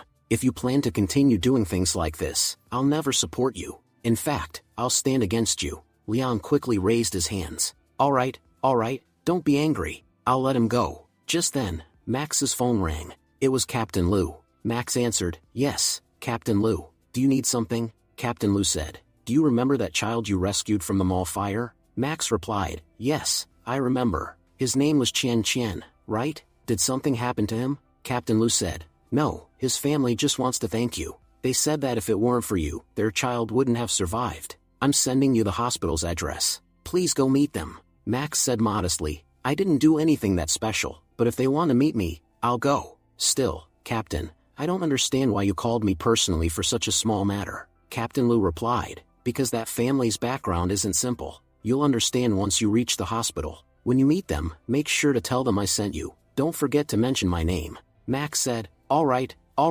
I'll mention it. He hung up the phone. Liang asked, that was the police, right? Is something wrong? Max said, no, a few days ago when the mall caught fire, I rescued a kid from inside. Now his family wants to thank me. But Captain Liu said that the child's background is very special. Liang's face lit up. If that kid's background is so special, then maybe you're going to get a big reward. Can I come with you to see him? Max sighed. Fine, you can come, but don't say anything stupid there. Later, Max and Liang arrived at the hospital to visit Chen. Max asked the receptionist, which room is Chen in? The nurse replied, sir, may I know your name? Max said, my name is Max D. Roger. I'm the one who saved Chen from the fire. The nurse smiled. Oh, so you're Max D. Roger. Chen's family has been eagerly waiting to meet you. Chen is in room number 1802 on the 3rd floor. You can go up and see him. When Max and Liang reached the 3rd floor, they saw a tall, muscular man standing guard outside Chen's room. The man asked sternly, why are you here? Max said politely, we came to meet Chen. The guard replied coldly, without the little master's permission, no one is allowed inside, especially people who aren't worthy to meet him. Liang grabbed the man by his collar and shouted, you mutt, you're questioning our worth? The master who throws you your biscuits is the same one who invited us here. Otherwise, we wouldn't have come at all. The guard suddenly attacked Liang, but Liang dodged easily and said mockingly, you've got muscles, but no strength at all. Just as Liang's punch was about to land, Max stepped in and stopped the fight. Max said, we came here to visit the patient. If they have a problem with that, then we'll leave. Some people have a habit of forgetting favors too quickly. If I'd known we were being invited here only to be treated like this, I'd have never come. Liang said. Max, how can you be so calm and polite to everyone? If I had your strength, I'd have already taught this guy a lesson. I might not fight here, but I'll definitely give him a piece of my mind before leaving. He turned to the guard and said, go tell your master to learn some manners first. You don't call someone over just to insult them. You're behaving like this with the man who saved your master's life. If he hadn't risked his own life that day, your master would have been fried chicken by now. The guard was stunned. You saved my master's life? Wait, your name, is it Max? Please, sir, forgive me. I had no idea you were Max D. Roger. Thank you so much for saving our young master. I didn't recognize you. If I had, I would never have dared to speak that way. He quickly opened the door and called inside. Little sister, brother Max is here. The little sister looked surprised. So, you're the man who saved my brother? Max smiled. Yes, child. Where's your mother? Isn't there any adult here? The girl replied. My name is Ban Henan, and I just wanted to thank you for saving my brother. Max said, please, could you call your parents too? I was told to meet them. Ban said, I'm 18 years old. You can talk to me like an adult. Why are you treating me like a little kid? Liang muttered, brother, there's no point arguing with a kid whose brain's the size of a tennis ball. Let's just ask that guard where her parents are. Max said, alright, tell me, where are your family's elders? Since we're already here, we should at least greet them before we leave. Just then, the children's mother entered. You're Max, right? She asked. Max replied, yes, I know you. You're Mrs. Gu, the chairwoman of the City Chamber of Commerce, and one of the country's top 10 richest people. Mrs. Gu smiled. I didn't expect you to know that much about me. Thank you so much for saving my child's life. This is a small gift from the Gu family as a token of our gratitude. Max quickly waved his hands. No, Mrs. Gu, I can't accept money. What I did that day wasn't for money. It was simply the right thing to do, for humanity. Mrs. Gu said warmly. Now I understand why Captain Lu spoke so highly of you. You're even more remarkable than he described. If you won't accept money, that's fine, but at least take my phone number. If you ever need money or help with anything in life, remember that the Gu family will always stand with you. As the head of the Chamber of Commerce, there's nothing in this city I can't arrange. Max smiled. I've heard you're a very successful businesswoman. Honestly, I used to think you might be intimidating, but you're actually very kind. I'm truly happy I could be of help to you. Mrs. Gu replied. I heard your university exams are starting soon. Max said, you don't have to be so formal with me. You can just call me Max. Mrs. Gu laughed. Alright then, from today, I'm your aunt. Just then, the little sister came forward and asked curiously, Max, which school do you go to? You don't look that much older than me. Mrs. Gu frowned slightly. How can you speak so casually to someone older than you? Max replied. I'm 20 years old and currently in senior high school. I'll be joining university this year. The little sister said excitedly, senior high school? Mom, I want to go to the same school. Mrs. Gu sighed. What will you even do there? Max is going to university soon, and besides, you don't know anyone at that school. The little sister pouted. You're right, but still, at that moment, the bodyguard entered and said, Madam, someone else has come to see the young master, the person responsible for sending him to the hospital. It turned out to be Teacher Tian. Blushing, Liang whispered, Max, she's your teacher? She's really beautiful. Look at you, you're too young for her, but she's perfect for someone my age. Get me her number, will you? Max sighed. Yeah, my English teacher is cute, but honestly, she's way out of your league. Mrs. Gu smiled and thanked Teacher Tian for visiting. After chatting for a bit, she noticed Max standing nearby. Teacher Tian looked surprised. Max, what are you doing here? Max replied, I came to visit Qian as well.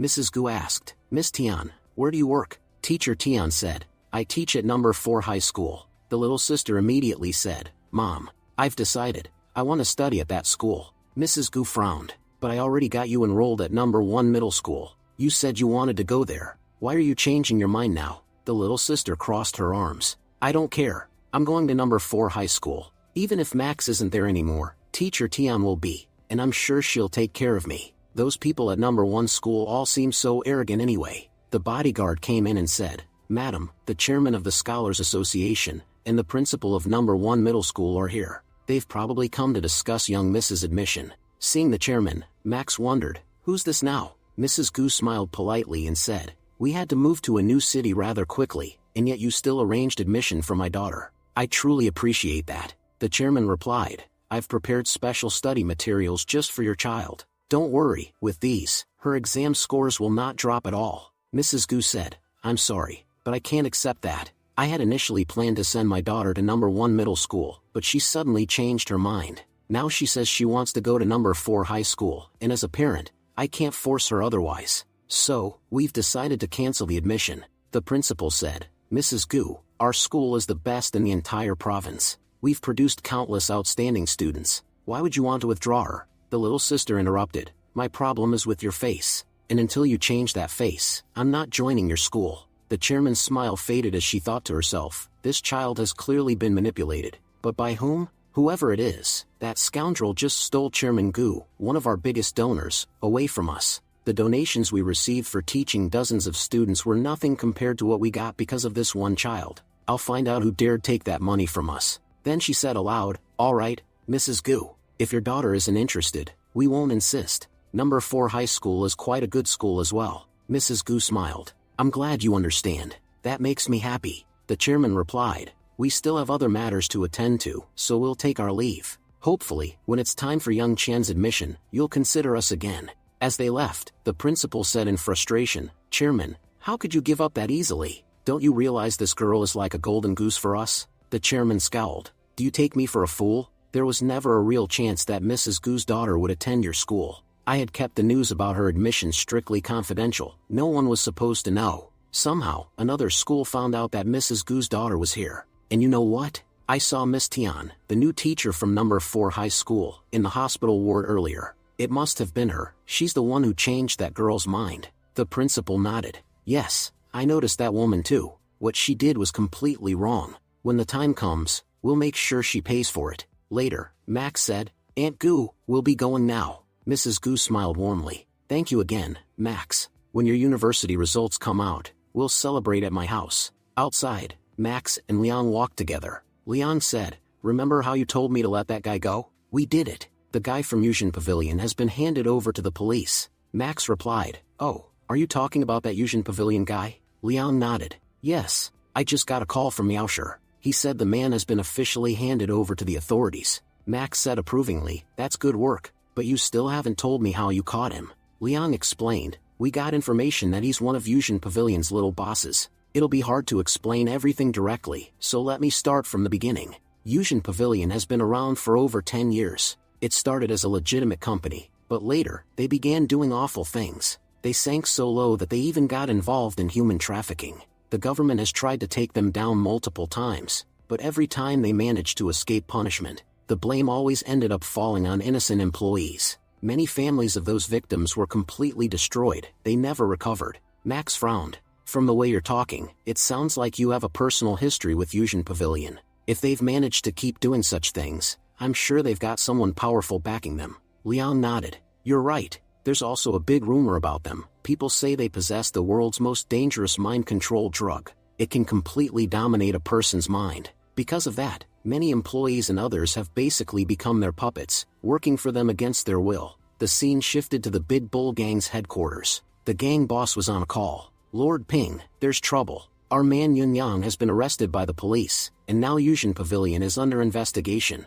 Lord Ping shouted, how did this happen? How did the police even find our people? The boss replied nervously, we don't know yet, my lord. We're still investigating what could have gone wrong. Lord Ping growled, I'm certain the police couldn't have pulled this off on their own. Someone must have helped them from behind the scenes. The boss said, from what we've learned, a small local gang called the Lovely Gang was involved in Yun Yang's arrest. But it's hard to believe such a small group could have captured him on their own. And what's worse, the police are refusing to release Yun Yang, no matter what we offer. It's as if someone powerful is deliberately keeping him locked up. Lord Ping asked, who's leading this Lovely Gang now? The boss hesitated. They recently got a new leader, a man named Max D. Roger. And according to what we've heard, he was seen recently with Mrs. Gu.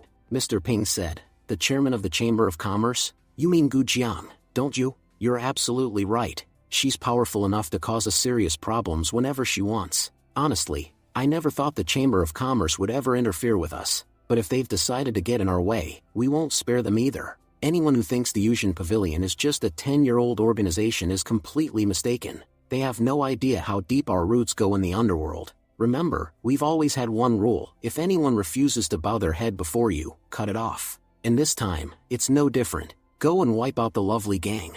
Make sure not a single one of those rats sees tomorrow's sunrise. The boss nodded. Understood, Mr. Ping. Consider it done. As he stepped out, he called to one of his men, Wei Kun, we've got a new job. Take your brother and head to the lovely gang's headquarters. Don't just kill them, make it a lesson. Tell whoever survives never to interfere in other people's business again. Wei Kun grinned, cracking his knuckles. It's been days since we've had any real action. Finally, we get to smash a few skulls. Lovely gang, you're finished. Meanwhile, on the other side of town, Liang and Max arrived at their base. Liang frowned. Why isn't anyone here? Usually someone comes out to open the gate. Max replied, maybe they're busy with something. Let's check inside ourselves. As soon as they entered, their faces froze. All of their men were lying injured on the ground. Shocked, Max exclaimed, who did this? A wounded man, barely conscious, whispered, Brother Max, we were attacked, and then fainted. Max turned to Liang. Do you have any idea who could have done this? Another member coughed and said weakly, it was Wei Kun, the vice leader of the Big Bull gang. We don't even have a grudge with them. I don't understand why he attacked us. Max clenched his fists. Liang, call an ambulance immediately. We'll get everyone treated first, then figure out what's going on. Just then, another man approached hesitantly. Brother Liang, I need to talk to you. Liang snapped, whatever you've got to say, make it quick. I'm not in a good mood right now. The man spoke nervously. Brother Liang, you've been using my car repair shop as your base for a long time, but now, you can't use it anymore. Liang narrowed his eyes. So you're telling me to pack up and leave with my people? Are you trying to kick us out? The man shook his head, tears welling up. You've misunderstood me, Brother Liang. I've let you use my place for years and never complained. But now, I'm in serious trouble. When Wei Kun attacked your men, I was there and saw everything. He told me he has no personal issue with me or my business, but if I don't force you all to leave my shop, they'll do something terrible to my 2 daughters, something too horrifying to even imagine. Brother Liang, I've supported your gang for years, but my daughters mean more to me than anything, even the gang. I'm just a small man, trying to keep my family safe. You people belong to big gangs, you can handle wars, but I don't have the courage to get caught up in this. He looked down, voice trembling. You treat my daughters like your own little sisters. Please, for their sake, leave this place. Liang was silent for a moment, then sighed deeply. If you'd told me this a few days ago, I would have refused. But after meeting Max, I've learned something. There are things in life we just can't control. Don't worry, we'll leave. We can always find another base, but protecting your daughters is more important than anything else. He looked toward Max and as for that Big Bull gang, tell everyone not to be afraid.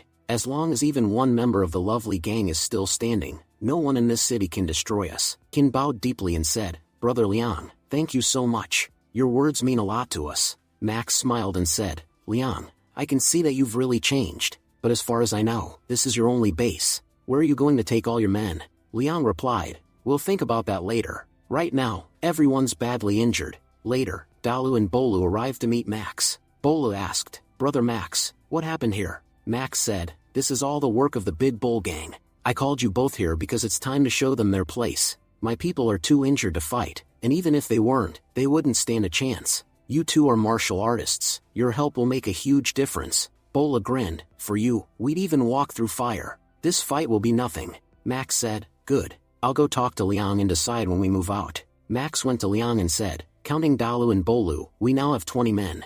That should be enough to attack Big Bull Gang's base. But Liang stayed silent. Max asked, Liang, what's wrong? Liang replied quietly, it's not a problem, it's over. The doctors said Jiao Yan didn't make it. When we brought him in, his condition was already critical. The doctors said his head was hit multiple times, for heavy blows. He suffered too much damage. Liang clenched his fists. Jiao Yan had been with me since the very beginning. I promised him that when I reached the top, he'd stand beside me as my general. But because he followed me, he died. Those bastards from the Big Bull gang, we'll make them pay. We'll destroy them so completely that no one in this city will ever dare to cross us again. Later, Liang went to Jiao Yan's body and asked Yao Shi, how much money do we have in the gang's account? Yao Shi replied, at least 5 million yuan.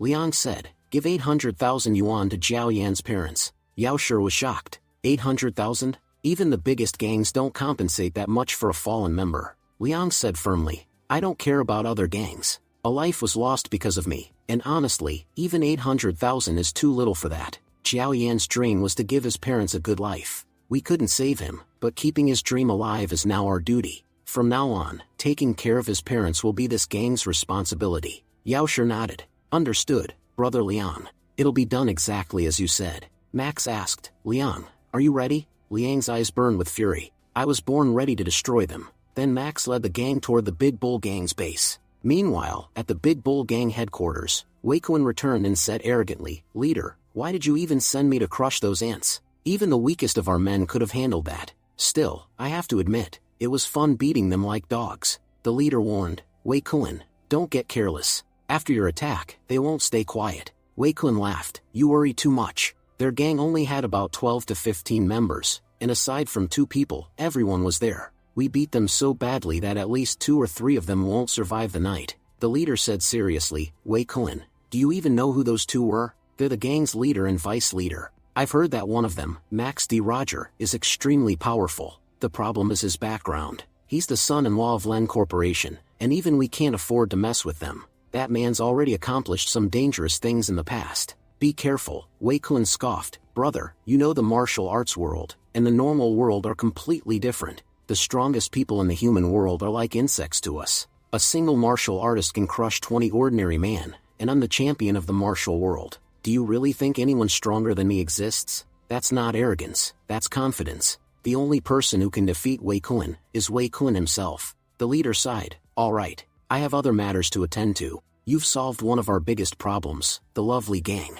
Go celebrate your victory. After the leader left, we saw Max and his group arriving at the Big Bull Gang's headquarters. Inside the Big Bull Gang's headquarters, one of the men sitting by the door said, Who's knocking at this hour? Another man got up, grumbling, Knock a little softer, man. This is the Big Bull Gang headquarters. But as soon as he opened the door, he froze in fear. Max was standing right there. With a single punch, Max knocked him out cold. Another gang member turned around and shouted, The lovely gang? But before he could say another word, Liang stepped forward and broke his nose with one solid punch. Liang said coldly, If you value your lives, tell me where Wei Kun is, or I'll crush you like ants. The man, trembling and crying, said, Big brother Liang, please, spare us. Wei Kun and his men, the ones who attacked your people, they're all at the bar right now, celebrating. Moments later, Max and his men arrived outside the bar. A guard at the door yelled, Wei Kun's inside celebrating. How dare you come here? If you disturb him, he'll kill you all.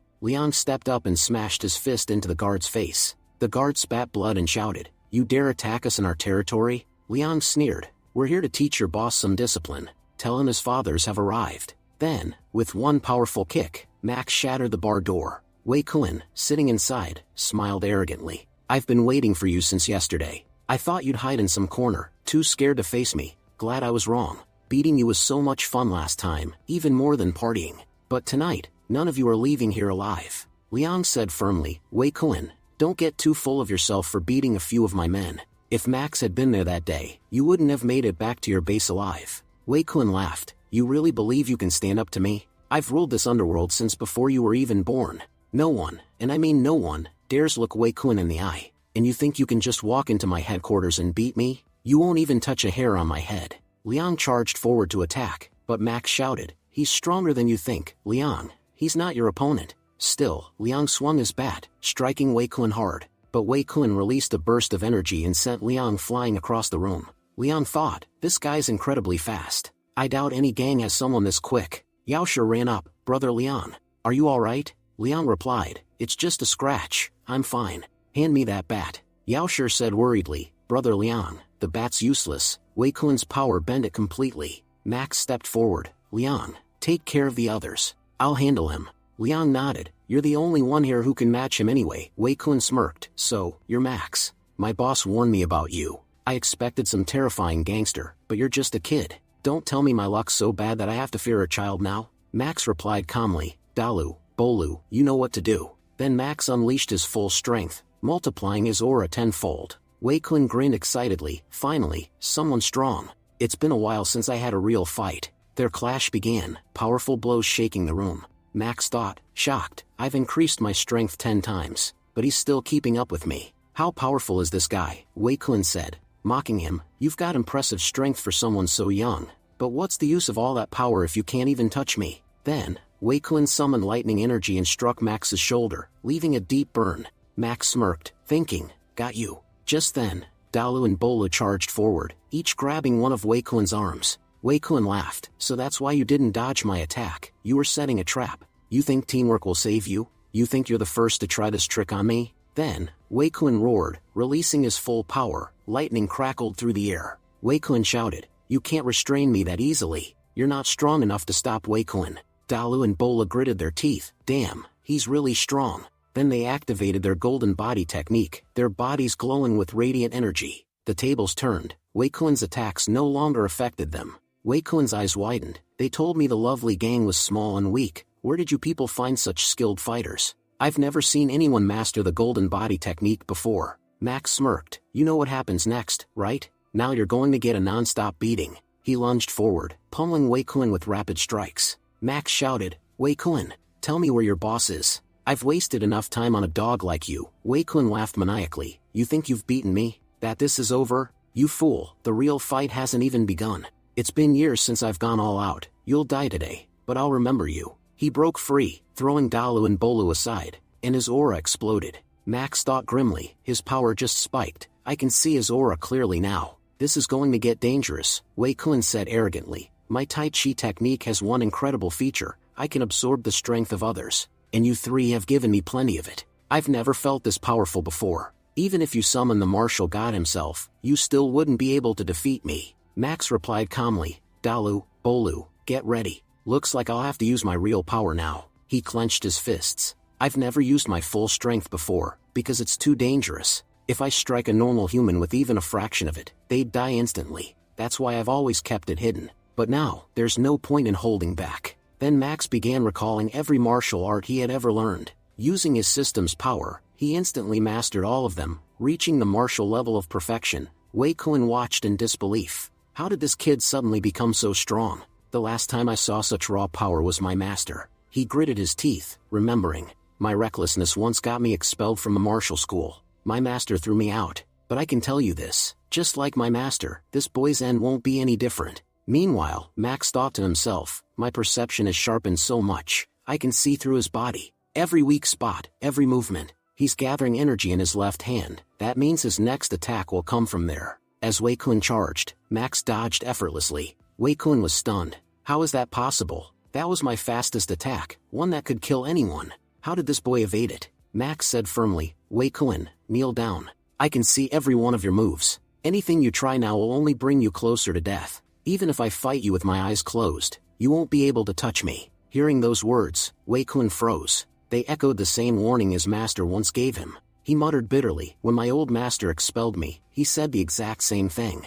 I've always hated those who think I'm weak. My master was the first, and now you're the second to make that mistake. No matter what happens, I'll prove to you that I'm not weak. He screamed and unleashed his full power, attacking wildly. But Max closed his eyes and still dodged every strike with perfect precision. Max said calmly, what's wrong? Tired already? I told you, I don't even need to see your attacks to avoid them. Wei Kun yelled furiously, how can you be so confident in your power? You and my master, both of you look down on me. I'm giving my best, and you won't even open your eyes to face me. Max finally countered, landing a powerful punch, and said, do you know the difference between the powerful and people like you? The powerful work hard to earn their strength. You work hard to earn attention. You don't care whether you get it through good or evil. As long as people notice you, that's enough. But that's why you'll never earn real respect. Because you don't deserve it. Wei Kun stared at him, trembling. He said, the exact same thing as my master. He fell to his knees and muttered, fine. I admit it. I can't defeat you.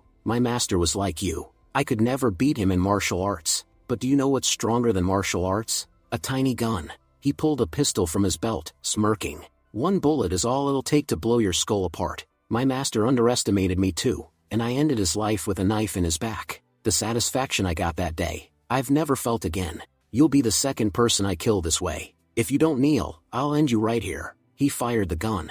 The bullet hit Max right in the head. Everyone, Liang and the others, froze in horror. But then, they saw the bullet had stopped. Max had activated his skill, Man of Steel. The bullet hadn't even scratched him. Liang gasped, what the hell is happening? Wei Kun shouted, panicking, my aim was perfect. You should be dead. What's going on? Did the gun misfire? In frustration, Wei Kun turned the gun on himself, but before he could pull the trigger, Max used his power to stop the bullet midair. Max said coldly, you really thought after everything you've done, I'd let you die that easily? Yao Shi whispered in awe. I thought these abilities were just myths, but Max is using them for real. Max crushed the bullet in his hand. glaring down at Wei Kun. This is the end for you. Tell me where your boss is. Killing you doesn't even satisfy me anymore. Breaking your pride did that already. You'll live, and spend the rest of your life wondering what mistake destroyed you. You trained your whole life, and yet you couldn't even match a kid like me. That's your punishment. Suddenly, Wei Kun began screaming hysterically. The gun's fake. Your body's fake.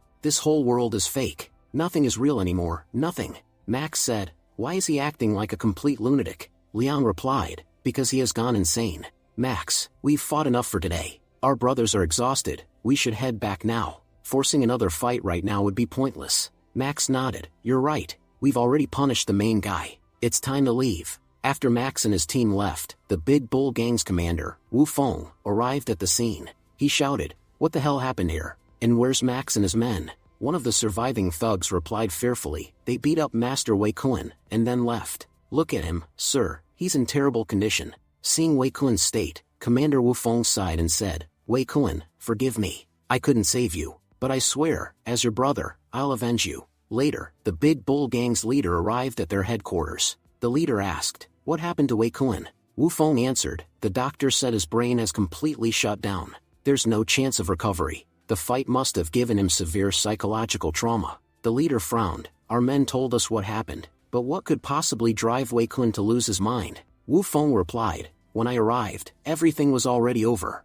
I only know what our members, who were in the same room, told me. They said Max fought like an invincible warrior. No matter how hard Wei Kun tried, he couldn't even touch him. Wei Kun was so terrified that he pulled out his gun and fired at Max. But Max didn't even flinch. The bullet hit him, and nothing happened. His body didn't even get a scratch. The leader said in disbelief, Wei Kun's gun was imported from Germany. There's no way it malfunctioned. Wu Feng nodded. Everyone there said the shots were perfect. He fired twice. But the second time, Max used some kind of telekinetic power to stop the bullet mid-air. Everyone saw it with their own eyes, and the CCTV footage confirms it. The bullet literally froze in the air. Then Max raised his fingers and muttered some kind of spell. After that, Wei Kun lost his mind completely. The doctors say he'll never recover. The leader muttered, it doesn't sound like we're talking about a 20-year-old boy. It sounds like we're talking about a god. Wu Feng added, everyone who witnessed it is too terrified to even speak his name. Just hearing Max makes them tremble.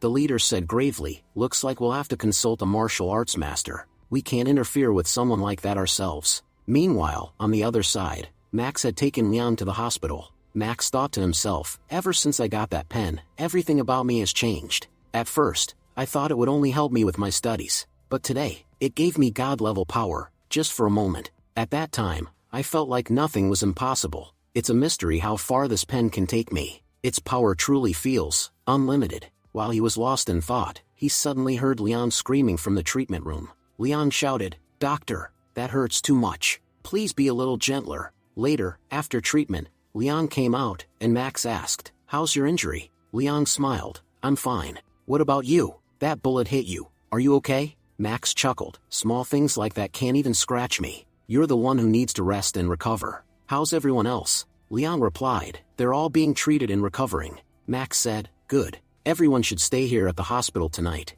It's the safest place for now. The next morning, Max woke up, stretching and yawning.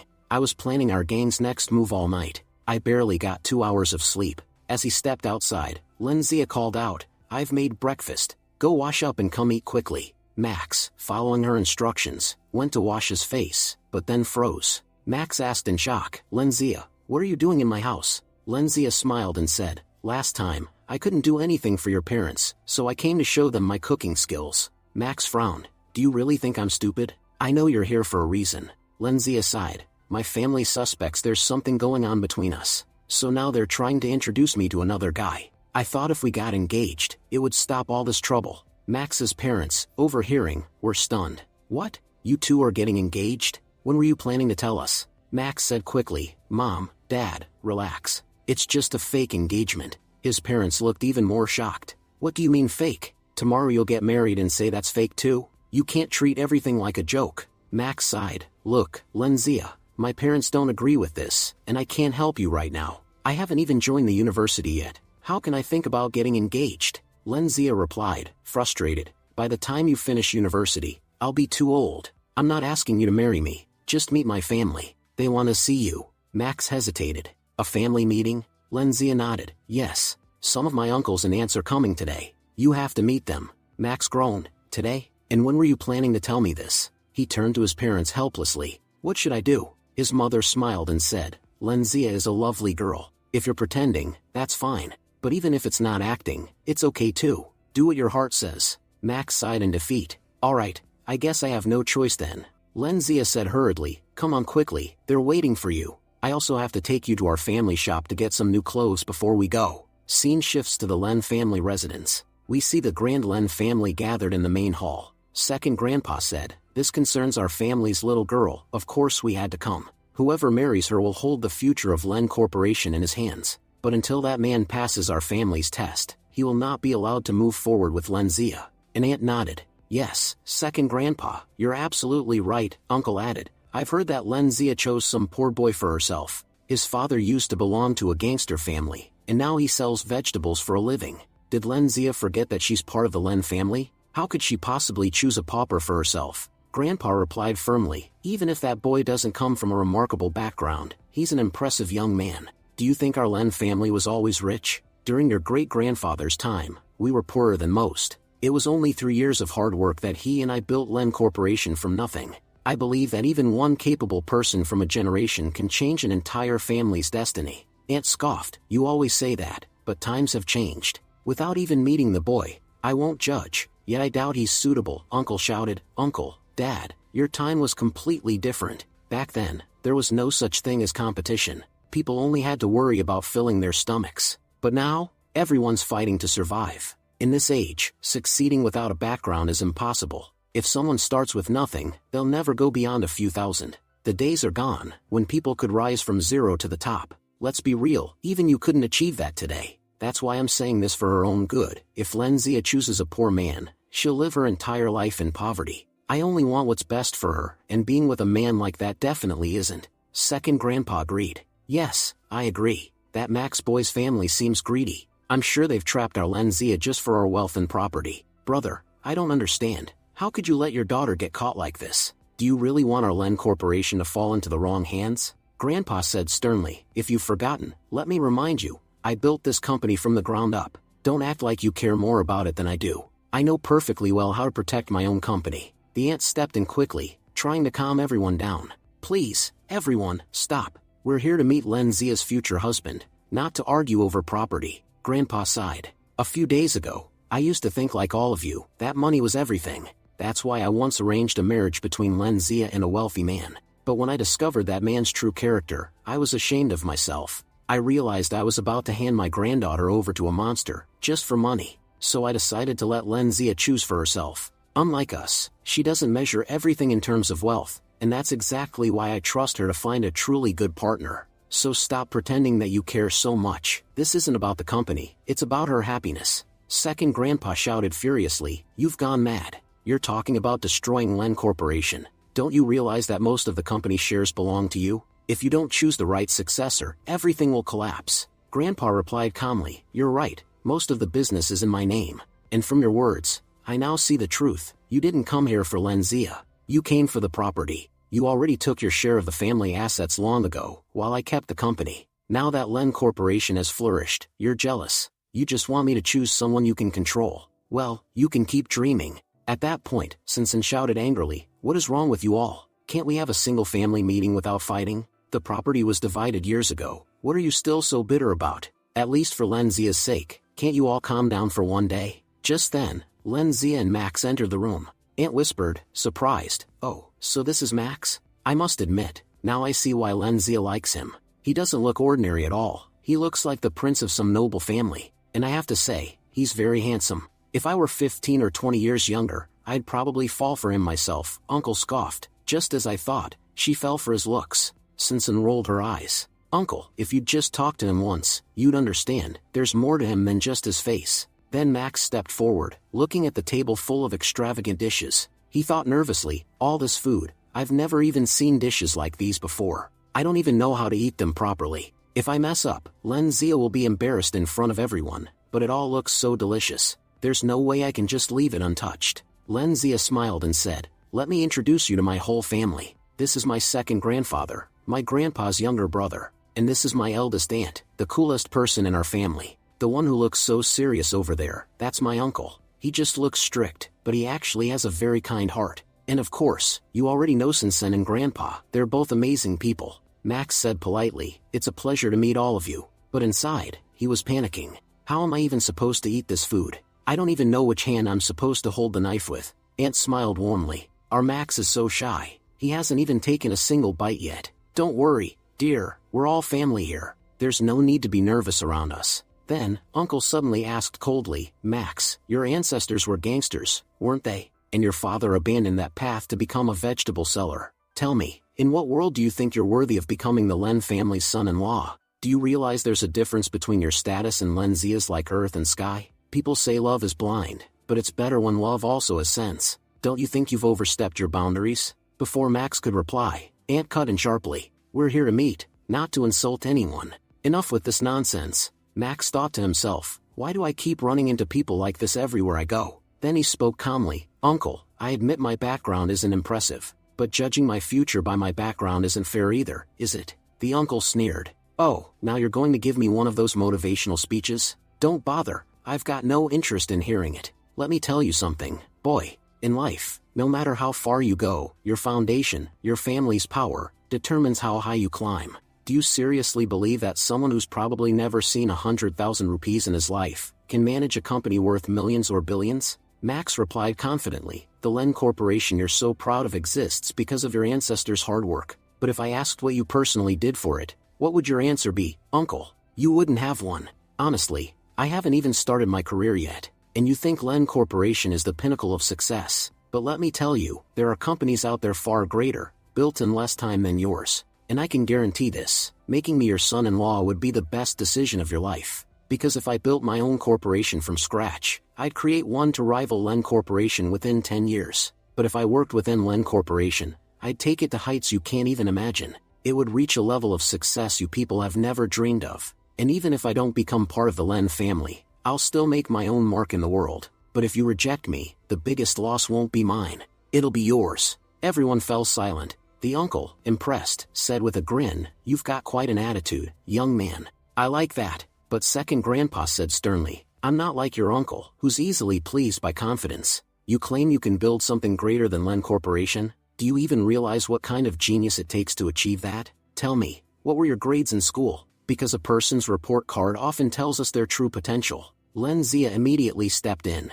Second Grandpa, if you're saying Max can't compare to us in status, then let me tell you, academically, our entire Len Corporation can't compare to him. He's scored higher marks in a single term than anyone in our family ever has. The room went completely silent. Finally, Uncle said, well, if that's true, then I have no problem welcoming Max as a member of our family. Second Grandpa nodded reluctantly. Max, welcome to the Len family. Max smiled with relief and thought, finally, it's over, though I still have one question. How on earth do people eat this kind of food? It's been bothering me since I got here. Later that evening, as they were leaving, Max said politely, it was a pleasure meeting all of you. Aunt smiled and said, if you ever need money for anything, just let me know. I'll help you. Max shook his head firmly. No, ma'am, I don't need money for anything like that. Then Max left for home. As they walked outside, Len Zia said softly, Max, I heard there've been problems with your old gang. Max nodded. Yes, they used to live in the garage, but they can't stay there anymore. Most of them aren't educated or civilized, so they can't find jobs anywhere. Len Zia looked concerned. But if they can't find work, won't they end up going back to their old ways? Max sighed. Well, that's mostly their own fault. Nowadays, everyone works hard and studies to build a decent life, but they chose the easy path instead, even if it meant doing the wrong things. So, facing trouble now is just a consequence of their own choices. Len Zia smiled thoughtfully. You know, Max, listening to you made me realize, there actually is a way to help them. If they used to fight, that means they're physically strong, right? Then they could easily work as construction laborers. It pays enough for them to live a stable life. Our company is opening several new projects soon. If you file a tender under your own construction company, you could hire all of them for years. That would solve their financial problems permanently. Max said confidently, all right, we'll do it just the way you suggested. Len Zia replied, starting a construction company isn't that easy, you know. You'll need to finish all the paperwork as soon as possible. Only then can I get you a contract tender. There are already plenty of companies trying to get their own people in. Max assured her, don't worry, I'll finish everything quickly. Scene shifts to the Len family household. Second grandpa said thoughtfully, this morning's argument about property shouldn't have happened. We divided everything fairly years ago. The companies under your management are doing well, and my real estate firms are also performing nicely. By the way, where are Lenzia's parents? Their daughter's getting married, and they haven't even come to meet the groom. Don't they care at all? Grandpa replied, you already know they're archaeologists. Most of the time, they're in remote places where it's nearly impossible to contact them. Uncle asked curiously, archaeologists, aren't those the people who hunt for treasures? I'm sure they make a fortune digging up ancient artifacts. Then, the uncle began imagining things aloud. Archaeologists know so much about history, they can figure out where ancient kings and rulers hid their treasures. They dig them up, find incredible relics, and auction them off for millions. If they discover even 10 items a month, they must be earning billions.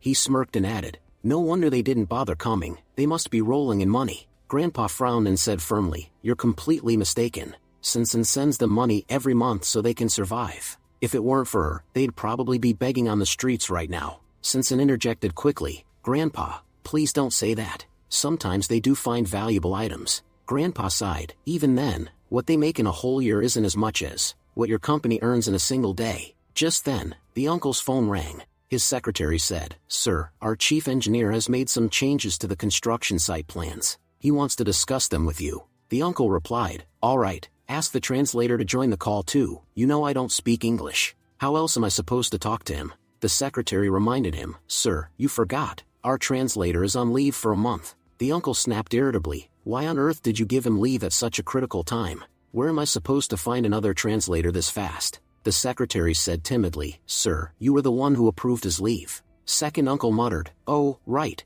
I completely forgot about that. The secretary continued, Sir, the chief engineer is on the line right now. Second uncle answered the call. Mr. Lane, what were you saying? But as soon as Mr. Lane started speaking English, every word went straight over the uncle's head. Aunt asked in confusion, Brother, what's he saying? Uncle sighed, does my face not say it all? I can't understand a single word. My English stops at yes and no. He's speaking so fast, I'm completely lost. Sinsen jumped in. Don't worry, Uncle, Max can help. Translating is an easy job for him. Uncle raised an eyebrow. Max, he knows English? Sinsen smiled proudly. Uncle, you're only talking about English. He knows French, English, and several other languages fluently. His linguistic skills are exceptional. Uncle nodded slowly. All right then, let's see what our future son-in-law is capable of. Sinsen immediately called Lenzia. Lenzia, bring Max back as soon as possible. Lenzia replied, but we're already pretty far from home. It'll take at least half an hour to return. Sinsen said urgently, your uncle needs a translator right now. If Max doesn't help him, he could suffer a major business loss. Lenzia answered, okay, fine. I'll video call you. Max thought to himself, looks like it's time to shine. A few minutes later, Max and Lenzia were at a cafe nearby. Lenzia said, I've found a cafe with Wi-Fi. We can start the video call now. The uncle started the group video call. Is our translator here yet? Max activated his language skill and said confidently, yes, Mr. Lane. What would you like to discuss? Mr. Lane replied, I've made some material changes to the construction site layout. I believe these changes are essential to reinforce the walls. Otherwise, within a few years, the structure will start deteriorating. Max translated smoothly, second uncle, he's recommending some material changes to make the walls stronger. Uncle nodded, can you explain it in detail for me? The meeting went on for 2 full hours. After it ended, Max said tiredly, my throat's completely dry now. Lenzia smiled proudly, when you meet my uncle next time, he'll definitely respect you even more. Meanwhile, back home, the uncle was telling everyone, I had a feeling Max was talented, but this is beyond what I expected. I've hired dozens of translators before, and none of them spoke English as fluently as he does. Now I understand why Lenzia trusts him so much. Second grandpa smiled and said, Lenzia truly chose the best man for herself. Later that evening, Lenzia dropped Max off near his house. Max sighed with relief. Wow, what a day. It felt like I was being interviewed for a job.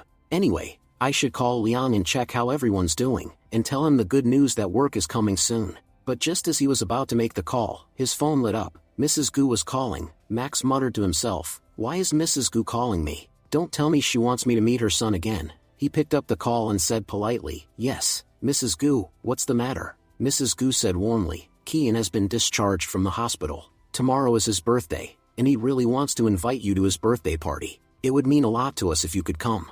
Max replied modestly, Mrs. Gu, you've already shown me more respect than I deserve. There's no need for all this. I didn't do anything great. I just did what anyone should have done. Mrs. Gu insisted gently, I'll be very happy if you come. Please don't disappoint us. Max sighed and smiled, all right, I'll come. Mrs. Gu said, I'll send someone to pick you up tomorrow morning at 6 a.m. Max replied quickly, oh no, that won't be necessary. I'll come on my own. Just send me the location. After hanging up, Max muttered tiredly, when will my life ever go back to normal? I can't even get one day of rest anymore. Anyway, I'd better head home before someone gives me another job to do. The next morning, looking at the location on his phone, Max said, so, I need to go to the 7-star hotel. Nice, it's actually pretty close to my place. As he entered the hotel, a security guard stopped him. Guard says, hey kid, where do you think you're going?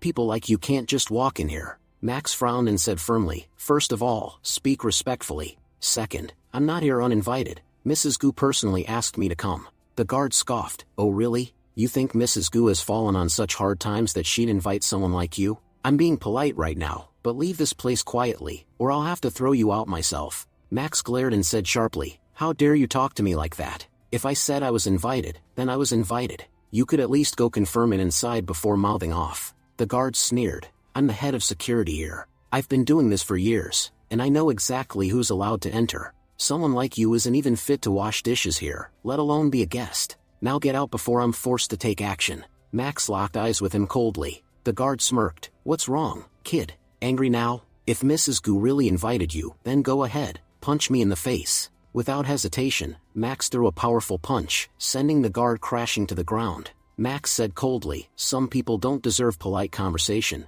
This is the only language they understand. The guard shouted, clutching his jaw, you broke my tooth. That's 8,000 yuan worth of damage. Men, attack him. Beat this punk down. Another guard stepped forward and demanded, who are you, kid? Why are you attacking our boss? Max replied calmly, your captain forgot his manners. Instead of welcoming a guest, he decided to insult me. So, I reminded him how to behave. The captain shouted, what are you idiots waiting for? Get him. Max warned them, this is your last warning.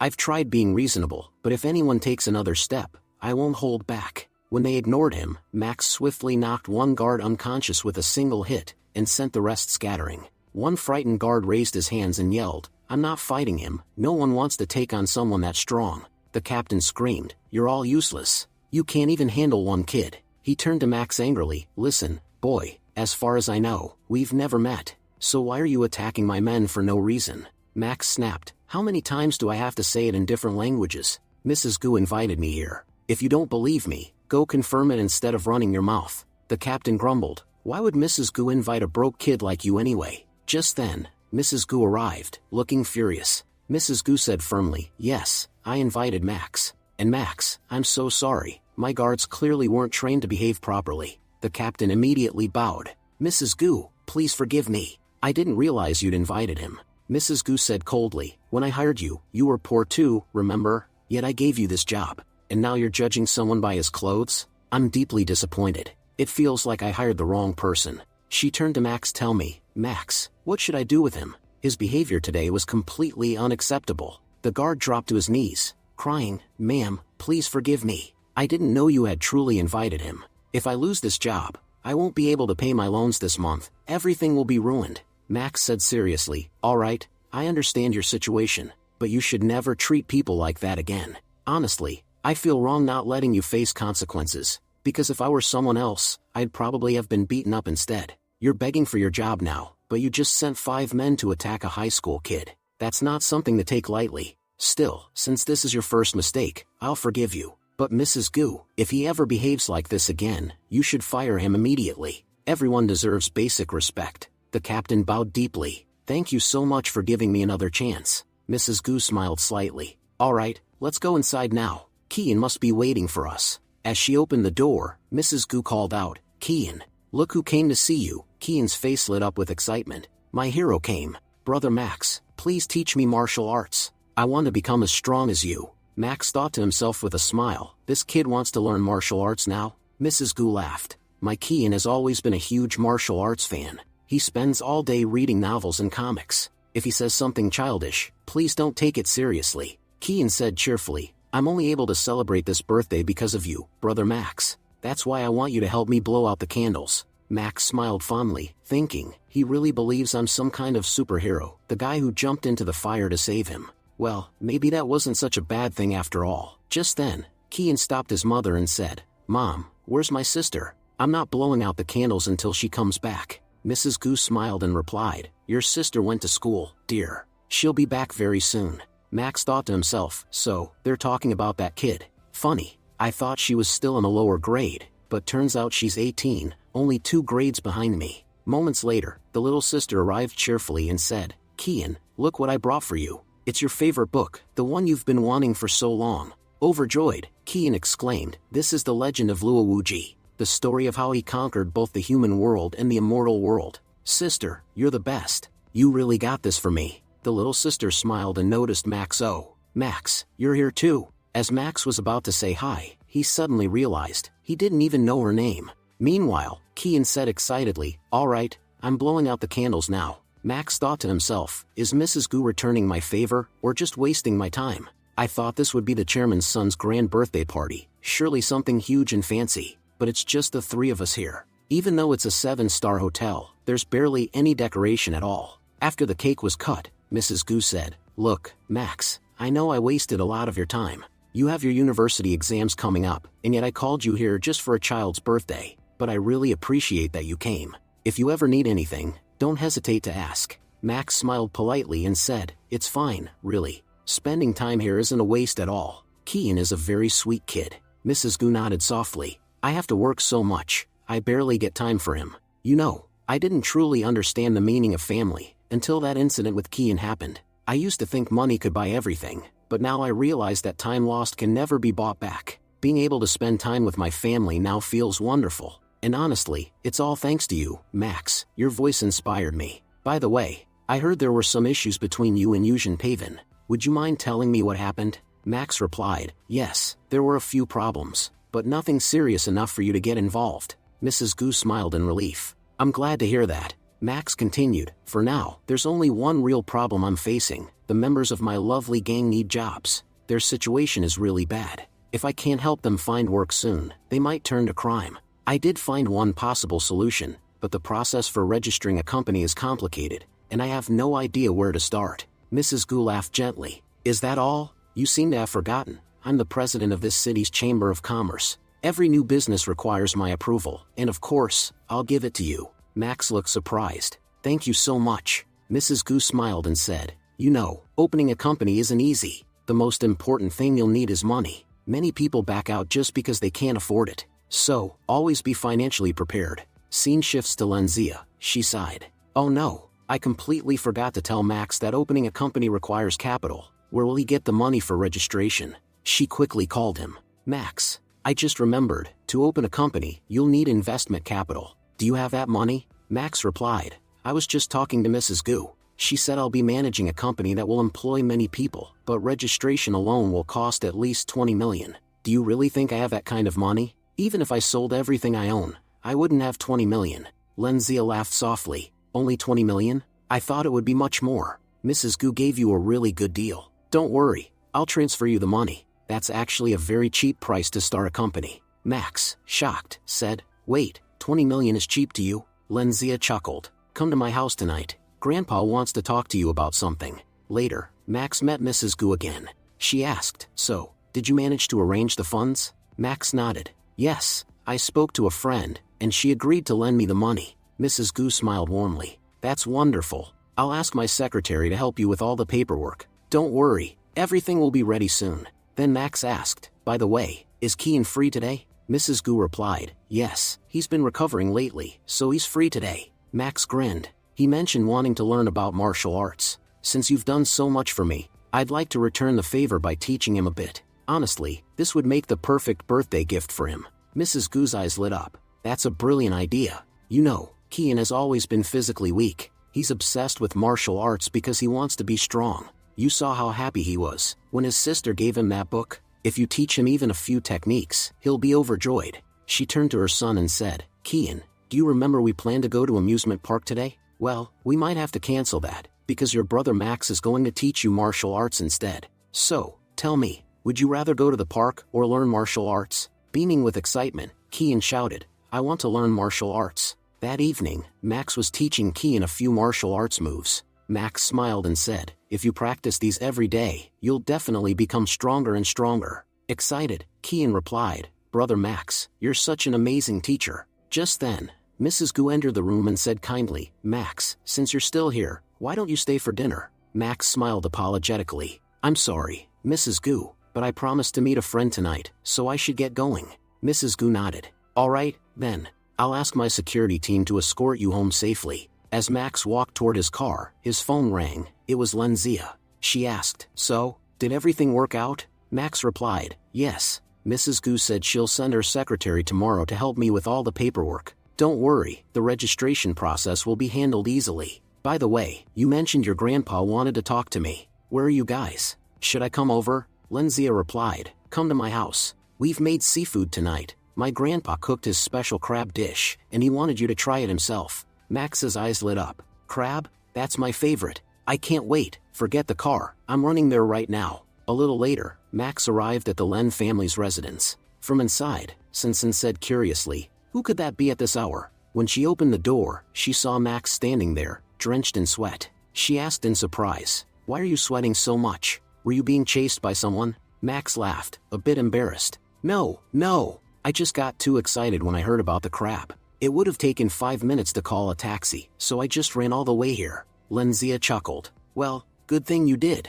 The crabs just came out of the pot, piping hot. Max immediately sat down and began eating enthusiastically. Grandpa Len smiled warmly and said, do you like it, son? I made it myself. As Max ate, he thought to himself, Grandpa used to be so serious before. He probably thought of me as an outsider, which made things awkward between us. But the more time I spend here, the more relaxed and open he seems around me. Then Lenzia suddenly said, sis, I need 20 million yuan. Max nearly choked, thinking, she just asked for such a huge amount like it was nothing. Sinsen asked calmly, why do you need 20 million?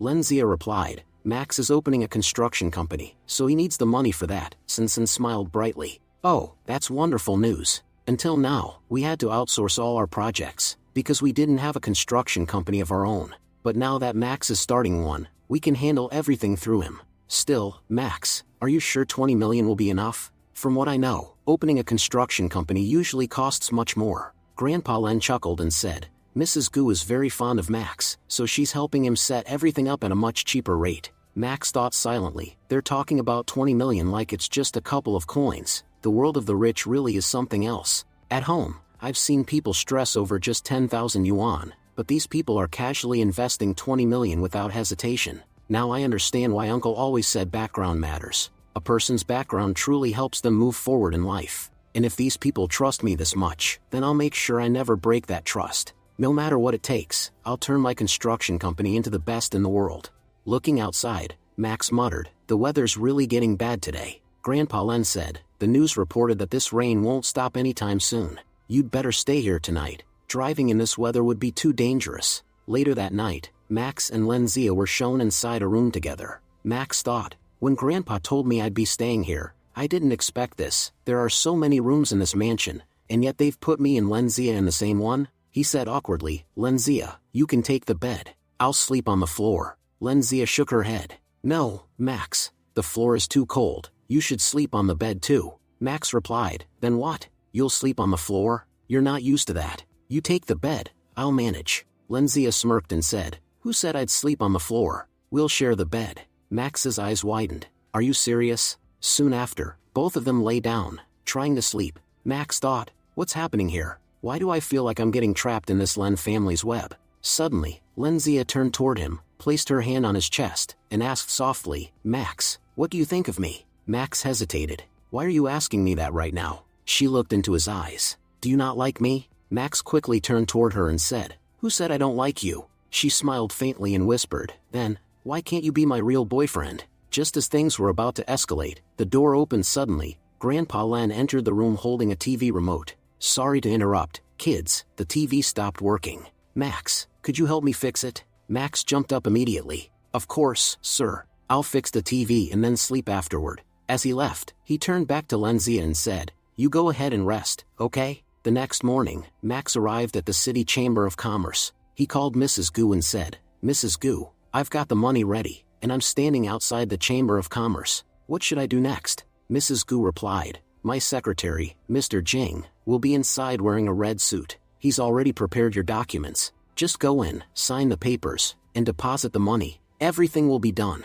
Max entered the building and found the man in the red suit. Mr. Jing, however, looked confused and thought, why is this high school kid standing in front of me? Does he even know this isn't a mall but the Chamber of Commerce? Not just anyone can walk in here. Max wondered, is this guy in red Mr. Jing? He stepped forward and asked politely, excuse me, are you Mr. Jing? Jing frowned. Why are you looking for me? Wait, are you the part-time electrician I called to fix the wiring? Because the wires that needed fixing are at my house, not here. I work here. Max sighed internally. He thinks I'm an electrician, he said. No, sir. My name's Max D. Roger. Jing's eyes widened in shock. You're the Max D. Roger? The one who saved our young master's life? Oh my goodness, please forgive me for my rude behavior earlier. I had no idea who you were. Max laughed. It's fine, really. I'm used to it. Jing relaxed and said, if you don't mind, may I give you a small piece of advice? Max nodded. Sure, go ahead. Jing said frankly, that tracksuit you're wearing, it's not good at all. It looks like it hasn't been washed in years.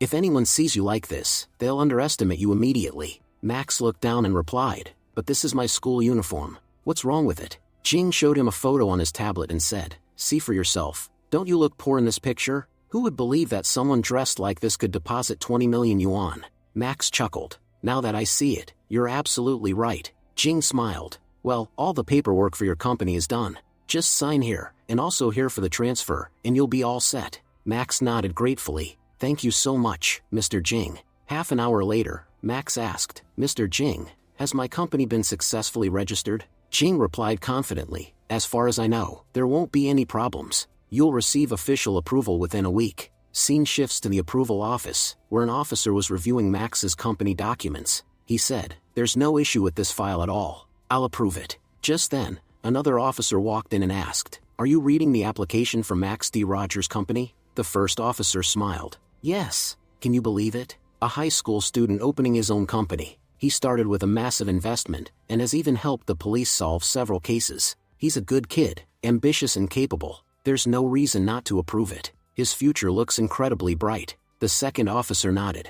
Then I'll take care of it. Don't worry, I'll personally make sure this boy gets all the help he needs. After all, he's a close friend of our Yuzhen Pavilion. The next day, Max excitedly told Liang that his company was officially opening. With tears in his eyes, Liang said, Max, I don't even know how to thank you. You've done so much for my brothers, the people I couldn't help myself. We'll never forget your kindness, ever. Everyone around them cheered for Max, shouting his name proudly. By August 5th, word had spread everywhere, Max D. Roger was opening his own company. By August 8th, the news had reached the entire school. Finn whispered, can you believe it? Max is starting his own company. And guess what? He's planning to make me the vice president. I've already told all the girls, whoever wants my number, ask now, because soon I'll be too busy talking to models and actresses. He laughed proudly. You guys can't even imagine how bright my future looks now that I'm friends with Max. By August 10th, the news about Max's company had even reached the police station. Captain Yu, smiling proudly, said, that boy is truly exceptional. If he's opening a company, I'm sure he'll do great things.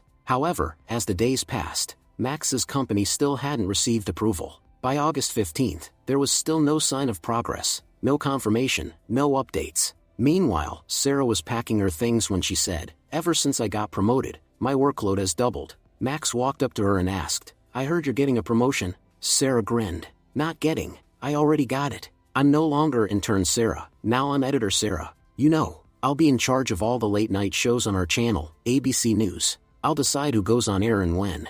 And once I get a little more experience, I'll become the chief editor. If I can't make jokes break and breaking news laugh, then I'm not Sarah. Not even half. Max laughed nervously. Somehow, I feel like the news industry is about to have a tough time with you around. Your plans don't sound all that great. Just then, Max's mother entered and said sternly, you're telling Sarah her plans aren't good? Look how well she's doing in her career. She got promoted so quickly, she's an editor now. And look at you, skipping school to start some useless company. Max sighed. Mom, why are you jumping to conclusions? Company approvals take time. Sarah added, but Max, company approvals take only about a week. It's been more than 10 days now. You know, when people found out you were opening a company, the news spread fast. and now that the company still hasn't launched, everyone started talking. They're saying you borrowed 20 million yuan and are planning to run off with it. Many people are saying your company should be called the boasting company, since bragging is the only thing you guys have ever done. Max frowned. You're right.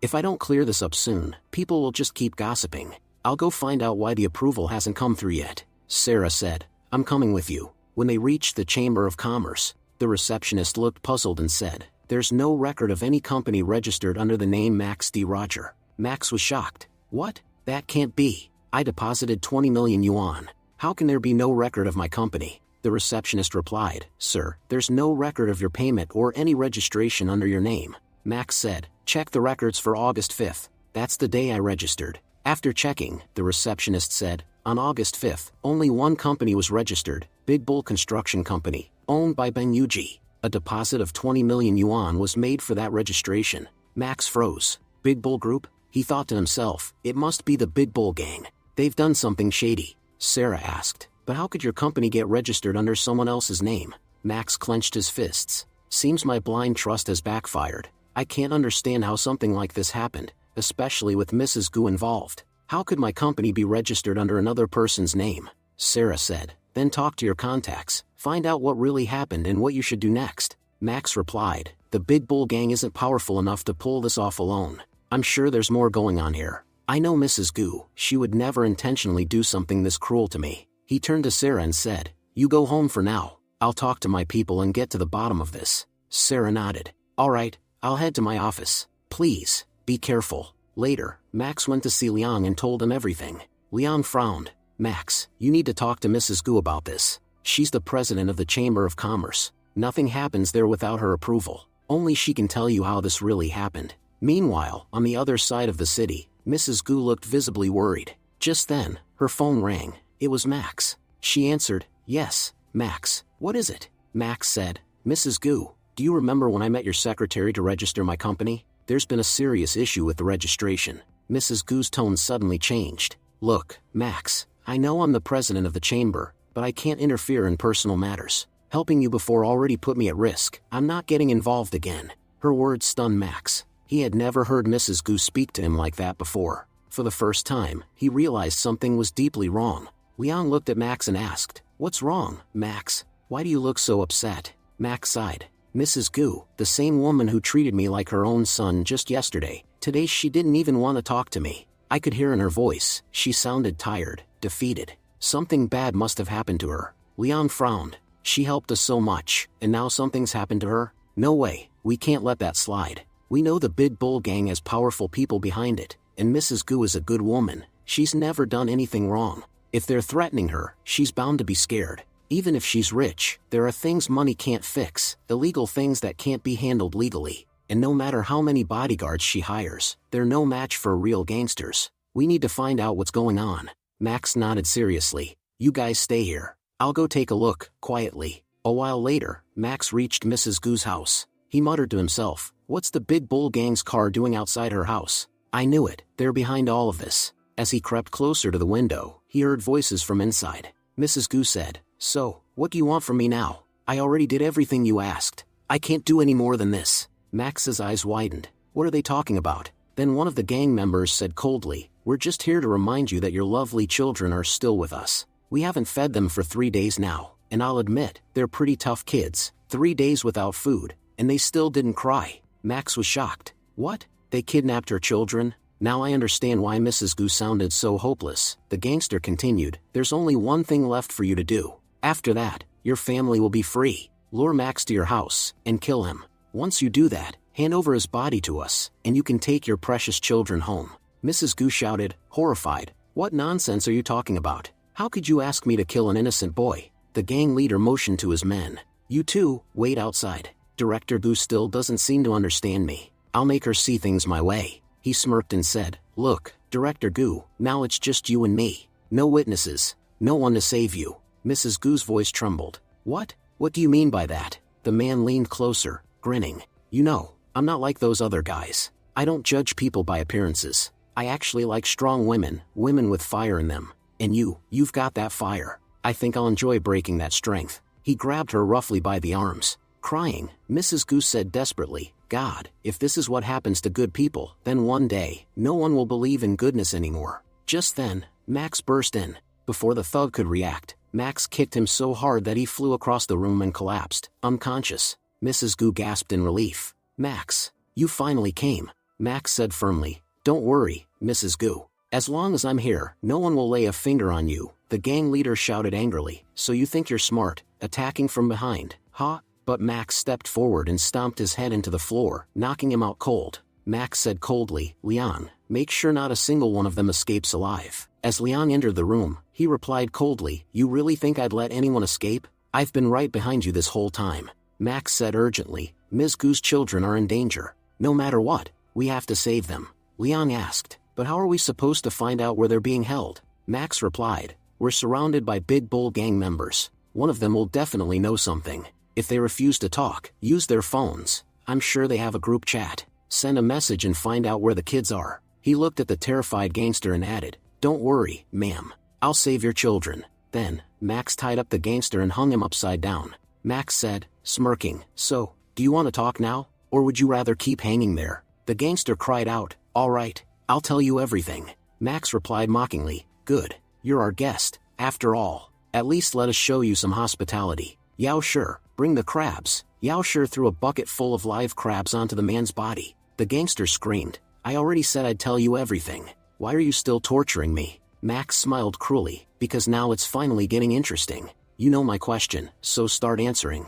Trembling, the big bull gang member confessed, Ms. Gu's 2 children are being kept in the Blackstreet warehouse. But I'm warning you, at least 10 armed guards are stationed there. They're all professional fighters. If you let me go, I'll help you rescue the kids. Max replied coldly, do I look stupid enough to let you walk free? The only place you're going from here is the police station. The man begged, please, don't hand me over to the police. I had my own reasons for doing all this. Meanwhile, Max and Liang reached Blackstreet. Liang asked nervously, Max, how are we supposed to get inside? Max said confidently, relax. I've got a plan. Yao sure, did you bring everything I asked for? Yao sure nodded. Yes, brother, everything's ready. Max grinned, perfect. Liang, put these on. Liang disguised himself in a big bull gang uniform. Max said, impressed, just as I thought, you look exactly like one of them. Go inside and act like you've been sent to relocate the kids. Liang replied, got it, that'll be easy. Liang entered the warehouse.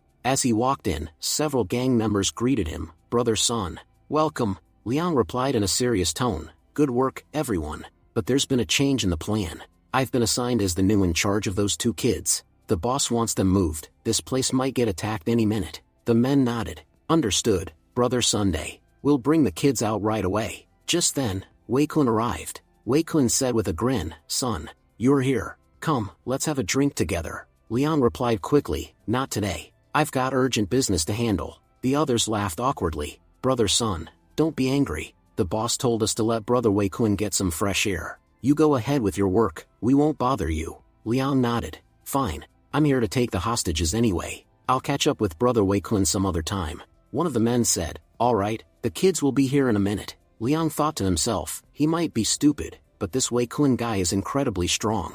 I'll have to be very careful. Soon after, 2 weak and pale children were dragged out, chained and trembling. Seeing them like that made Liang's blood boil. One guard asked suspiciously, what's wrong, brother Son? You look angry. Liang forced a smile. Angry? Of course not. Just hand the kids over to me, now. But suddenly, Wei Kun grabbed the little girl by her arm and smirked. My brothers and I are going to have some fun with this one first. Before he could finish, Liang punched him hard across the face. Another gangster shouted, brother Son, what the hell are you doing? Ignoring them, Liang shattered the children's chains and said, don't be afraid, kids. I'm a friend of Max. I'll fight them, you 2 run, now. Wei Kun roared, you made a big mistake hitting me. I'm not letting you leave alive. At that moment, Liang tore off his fake glasses. The gangsters gasped. You're not brother Son, you're Liang. Wei Kun snarled, you're dead. He charged at Liang, and the children took the opportunity to run. The gang members asked Wei Kun, should we help? Wei Kun barked, stay out of it.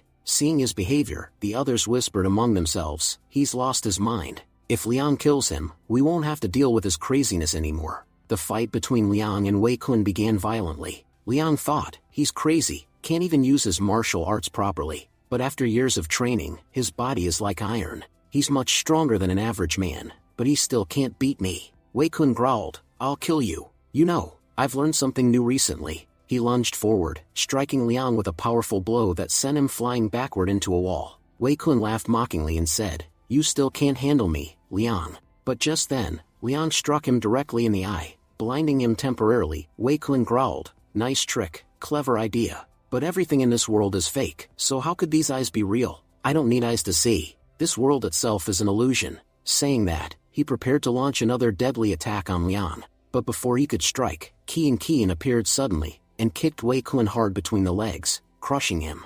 Qian said sharply, You said everything's fake, right? Well, this pain you're feeling right now, that's very real. Wei Kun screamed in agony, his eyes bulging out from the intense pain. Liang muttered, stunned, I didn't think saving someone could turn out this brutal. He went straight for the most vulnerable spot in the human body. Then Liang turned to Qian and shouted, I told you to run away. Why did you come back? Qian replied, proudly, I trained under Master Max for 1 day. That makes me his disciple. And as his disciple, I can't just run away while my allies fight. I know exactly where the vital points are. Give me a chance, and I can finish this guy in just 3 attacks. Wei Kun snarled, laughing through his pain, You little brat, you're dead. Qian gulped nervously but shouted back, Come on then. I'm not letting you go either. I'll bring you to your knees with my lightning bolt crushing technique. Just as Wei Kun launched forward again, Max appeared out of nowhere, and pulled Qian to safety. Qian gasped with relief, Master, you're here. The moment Wei Kun saw Max, his confidence vanished, fear filled his eyes,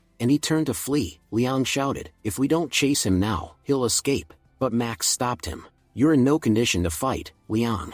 Take the kids and get them home safely. I'll take care of this bastard. Then Max took off running after Wei Kun. Wei Kun ran in panic, muttering to himself, It's like a ghost is chasing me. Max's voice echoed behind him, cold and menacing, I'm no ghost, I'm your father figure, and I'm here to teach you a lesson you'll never forget. With one powerful blow, Max knocked Wei Kun unconscious on the spot. Max said, crouching down, I know you haven't completely lost your senses. You still have access to Big Bull Gang's secrets, their contacts, their stashes. If I want to destroy that gang completely, I'll need you alive. Wei Kun whimpered, Don't kill me, I'll tell you everything. Max smirked, Good, but we're not talking here. You know what this rope is for, don't you? He tossed a rope toward Wei Kun. Wei Kun nodded fearfully and tied his own hands and feet tightly. A few minutes later, Max dragged the bound Wei Kun back to where everyone was waiting. Max said, proudly, We've caught our prey. Now it's time to head back. Meanwhile, Mrs. Gu was pacing nervously at home. She thought, Max has been gone so long.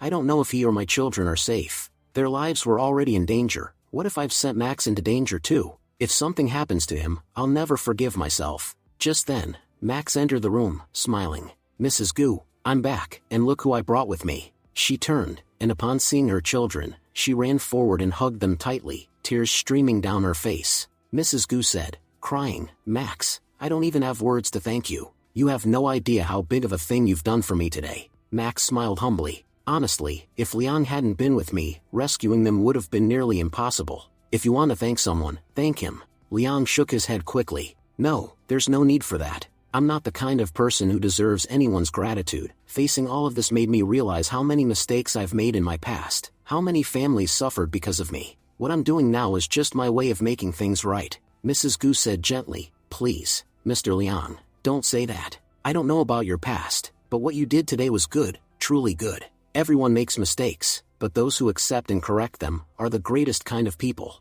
Until now, I couldn't help you because my children were in danger. But from this moment on, you don't need to worry about anything. I'll use all the power of my Chamber of Commerce to help you regain your company. Liang said gratefully, That company means everything to us. Without it, my brothers will never find their way back to the right path, and I'll spend the rest of my life drowning in guilt. Max placed a hand on his shoulder. Liang, you're being too hard on yourself. You haven't done nearly as much wrong as you think. If people are thanking you now, it means you've done something truly good. Don't dwell on the past, focus on what you're building now. He thought silently, seeing Liang change this much, makes me really happy. No one is born evil, circumstances shape them. The ones who turn away from darkness and choose the path of good, they're the truly great ones. I never thought Liang could change like this. Then Max said aloud, You all should rest now. We've wrecked the Big Bull Gang so badly that they won't dare touch you again. And don't worry, we'll never abandon our people. Mrs. Gu smiled faintly. Last time, I wasn't prepared for any of this. But this time, I'll be ready for anything. Later, outside, Max asked, Leon, how's your eye? That bastard Wakelin hit you pretty hard. If it's still bothering you, let's go to the hospital and get it checked. Leon said, oh, no, it's nothing, just a small scratch. My eyes are perfectly fine. But Max, why did you even bother capturing Wakelin? I don't see any use for him. Max replied, the Big Bull Gang and the Yuuzhan Pavilion are both extremely mysterious organizations. Without solid information, we can't take them down. Now that we have 2 of their key members, our chances of gathering intel have increased a lot. Liang said, so basically, you just need to interrogate them, right? I'm a professional at that kind of work. Max yawned and said, alright then, I'm exhausted. You handle it for now. By the time I wake up in the morning, I expect all the information we need to be ready. Liang replied confidently, don't worry, by morning, you'll have everything. Scene shifts to an abandoned factory boiler room. Brother Sun slowly opened his eyes, looking around in confusion. Where am I? Why am I tied up like this? Liang stepped forward calmly. Relax. I'm just going to ask a few simple questions. Brother Sun demanded, Liang, why have you brought us here? What are you planning to do? I don't even recognize this place. Where are we? Liang explained, you already know why you're here, you just don't want to admit it. As for this place, it's the boiler room of an abandoned factory in our city. It's been shut down for over 80 years, yet somehow, its pipes are still as hot as fire. He smirked and pointed to a switch. All I have to do is press this button, and you'll feel exactly how hot this place can get. Brother Sun grew nervous. What do you mean by that? Liang replied coldly, you'll find out soon enough. He nodded to Yaoshi, who started shoveling coal into the furnace. The pipes began to glow red hot, and the temperature in the room quickly rose. Brother Sun screamed, it's too hot. Stop it. Please stop. Liang said calmly, answer my questions, or I'll raise the temperature even more. Brother Sun shouted, fine. Ask me whatever you want. Liang demanded, who does the Big Bull Gang work for? You people aren't capable enough to handle all this alone, so tell me who's pulling the strings. Brother Sun stammered, I can't tell you that. Anything else, I'll answer, I swear. But if I mention my real boss's name, my family will be killed immediately. Liang sneered, oh, so you care about your family? That's sweet, but you didn't care about other people's families, did you? You tortured a single mother and left her kids starving for 3 days. You're a monster, not a man. Yaoshi, turn up the heat. As the temperature increased, Brother Sun screamed in agony, begging for mercy. Liang snapped, enough crying, I want a name. Just then, Wakelin chuckled and said, Brother Sun, why are you panicking? Don't you know heat opens our spiritual points? Maybe this will make us stronger instead of killing us. Liang thought to himself, this guy Wakelin really is tough as steel. Then, turning away, he said, fine, if you don't want to talk, suit yourselves. I'm going to get some sleep. Yaoshi, leave 2 men here to keep the heat running all night. Wakelin shouted desperately, no, wait, don't leave us here overnight. Our bodies can't handle it. I was joking earlier. You want our boss's name, right? I'll tell you. Liang turned back. Then hurry up and say it. Wakelin hesitated. I'm not completely sure, but I've heard his name on the phone a few times. I think our boss's name is Mr. Bing. Liang frowned, thinking deeply. I've been involved in the gangster world for years, but I've never heard of any Mr. Bing before. Brother Sun suddenly shouted nervously, I didn't say anything. Wakelin's the one who talked. Liang smirked, walking forward, and started untying Wakelin. Since Wakelin here cooperated, he'll get to sleep on a bed tonight. But you, since you kept your mouth shut, can stay here and roast. Let's see how long you last in this heat. Brother Sun cried out, panicked, wait, I'll tell you everything. Not just our boss's name, I'll tell you his entire plan. Just promise you won't tell anyone it was me who talked. Liang nodded. Fine, your secret's safe with me. Then Brother Sun revealed everything, the full truth. The next morning, Max arrived at the factory. Liang, what did you find out? Liang replied, I've learned everything we needed to know. The man behind all of this, the one orchestrating everything is Jiao Bing. He's the real mastermind, and the leader of the Big Bull Gang, Boss Jiao, works directly under his orders. Jiao Bing is also the one funding all of their operations. Max said, as far as I remember, Jiao Bing is a very powerful businessman, right? The one who's always on the news. Liang replied, yeah, he presents himself as if there's no one greater than him in the entire world.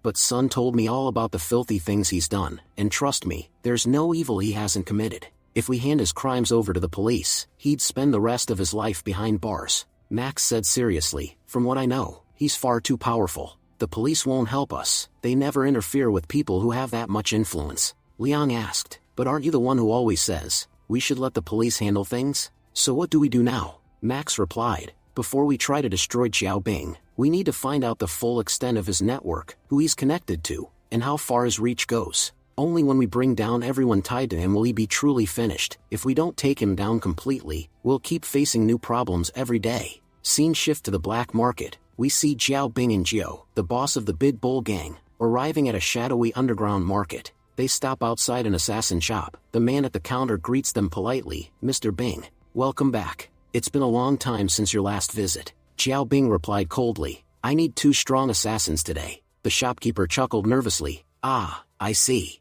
But tell me, Mr. Bing, who's the fool that's offended you this time?" Xiaobing's expression darkened. "A worthless high school kid, one who must not survive under any circumstances." The shopkeeper blinked in surprise and then laughed. "Wait, did I hear that right? You came all the way here because of a high schooler? Mr. Bing, you must be joking. No matter how strong a kid is, he's still just a student. Surely, you wouldn't come here over him." Xiaobing scowled. "Jiao, show him the video. Let him see for himself why we never underestimate our enemies." Jiao nodded and handed the shopkeeper a tablet, playing the video of Max and Weikoen in combat. The shopkeeper's eyes widened in shock. How is this even possible? Are you sure this man is just a high school student? No high schooler could ever be this powerful. Xiaobing said grimly, "Even I don't know much about this kid. What I do know is that he was once connected to an extremely dangerous family. Years ago, his father left that family, but it seems their legacy still runs in his blood. Bullets can't even touch him. That's why I've come to you, to have this pest eliminated. I know you have a solution for everything. You're the only person in this world capable of killing that boy." What happens next will be revealed in the next episode. Thank you for watching and stay tuned.